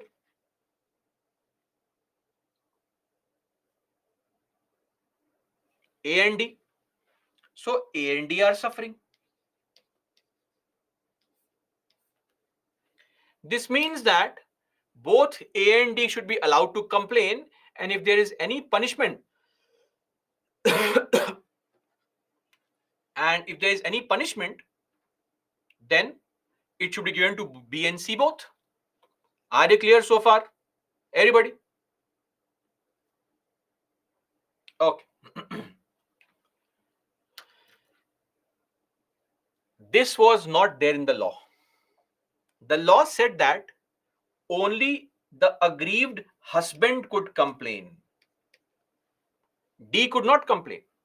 Wife of a husband who was found involved in adultery, that wife could not complain to the police. Point number one. And point number two, who will be punished? Only the male involved in adultery will be punished. B will not be punished. Only C will be punished. Are you clear? 2 years of jail for C. This law was based on a very old concept, a Western idea, a religious idea, that women or wives are meant to serve their husband, the master slave kind of relationship. And that is why the wife has no right to complain against the husband. And men are moral corruptors, women are innocent people. So it is this male who has corrupted her, and hence this male should be punished. Now tell me something. We have created two groups, men and women. Yes or no? Two groups created, right? First test is met. Men and women are different people, they can be kept differently. Okay. But we are treating men and women differently based on what? Based on morality. Right? Based on morality. That if only a man is actually a moral corrupter, women can never be morally wrong. So, when you treat men and women differently based on morality, tell me, is there any link between gender and morality? Tell me, is there any documented evidence, or in your life also, is there any? Soyab says yes. Please explain how, Soyab. And Pooja also. Tell me, what's the link between gender and morality? However simple the question, some of you would think what, I'm not sure. There is no link. Anybody can be morally right or morally wrong. So when you treat people differently, no, PUJ Pooja, not PWJ Pooja. If you treat people differently, there should be a sufficient nexus. Link means nexus. Between the objective of the law and the classification exercise. Objective of the law is what? To punish for a crime of morality. This is the objective. And the classification is based on gender. There is no link. That is why this law violates Article 14. You are treating men and women differently on a wrong ground. If you treat men and women differently, say on some physical feature, let's say you are giving women 5 days of additional leave every month during their menstruation, it is justified because they may face difficult times during those 5 days, right? Excruciating pain. So, on physical features, differential treatment is justified. We do treat women differently than men based on biological factors, don't we? Right? We have the Maternity Benefits Act, which allows 26 weeks of paid leave for a working woman when she is pregnant and she delivers a baby, because a man is not capable of delivering a baby, at least as per science. I cannot delve into the US concept of gender fluidity right now, but on a very basic idea, right? Let's not get into a debate on what is happening in USA. Okay, USA is a too advanced society. because when your stomach is full, then these ideas come in your brain. Anyway, I hope you've understood this. So, when you make laws, there should be a logic between differential treatment. For example, we have the concept of voting age. Are we not treating people differently? Tell me, yes or no? Two groups, less than 18 and 18 or above. And we are saying that once you have turned 18, you are an adult, you are seen as more mature, hence you get the right to vote. Simple. I'll just extend to one last example. To contest elections for panchayats, you cannot have more than 2 children. Use the logic of Article 14 and tell me whether this law violates Article 14 or not.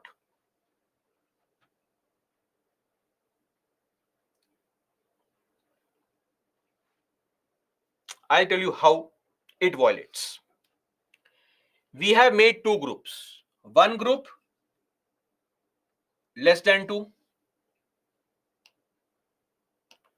One group is less than 2 children and second group is more than 2 children. Intelligible differential. Done. We have created two groups. Okay. Now, what is the purpose of this grouping? The purpose is to allow some people to contest for panchayat elections. Panchayat elections means people's participation in governance. Two-child policy means population control. Please tell me what is the link between people's participation in governance and two-child policy. If somebody has 3 children, does his or her efficiency to run a panchayat come down? Tell me. We don't know. Actually, there's no study being done like this. That, oh, you have 3 children, you can't govern now. How can you be sarpanch? You have no skill only. No, no. Similarly, having a functional toilet. Please tell me, if you don't have a toilet in your house, does it take away your power to administer a panchayat? Again, the same point. These laws simply violate Article 14. Also, Supreme Court has accepted these things. That is a personal problem. But these laws blatantly violate Article 14. Still, they exist in the country. Why? Because Supreme Court feels that such progressive steps can act as what? Such progressive steps can act as an example for higher levels of politics. What example can it serve? We don't know. But anyway. So this is Article 14. The first part talks about equality, but second part talks about the differential treatment. Clear? Don't worry, adultery is no longer a criminal offense. Does not mean you should do it. It has been struck down by Supreme Court in 2018, Joseph Shine case as unconstitutional. And look at this, such a stupid law. Why should the state be involved in the first place? Right? Forget the violation of Article 14. Think of it. Why should the state be bothered if somebody is having an extramarital affair? It's their personal problem. A or D should go to a family court, get a divorce. Or A can have an affair with D. That's your personal problem. I'm not giving any suggestion. I'm simply saying this is a personal problem. Don't involve police and courts here. Right? Okay. Anyway, so this is with respect to the Article 14. Clear? Solve this question. Came in 2018. Read the statement carefully. Mark the answer.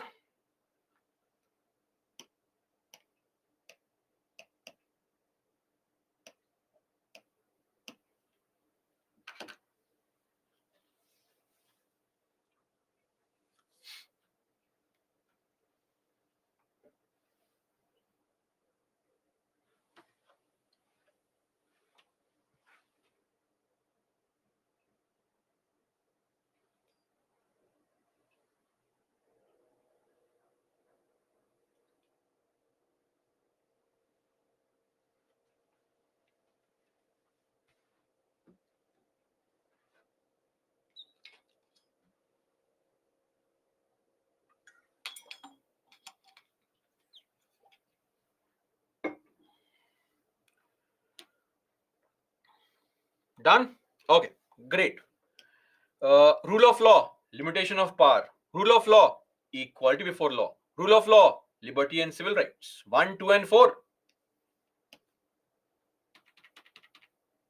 Civil rights, limitation on state's power, equality before law, rule of law.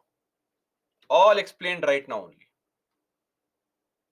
So C is the right answer. Look at this question asked in 2021. I'll give you 30 seconds to mark this answer. I mean, it's a very easy question. Lakshmi, if murder in case of self-protection, then judgment. Well, madam, when the other circumstances are the same, don't add circumstances. It's all about circumstances. I want to simplify matters to give you an example, right? Of course, we look at the circumstances of what happened in the crime.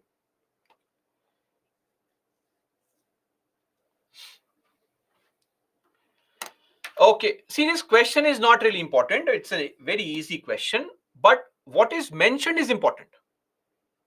A legislation which confers any law which gives the executive or any administrative authority an unguided, uncontrolled, discretionary, arbitrary, random, unlimited, unfettered, unrestricted power violates Article 14. Always remember, whenever anybody gets unlimited, unguided, uncontrolled, arbitrary, random, unfettered, unrestricted kind of power, it always violates Article 14. You have to just prove that this particular law, this order is providing this authority with an unlimited power, and then the courts can cancel that particular law because it violates Article 14.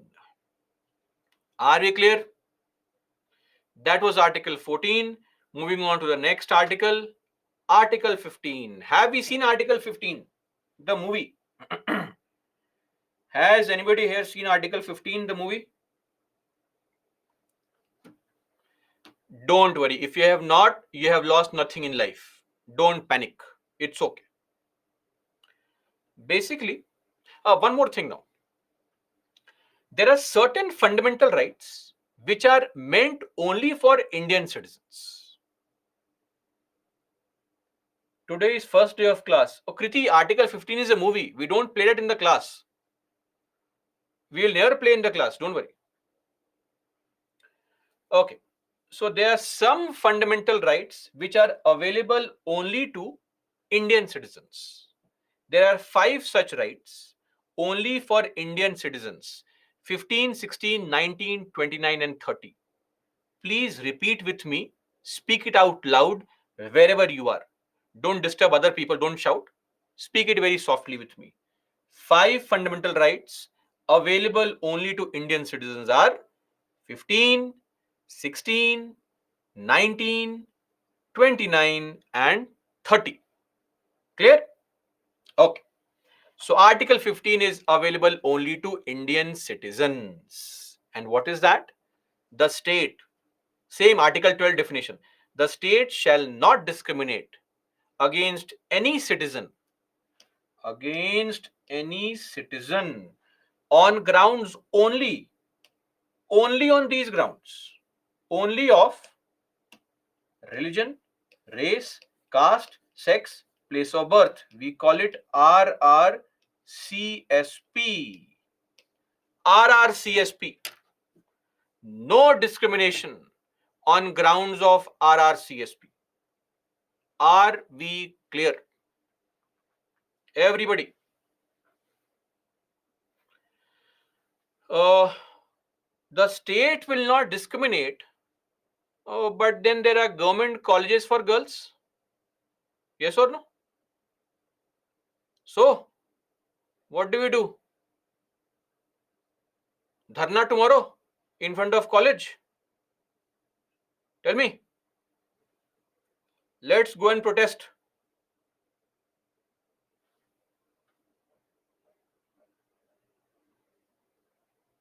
No, no, guys, please don't. Some of you are leaving the class and going for protest only. Wait, wait, wait. before leaving, read this article also. Same article 15 is clause 3. Nothing in this article shall prevent the state from making any special provision for women and children. Are we clear? So, yes, the state will not discriminate, but the state is allowed to make special provisions for women and children. So, please don't leave, because if you go and protest, they'll firstly slap you. That half-baked information, WhatsApp forward knowledge, get lost, right? So this. Okay. So interestingly, Article 15 says, Clause 1, that state will not discriminate. Can other people discriminate? No, they also cannot. Because Clause 2 says that no citizen will face any kind of discrimination on the grounds of religion, race, caste, sex, place of birth. You will not face any disability. No extra liability will be imposed on you. No restriction, no condition will be imposed on you just because you are of a religion or of a race or a caste, sex, or place of birth. For access to shops, public restaurants, hotels, places of public entertainment, use of wells, tanks, bathing ghats, etc. Right? Clear? So, you are prohibited from discriminating against any citizen on the grounds of RRCSP. Now, please answer questions very quickly. Does the state not discriminate on Article 21? Oh, no. Does the state not discriminate on right to vote? Yes or no? It does, right? Some people are allowed to vote, others are not. Does that violate Article 15? No. Why? Because the discrimination is on the basis of age. Age is not mentioned here. UPSC discriminates on the basis of educational qualification. Only graduates can apply, right? Meaning what? Again, it is also allowed because this is not mentioned here. Only on these grounds you can't discriminate. Meaning, on other grounds, discrimination is possible. So, if you go, you see a flat on rent, an ad, a public ad, a flat on rent, and you go there and the flat owner asks you, do you eat non-vegetarian food? And you say yes, every day, 3 times a day, and I drink also alcohol. The flat owner says, leave immediately from here. Has he violated Article 15? Tell me.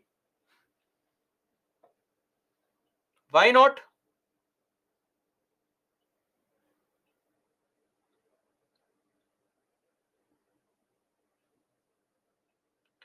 If he has, why? And if he has not, why not?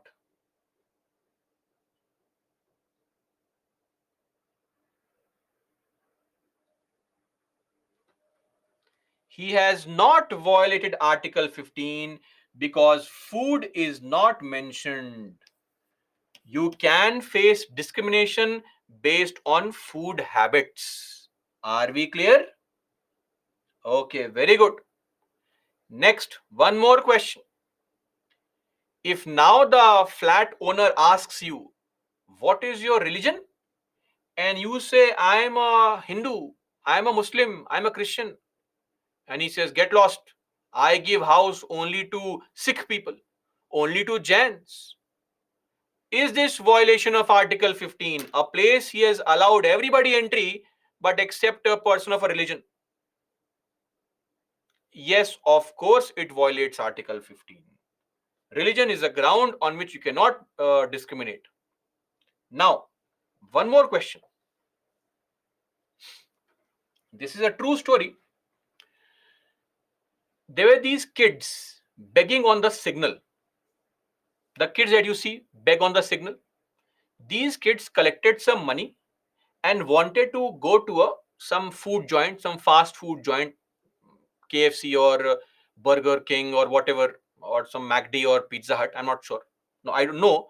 I don't want to name it. So they went to that food joint. Now, the manager there did not allow them entry. The manager did not allow them entry, access to shops, etc., or any place dedicated to use of public. Does this violate Article 15? Yes or no? Don't write yes or no. Write yes or no with reasons, ground.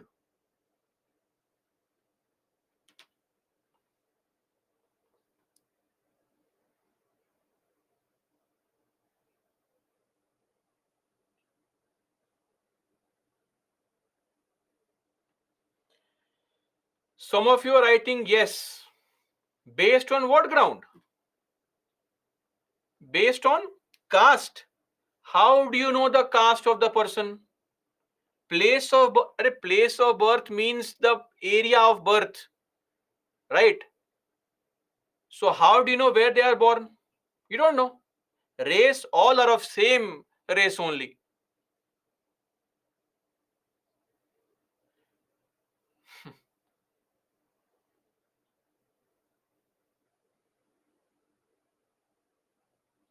Caste is class, Devyani. That may not always be the case. Please, guys, don't become emotional. It is not violation on the grounds of RRCSP. That violation is not discrimination under Article 15. Are we clear on this? Clause 2 of this article prevents discrimination on the same grounds. RRCSP.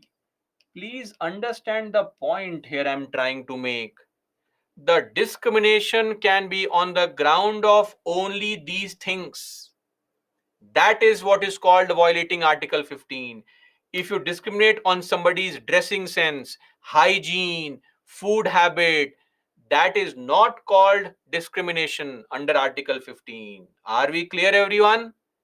If tomorrow you go to a, say, Mercedes showroom and they throw you out, get lost, then you can't go to court. Court mein Article 15 is violated, right?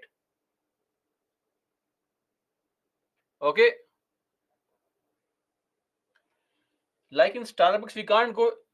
Who told this to Ananya that in Starbucks we can't go with chappals? No, no, no. That is wrong information, right? But yes, in certain clubs, they may not allow you in entry inside with slippers. In clubs, no, no, wrong information. No, private property, but the point is if you have opened the property to public use, you are giving it out on rent to any and every person, then it becomes a public, which a property where you are allowing people entry, but restricting the entry based on religion. Are you able to understand? Then hotel is also private property. Okay. So I hope VK Kush, your doubt is resolved. Okay. This is Article 15 done. Clause 1, 2, and 3. Now, Prem Kumar, domicile means where you live. Place of birth is where you are born. Yes, Article 15, Clause 2 is again enforceable against the private property. Ritika, so what's the problem?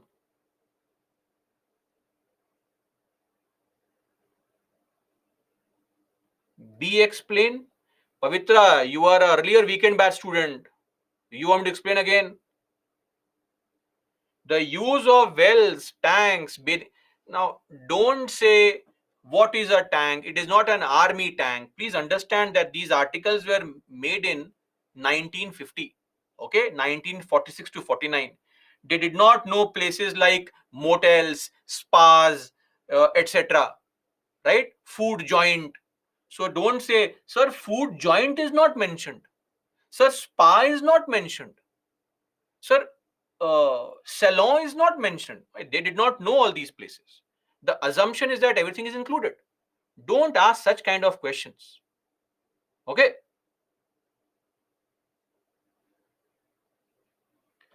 The use of wells, tanks, bathing ghats, roads, and places of public resort maintained wholly or partly out of state funds or dedicated to the use of general public. Either it is maintained by the state or it is meant for public use. These are two different things. Are we clear on this, everybody? Including Mayank Vadwani and Pavitra? Okay? It is now a public place. Okay? If you are allowing entry of everybody there and you are restricting entry based on certain religion, then that is wrong. Now, please let me help you understand one more point here. When you go to court to claim Article 15, it is your duty and the onus is on you to prove that you are facing discrimination on grounds of RRCSP. For example, you can go and say, why is there this PG for girls only? I want a room here. Discrimination. Article 15 getting violated. RRCSP. I want to live here. Some enthusiastic aspirants here can do this drama. But the PG owner can simply say, no, it is based on morality. Simple. And when you go to court, the court may also ask you to get lost immediately and don't waste time of the court. Are we clear? So when you go to court, you have to prove that the discrimination is based on RRCSP only. It is not the responsibility of the person discriminating or the court. Are we clear? So every discrimination can have multiple sides to it.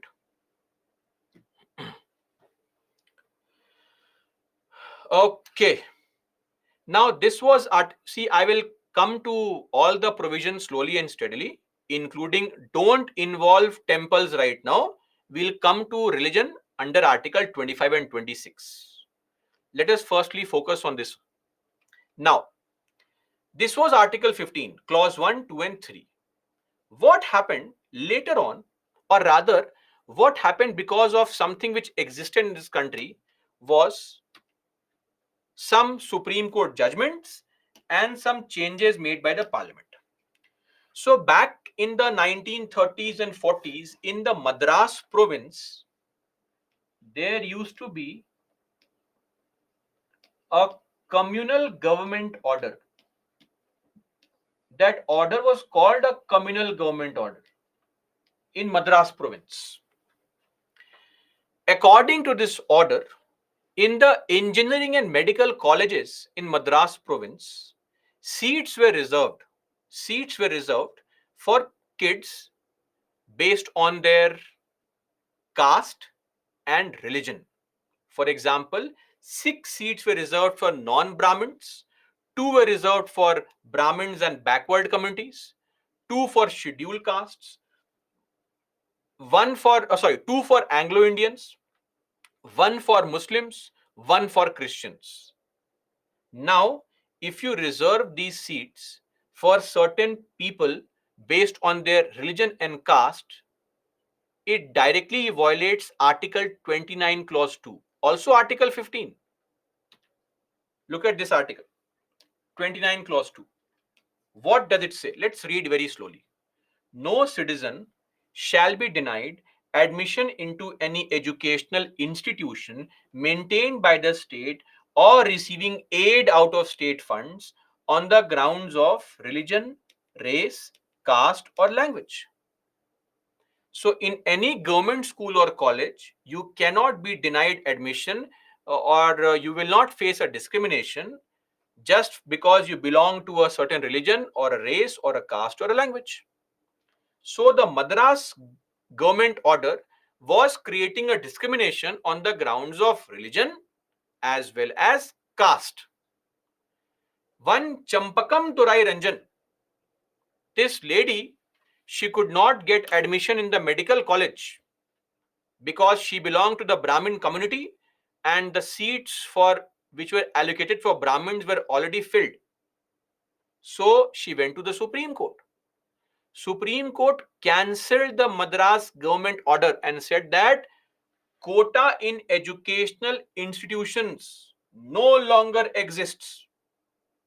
Why? Because it violates Article 29, Clause 2. So, we said that no reservation in educational institutions. What did the parliament do? Parliament passed the First Amendment Act 1951.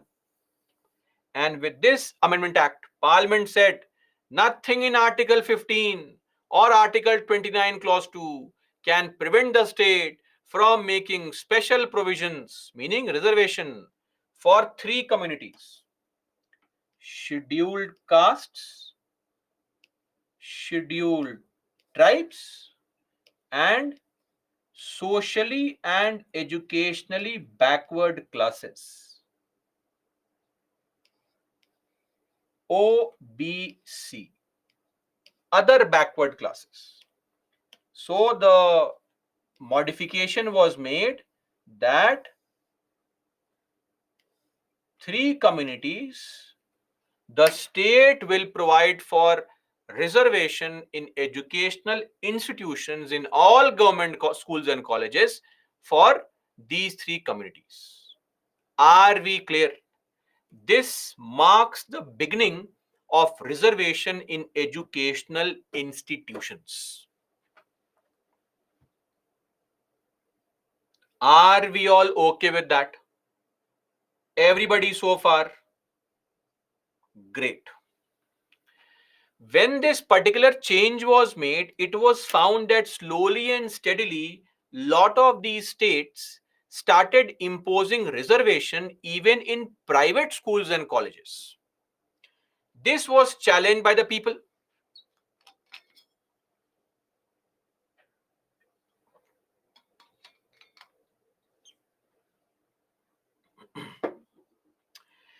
What was the problem? The problem was that there is an article 19(1)(g).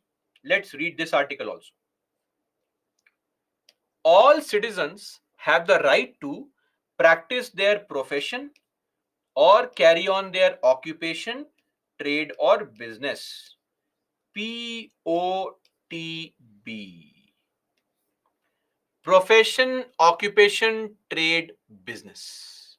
You have a right to carry your occupation, trade, and business.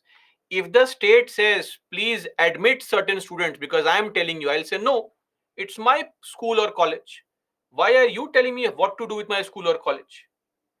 Imagine you are running a shop and the government says, no, no, not your son or daughter. Hire somebody else to own the shop. Why? It's my personal property. I have a right to manage my school or college in the way I want to. So Supreme Court said quota in unaided. What is unaided? Which do not receive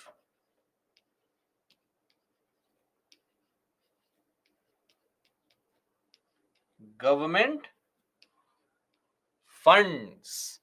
Unaided educational institutions, there will not be any quota because it violates Article 14, it violates Article 19(1)(g). Why Article 14? You are treating public schools and or government schools and private schools in the same fashion. That is wrong. Cancelled. Again, the parliament said no, no, no, no. Again, they passed a 93rd Amendment Act and said, sorry, we can make special provisions for SEBCs, that is OBCs, for scheduled castes, for scheduled tribes in any school or college, whether it is aided or it is unaided, does not matter. Government school, private school, government college, private college, we can make reservation. Whether we do it or not, that is separate. We can do it. The only exception is a minority educational institution, MEI. In a minority educational institution, we will not, but otherwise we can. Simple. This is what is the reservation policy of the country vis-a-vis the education system is concerned. So it was not there originally, but was added later on through two amendments, one in 1951, the other in 2005. Are we clear? See, minority educational institution is a school or college which is run by minority community. Okay? Ritesh, but in my school there was no reservation. Ritesh, what did I tell you just now? The state can make, right? Can make. If they want to, they will. If not, they will not. They did not think your school was good enough to make a reservation. Not that reason. They must not have done it. Simple. So it is not a mandatory provision. It is an optional provision. Are we clear on this? Everybody?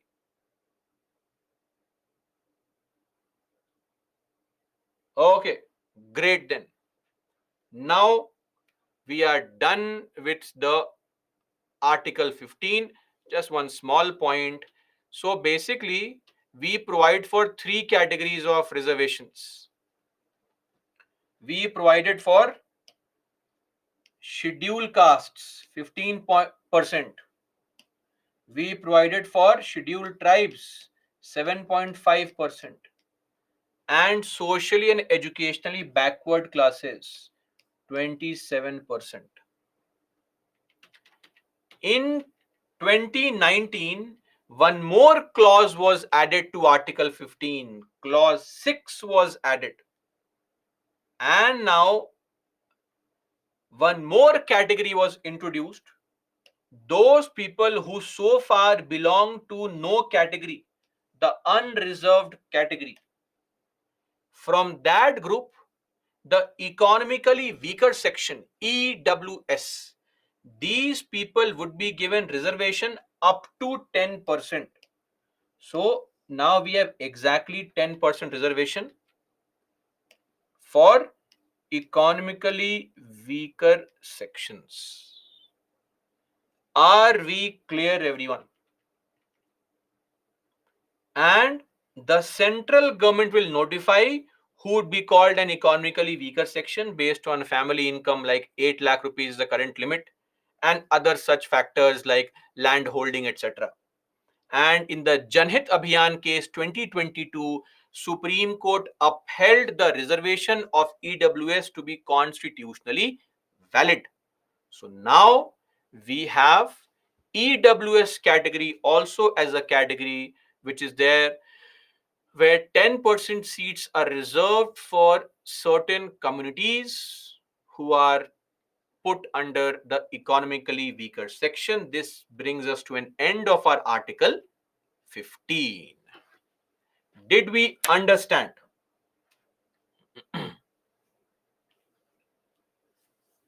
Okay. So far we were looking into Article 15, which was in the field of education, which is of no concern to you. You have all crossed the education field. Now comes the article which directly impacts you, and most of you are more affected by this provision. So, Article 16, equality of opportunity in public employment. So, the article says that there shall be equality of opportunity for all citizens in matters of public employment. In government jobs, no discrimination. No discrimination in matters of employment on the grounds of religion, race, caste, sex, place of birth. RRCSP. Also descent and residence.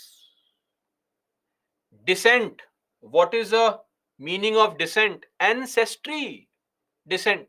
So, on the basis of descent or your hereditary succession,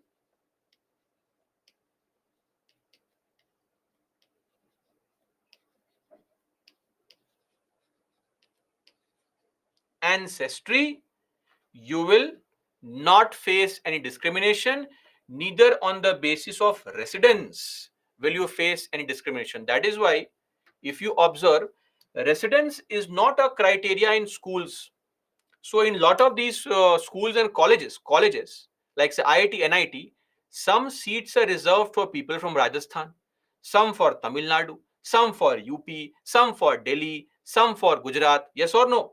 Have you observed this in certain schools and colleges? So why is that the case? That is the case because in a college, residence can be a ground of discrimination. But in government jobs, these will not be a ground of discrimination. Just because you are born in some place, we will not discriminate against you on government employment.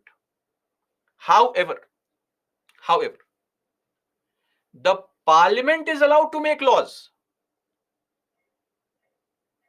making residence as a criteria to get a government job.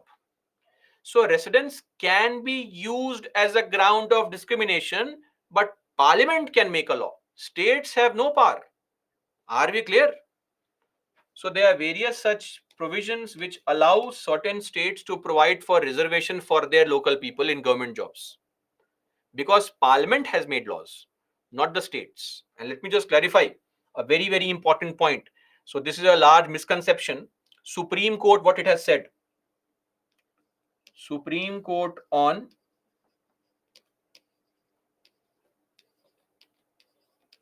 residence based reservation.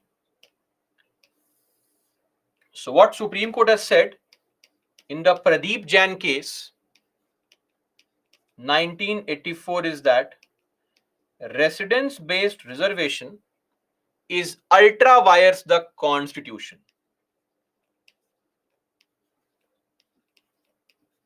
Such reservations are ultra. What is ultra vires? Tell me. We have seen this word earlier. Ultra vires, outside the scope of, beyond the scope of the constitution. Are we clear? Residence based reservation is not allowed. Not allowed. So, if any state tries to do it, the courts cancel the reservation. Maharashtra 80%, Gujarat 85%, MP 70%, Andhra Pradesh 75%, Karnataka 75%. It's all cancelled. Recently, Haryana tried to do it 75%. That matter is pending in the High Court. Now the discussions resumed last month. But again, the judge who was hearing the matter, after he heard all the matter, he was transferred to Rajasthan High Court as a Chief Justice. Again, the matter is pending. But that matter is pending in the court, right? And the Supreme Court has said that if the private organizations are not following the reservation, you can't punish them. So that reservation is not applicable actually. So whether in the Surunda Reddy case, Kailash Chandra Verma case, any case you see, Supreme Court always cancels reservation based on residence for local people. It never supports it. But one small point, if I am the state government and I want to provide jobs to my own people, what can I do? You're not allowing me to give reservation based on residence. So I can't make a reservation that people living in West Bengal, people living in Tamil Nadu can only apply. What to do?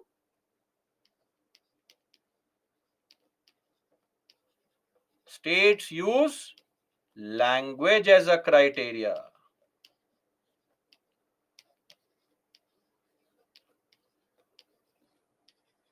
to get around the Supreme Court judgment. Are we clear? Now, if you use language as a criteria, then what happens? Very simple. Tell me, why would a Tamilian learn Bengali? So, of course, if you say that the you need to also qualify a Bengali paper, of course, a Tamilian is out. Why would somebody from Maharashtra learn Kannada? If you say you have to have working knowledge of Kannada, Maharashtrian is out. If you say you have to have skills in Marathi, language fluency of Marathi, then somebody from Nagaland is out. So very simple. So states use a criteria of language to get around this idea of local reservation. But anyway, because language can be used, language is not mentioned here. It can be used. Okay. Now comes the article which was there in the constitution since the very beginning. This is not an addition by the parliament. It was there originally in the constitution, right? Article 16 clause 4, and this article provides for reservation in government jobs. Reservation in schools and colleges was not a part of the original constitution, but this was a part of original constitution. State can make reservation in favor of backward classes if they are not adequately represented in government jobs. If the state feels that some group, a community, does not have many people in government jobs, then for that community, reservations can be made by the state. Are we clear, everyone?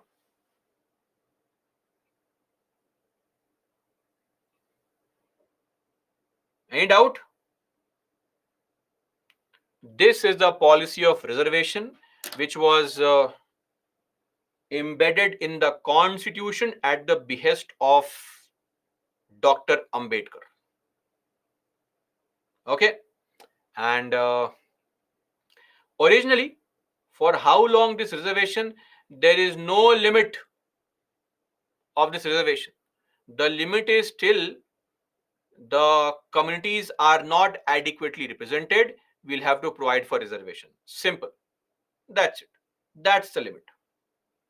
Okay. How to define these communities? We'll look into it. State means center or state, both. So, a very valid question would be how to define this? Mayank Wadhwani, simple majority. So, we have three communities which are given reservation. Now, for EWS, three communities. One is the scheduled caste.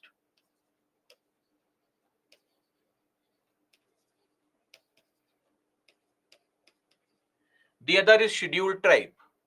And third is SEBC or OBCs. It will require at least 15-20 minutes. Are we up for extending the class over 15-20 minutes? Okay. Let me explain the criteria for scheduled castes. Point number one, scheduled caste people belong to certain religion only. Are we clear? They can belong to only Hindus, Sikh, or Buddhists. A Muslim cannot be a scheduled caste person. A Christian cannot be a scheduled caste person. You can call yourself a Dalit Christian. It makes no sense. The reservation benefits will only be given to HSB, Hindus, Sikh, and Buddhists, not even to Jains. Are we clear? Everyone so far. Point one. Now let's move on to further extend this idea. So, scheduled caste identification is done by the president. There is an Article 341 which talks about the scheduled castes. So, president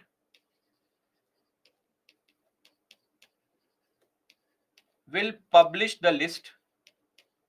This list contains the names of all the communities which are incorporated in the scheduled caste. And this list is called Constitution SC Order of 1950. You have to constantly update this list only. And who will update the list? The Parliament. States have no power. Parliament can make modifications. So every scheduled caste community finds its name in this particular list. Now, what is the reason for giving reservation to scheduled castes? The reason is historical injustice. Historical injustice. Now, one more thing. How to identify these communities? So, identification of scheduled castes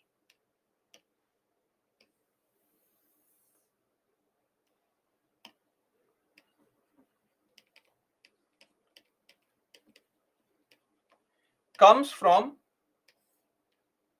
two avenues. Point number one, untouchability. Either through proximity or through touch. And number two, denial of temple entry. But what is the source of this? So back in 1929, a census commissioner was appointed, John Henry Hutton. And in 1933, he published a report called Hutton Committee Report. In this Hutton Committee report, the British Indian government was trying to create a caste census.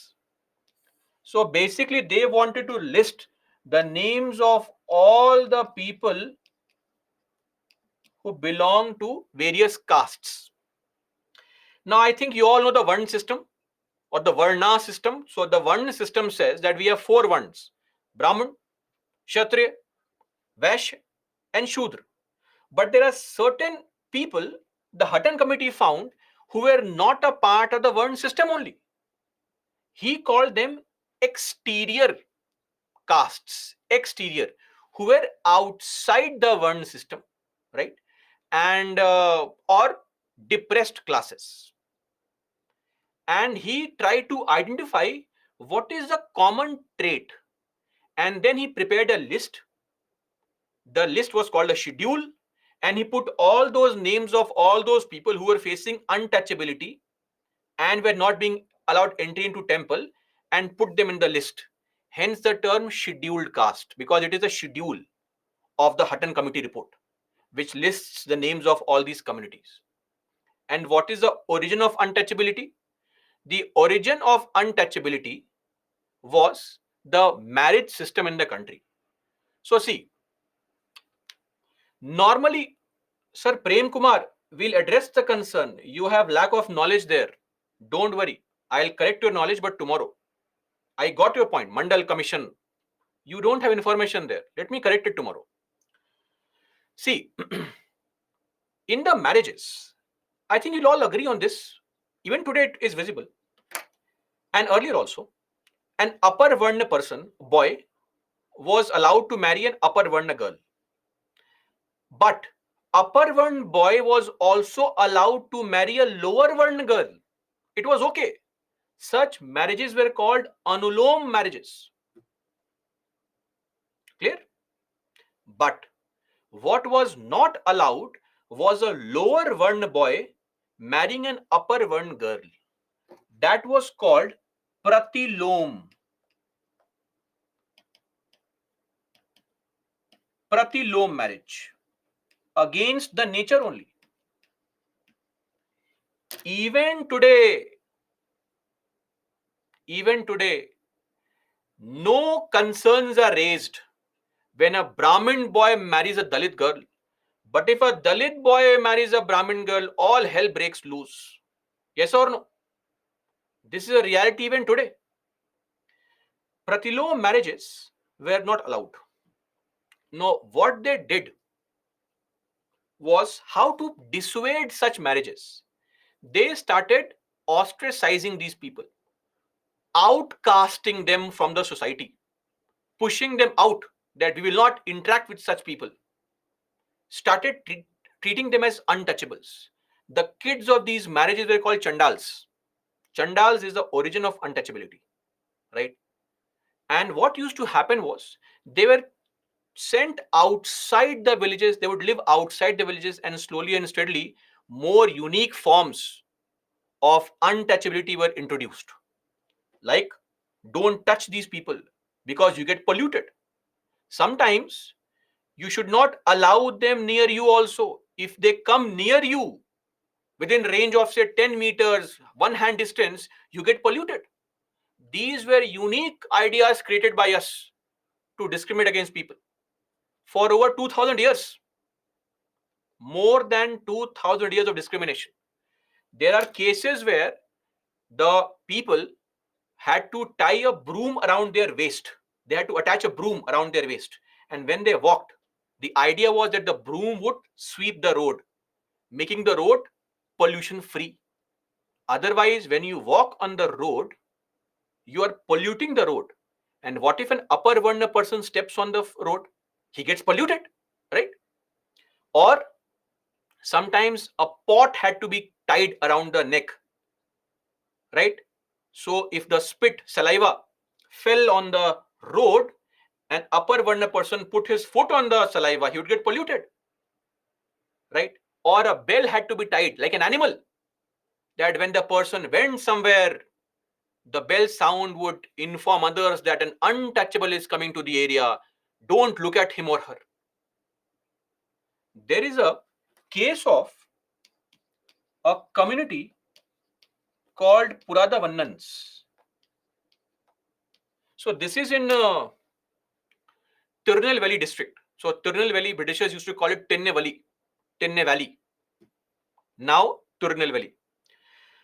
In this district, there was a group of people who were not allowed to come out of their house during, forget house, they lived in den-like places outside the village. They were not allowed to come outside their house during daytime. Why? Because if an upper caste person saw them, he would get polluted. So these communities, for generations and generations, were supposed to live in their dens only, their caves only. They could only come out at night. So Hindu newspaper in 1932 wrote this article mentioning about these communities and said that these communities are not allowed to come out during daytime because their mere sight is enough to cause pollution. And these communities have to leave their dens at the dark and scuttle back home at dawn like badgers and rodents and rats and mice.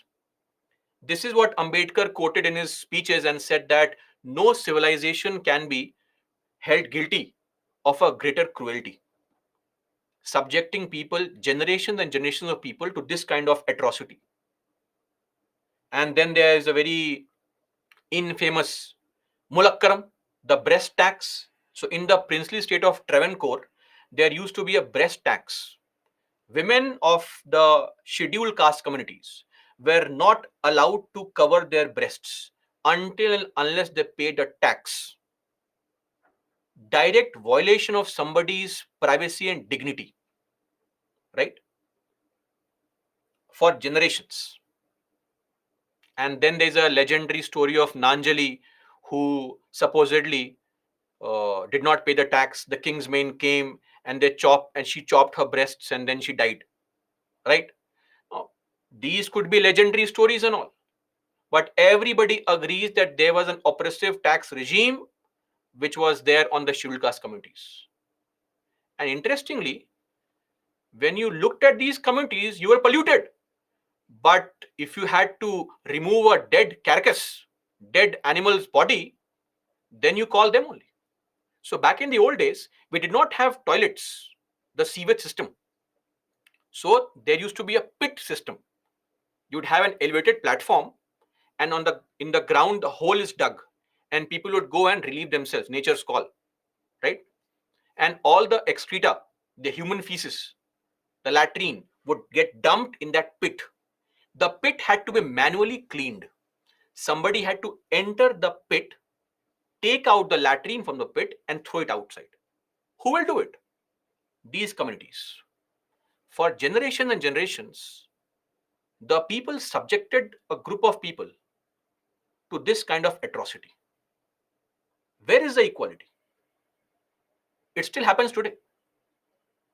99% of manual scavengers are scheduled caste people. Remaining 1% are scheduled tribe people. 70% of Group D jobs, Safai Karmcharis, are scheduled caste people. Now the upper caste people, supposedly upper caste people, are entering these jobs because of salary, because the government does not pay less than 18,000 to any person. That's the minimum wage, right? And even today, even today, if you observe some data, you will find that Hindu upper caste families, they hold 41% wealth in the country. They are 4 times richer than the SC families. The total estimated wealth of SC/STs is less than 12%. The NCRB 2021 data, government records, NCRB data says that there's a crime committed against a SC person every 10 minutes. Every day, 10 Dalit women are raped in this country. And that is just recorded information. Recorded, reported data, not the actual data. In fact, back in 2014, a survey was conducted, the Indian Human Development Survey by NCAER, the National Council of Applied Economic Research. This survey asked people 2 questions. Will you allow a schedule, will you or anyone in your family prevent an SC person from entering the kitchen? Will you or anybody in your family prevent an SC person from using your utensils? You'll be surprised that 52% Brahmins said, yes, we can't allow all this. 30% Hindus, 35% Jains said, yes, that we can't allow this. 30% rural people, 20% urban people said, we can't allow this. Where is untouchability? It is still there. The forms have changed. The practice continues. There was a social attitudes research survey conducted 4 years back where it was asked, should there be a law? Should there be a law to prevent high caste and low caste marriages, intercaste marriages, to prevent them? 27% people in Bombay, Mumbai, the financial capital, 27% people said, yes, there should be a marriage to prevent intercaste marriages.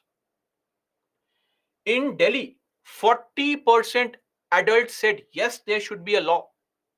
In Rajasthan, 60% rural people said, yes, there should be a law to prevent intercaste marriages. What kind of equality are we talking about? When a Dalit person simply wants to go to his marriage sitting on a horse, a female horse, a ghodi, a mare, and the upper caste women sit on a dharna, that sitting on a horse going to your marriage is a right reserved only for upper castes. Where is the equality? There is no equality, right? This sham of equality looks like nice in your cities only, but largely, the practices have continued, right? And when we talk about merit, efficiency, the starting line must be the same. You cannot subject somebody to constant derogatory remarks. You cannot subject somebody to a lifetime of abuse and then tell him, come on, compete with me. No, he cannot compete with you. Your merit is assisted merit. Generations of assisted merit, right? So the benchmark of efficiency, if it is grounded in excluding certain people, we'll only get a result. And what is the result? The result will be a pattern of governance which will be skewed against the marginalized. That is why we have to take into account the social realities and undo centuries of wrongs, discriminations meted out against the scheduled caste people. That is why even your economic situation, if it changes for an SC person, the stigma attached does not change. That's the sad reality. And then we become very angry and upset that for the past 70 years, reservations are there for SCs and STs. How is this happening? Where is the equality? Sir, for 2000 years they have suffered. And they take handful of seats. And 10 lakh people in the country claim that if there was no reservation, I would be an IS officer. No, sir, no, ma'am, you would still not be an IS officer because you don't understand the realities of life. That's a sad affair, right? There is no data to correlate merit, not at all. In fact, I will tell you data. The Stanford University conducted a survey along with AICTE and World Bank across first and third year students in all the IITs and NITs. It found that of the 45,453 students, the learning assessment, the outcomes of it for SCs and STs was far better than the other communities. So should we say that SCs are better? No, they're equal. Same people. The idea is to ensure equality of opportunity. Simple. That is why, please understand that a meritorious candidate, we talk about merit a lot. Meritorious candidate is not merely one who is talented or who is successful. No, but also one whose appointment fulfills the objective, the constitutional goal of uplifting the members of the SC/ST communities. And I'll just close with giving an example of how forms keep on changing, but the mentality never changes. And you can't hide that for long. When people say with pride, I have been a part of an inter-caste marriage, it is just a marriage because you are still hung on that caste system that you think you've done something great to marry somebody outside your caste. It's not an achievement. It's a very natural thing. In 1990s, we'll see tomorrow, the Mandal Commission. In 1990s, when the OBC reservation was implemented, pass out kids went to Delhi to protest. And how did they protest? They took brooms, jhadu, brooms, and started sweeping the streets as a mark of protest. Why? Because if you give those jobs, our jobs, to these people, then we will have to do their jobs. Because cleaning the latrines and gutters is a job for a community, and all the best jobs are meant for that community only, right? It's reserved for our community only, the birthright. God has told us. In 2005, when the IIT-IM reservation came into picture, parents took their kids, small kids, to Connaught Place, Delhi, made them sit with a shoe brush, and shoe polish, and told them, polish, took photographs, protest. Why? Because if our kids, or if your kids, or those kids go to IITs and IMs, then our kids will have to do their kids' jobs, those menial jobs. Because our kids, as per God's wishes, are meant to do greater things in life. This is the trauma, this is the injustice that a large section of this country has suffered for over 2000 years. So if somebody says that we have given reservation of handful of seats for 70 years, let's remove it. Uh, you are in a fool's paradise to be even thinking of this. Anyway, let's end our discussion here only. Tomorrow we'll continue from same point. We'll discuss the scheduled tribes, how they identified the OBCs, and also the very famous Mandal case, and then the Supreme Court judgment, and then other provisions of fundamental rights. Okay, that's all for today, guys. Jai Hind. The class tomorrow is at 10. So 10 to 8, we'll have a full long day class. Lot of fun and frolic because rights are very interesting as a topic. Okay. No task for tomorrow. Just revise what you have studied yesterday night and also today night, morning. HSB stands for Hindu, Sikh, Buddhist.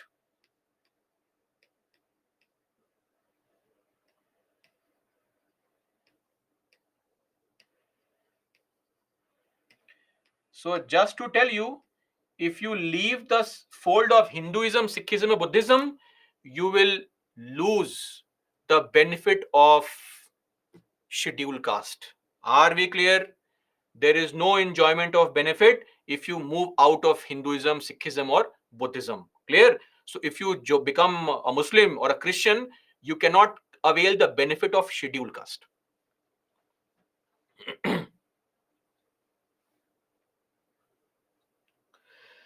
See, any change that comes will only come slowly.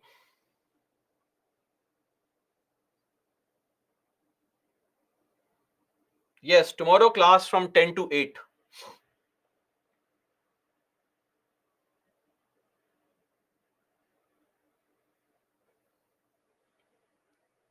Asif, don't worry. We'll finish the syllabus.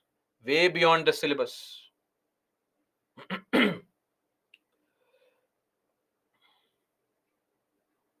No, no, tomorrow is not the class of polity.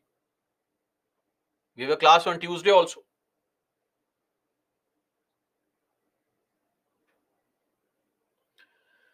Pavitra, sir, love marriages are better to remove caste. I don't know of that. But why do we have to have a love marriage? Why cannot people agree on just not looking at somebody's caste?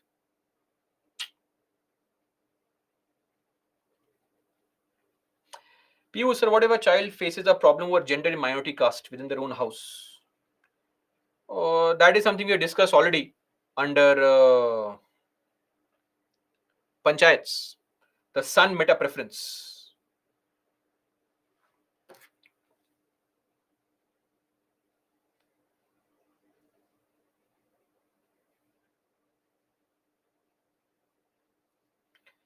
Why this benefit only in Hinduism? Because yes, Hussein, scheduled caste comes from the source is marriage.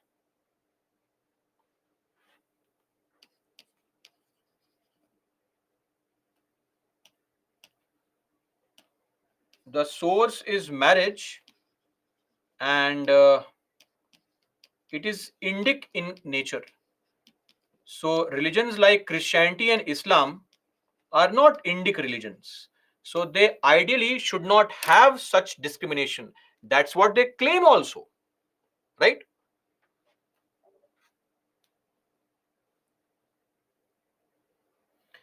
If people change their mentality, yes, of course. Ramya, are you asking or are you noting these points down? Baby, class timing is mentioned here. Vaibhav, class timing is mentioned here.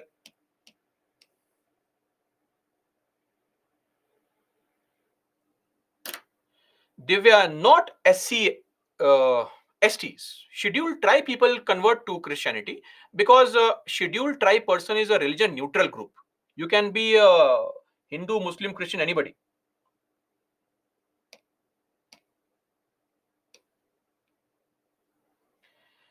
Dwepayan, yes, we can, but I'll tell you how and why tomorrow. Joy Paul, I think I have addressed this.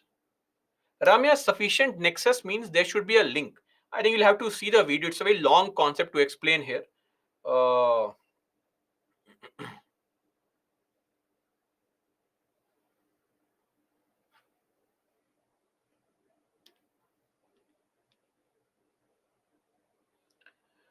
Sufficient right now here. So look at the video. In case you still don't understand, ask me. The idea is that when you make a law and treat people differently, there should be some kind of relationship between the law and the purpose of treating people differently. That's it.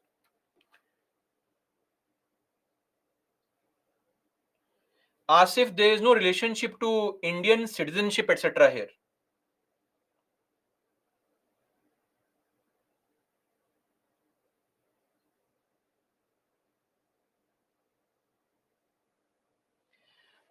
No, Mayank Vadwani. See, my point of giving that data was to tell you that merit is very subjective in nature.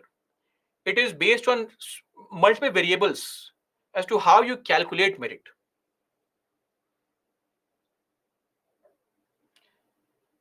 Uh, no, Anuj. The concept of reservation is mentioned in the constitution, but somebody has to apply it. So the governments apply it.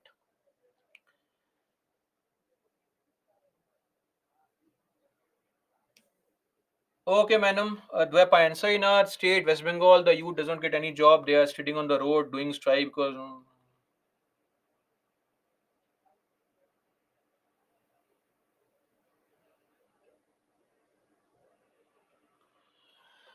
Dwepayan, giving you jobs is not your fundamental right. It is your DPSP actually. So DPSPs can't be claimed in the court. It can only be a metric to evaluate the performance of a government. So you can change the government if you don't like it. That's what you can do.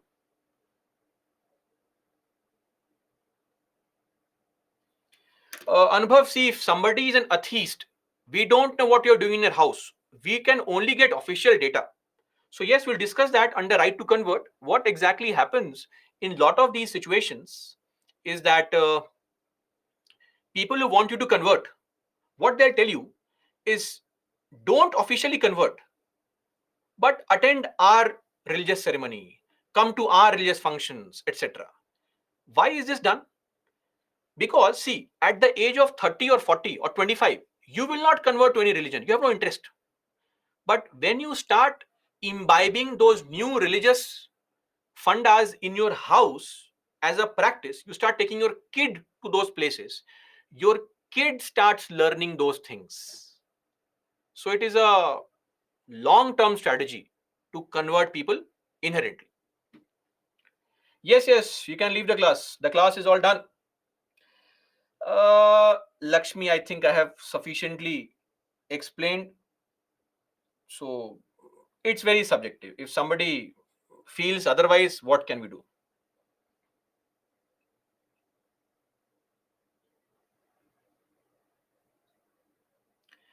Because Abhishek, Muslims and Christians do not have the concept of untouchability. It is not existent in those religions only. The religions claim equality.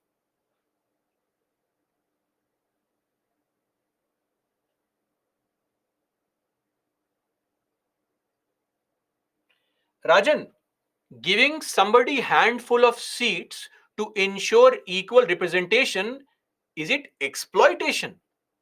And maybe you have a misbelief that an SC person gets 200 marks and gets selected in the main examination. The cutoff for SC is 699 last year, 700 year before. 40 marks of difference was the cutoff difference. It is not that any random person is getting the entry. They are almost as good as the other person, almost as good. So anyway, see, reservation is a very personal perspective. It depends on you. Take it or leave it, kind of a thing.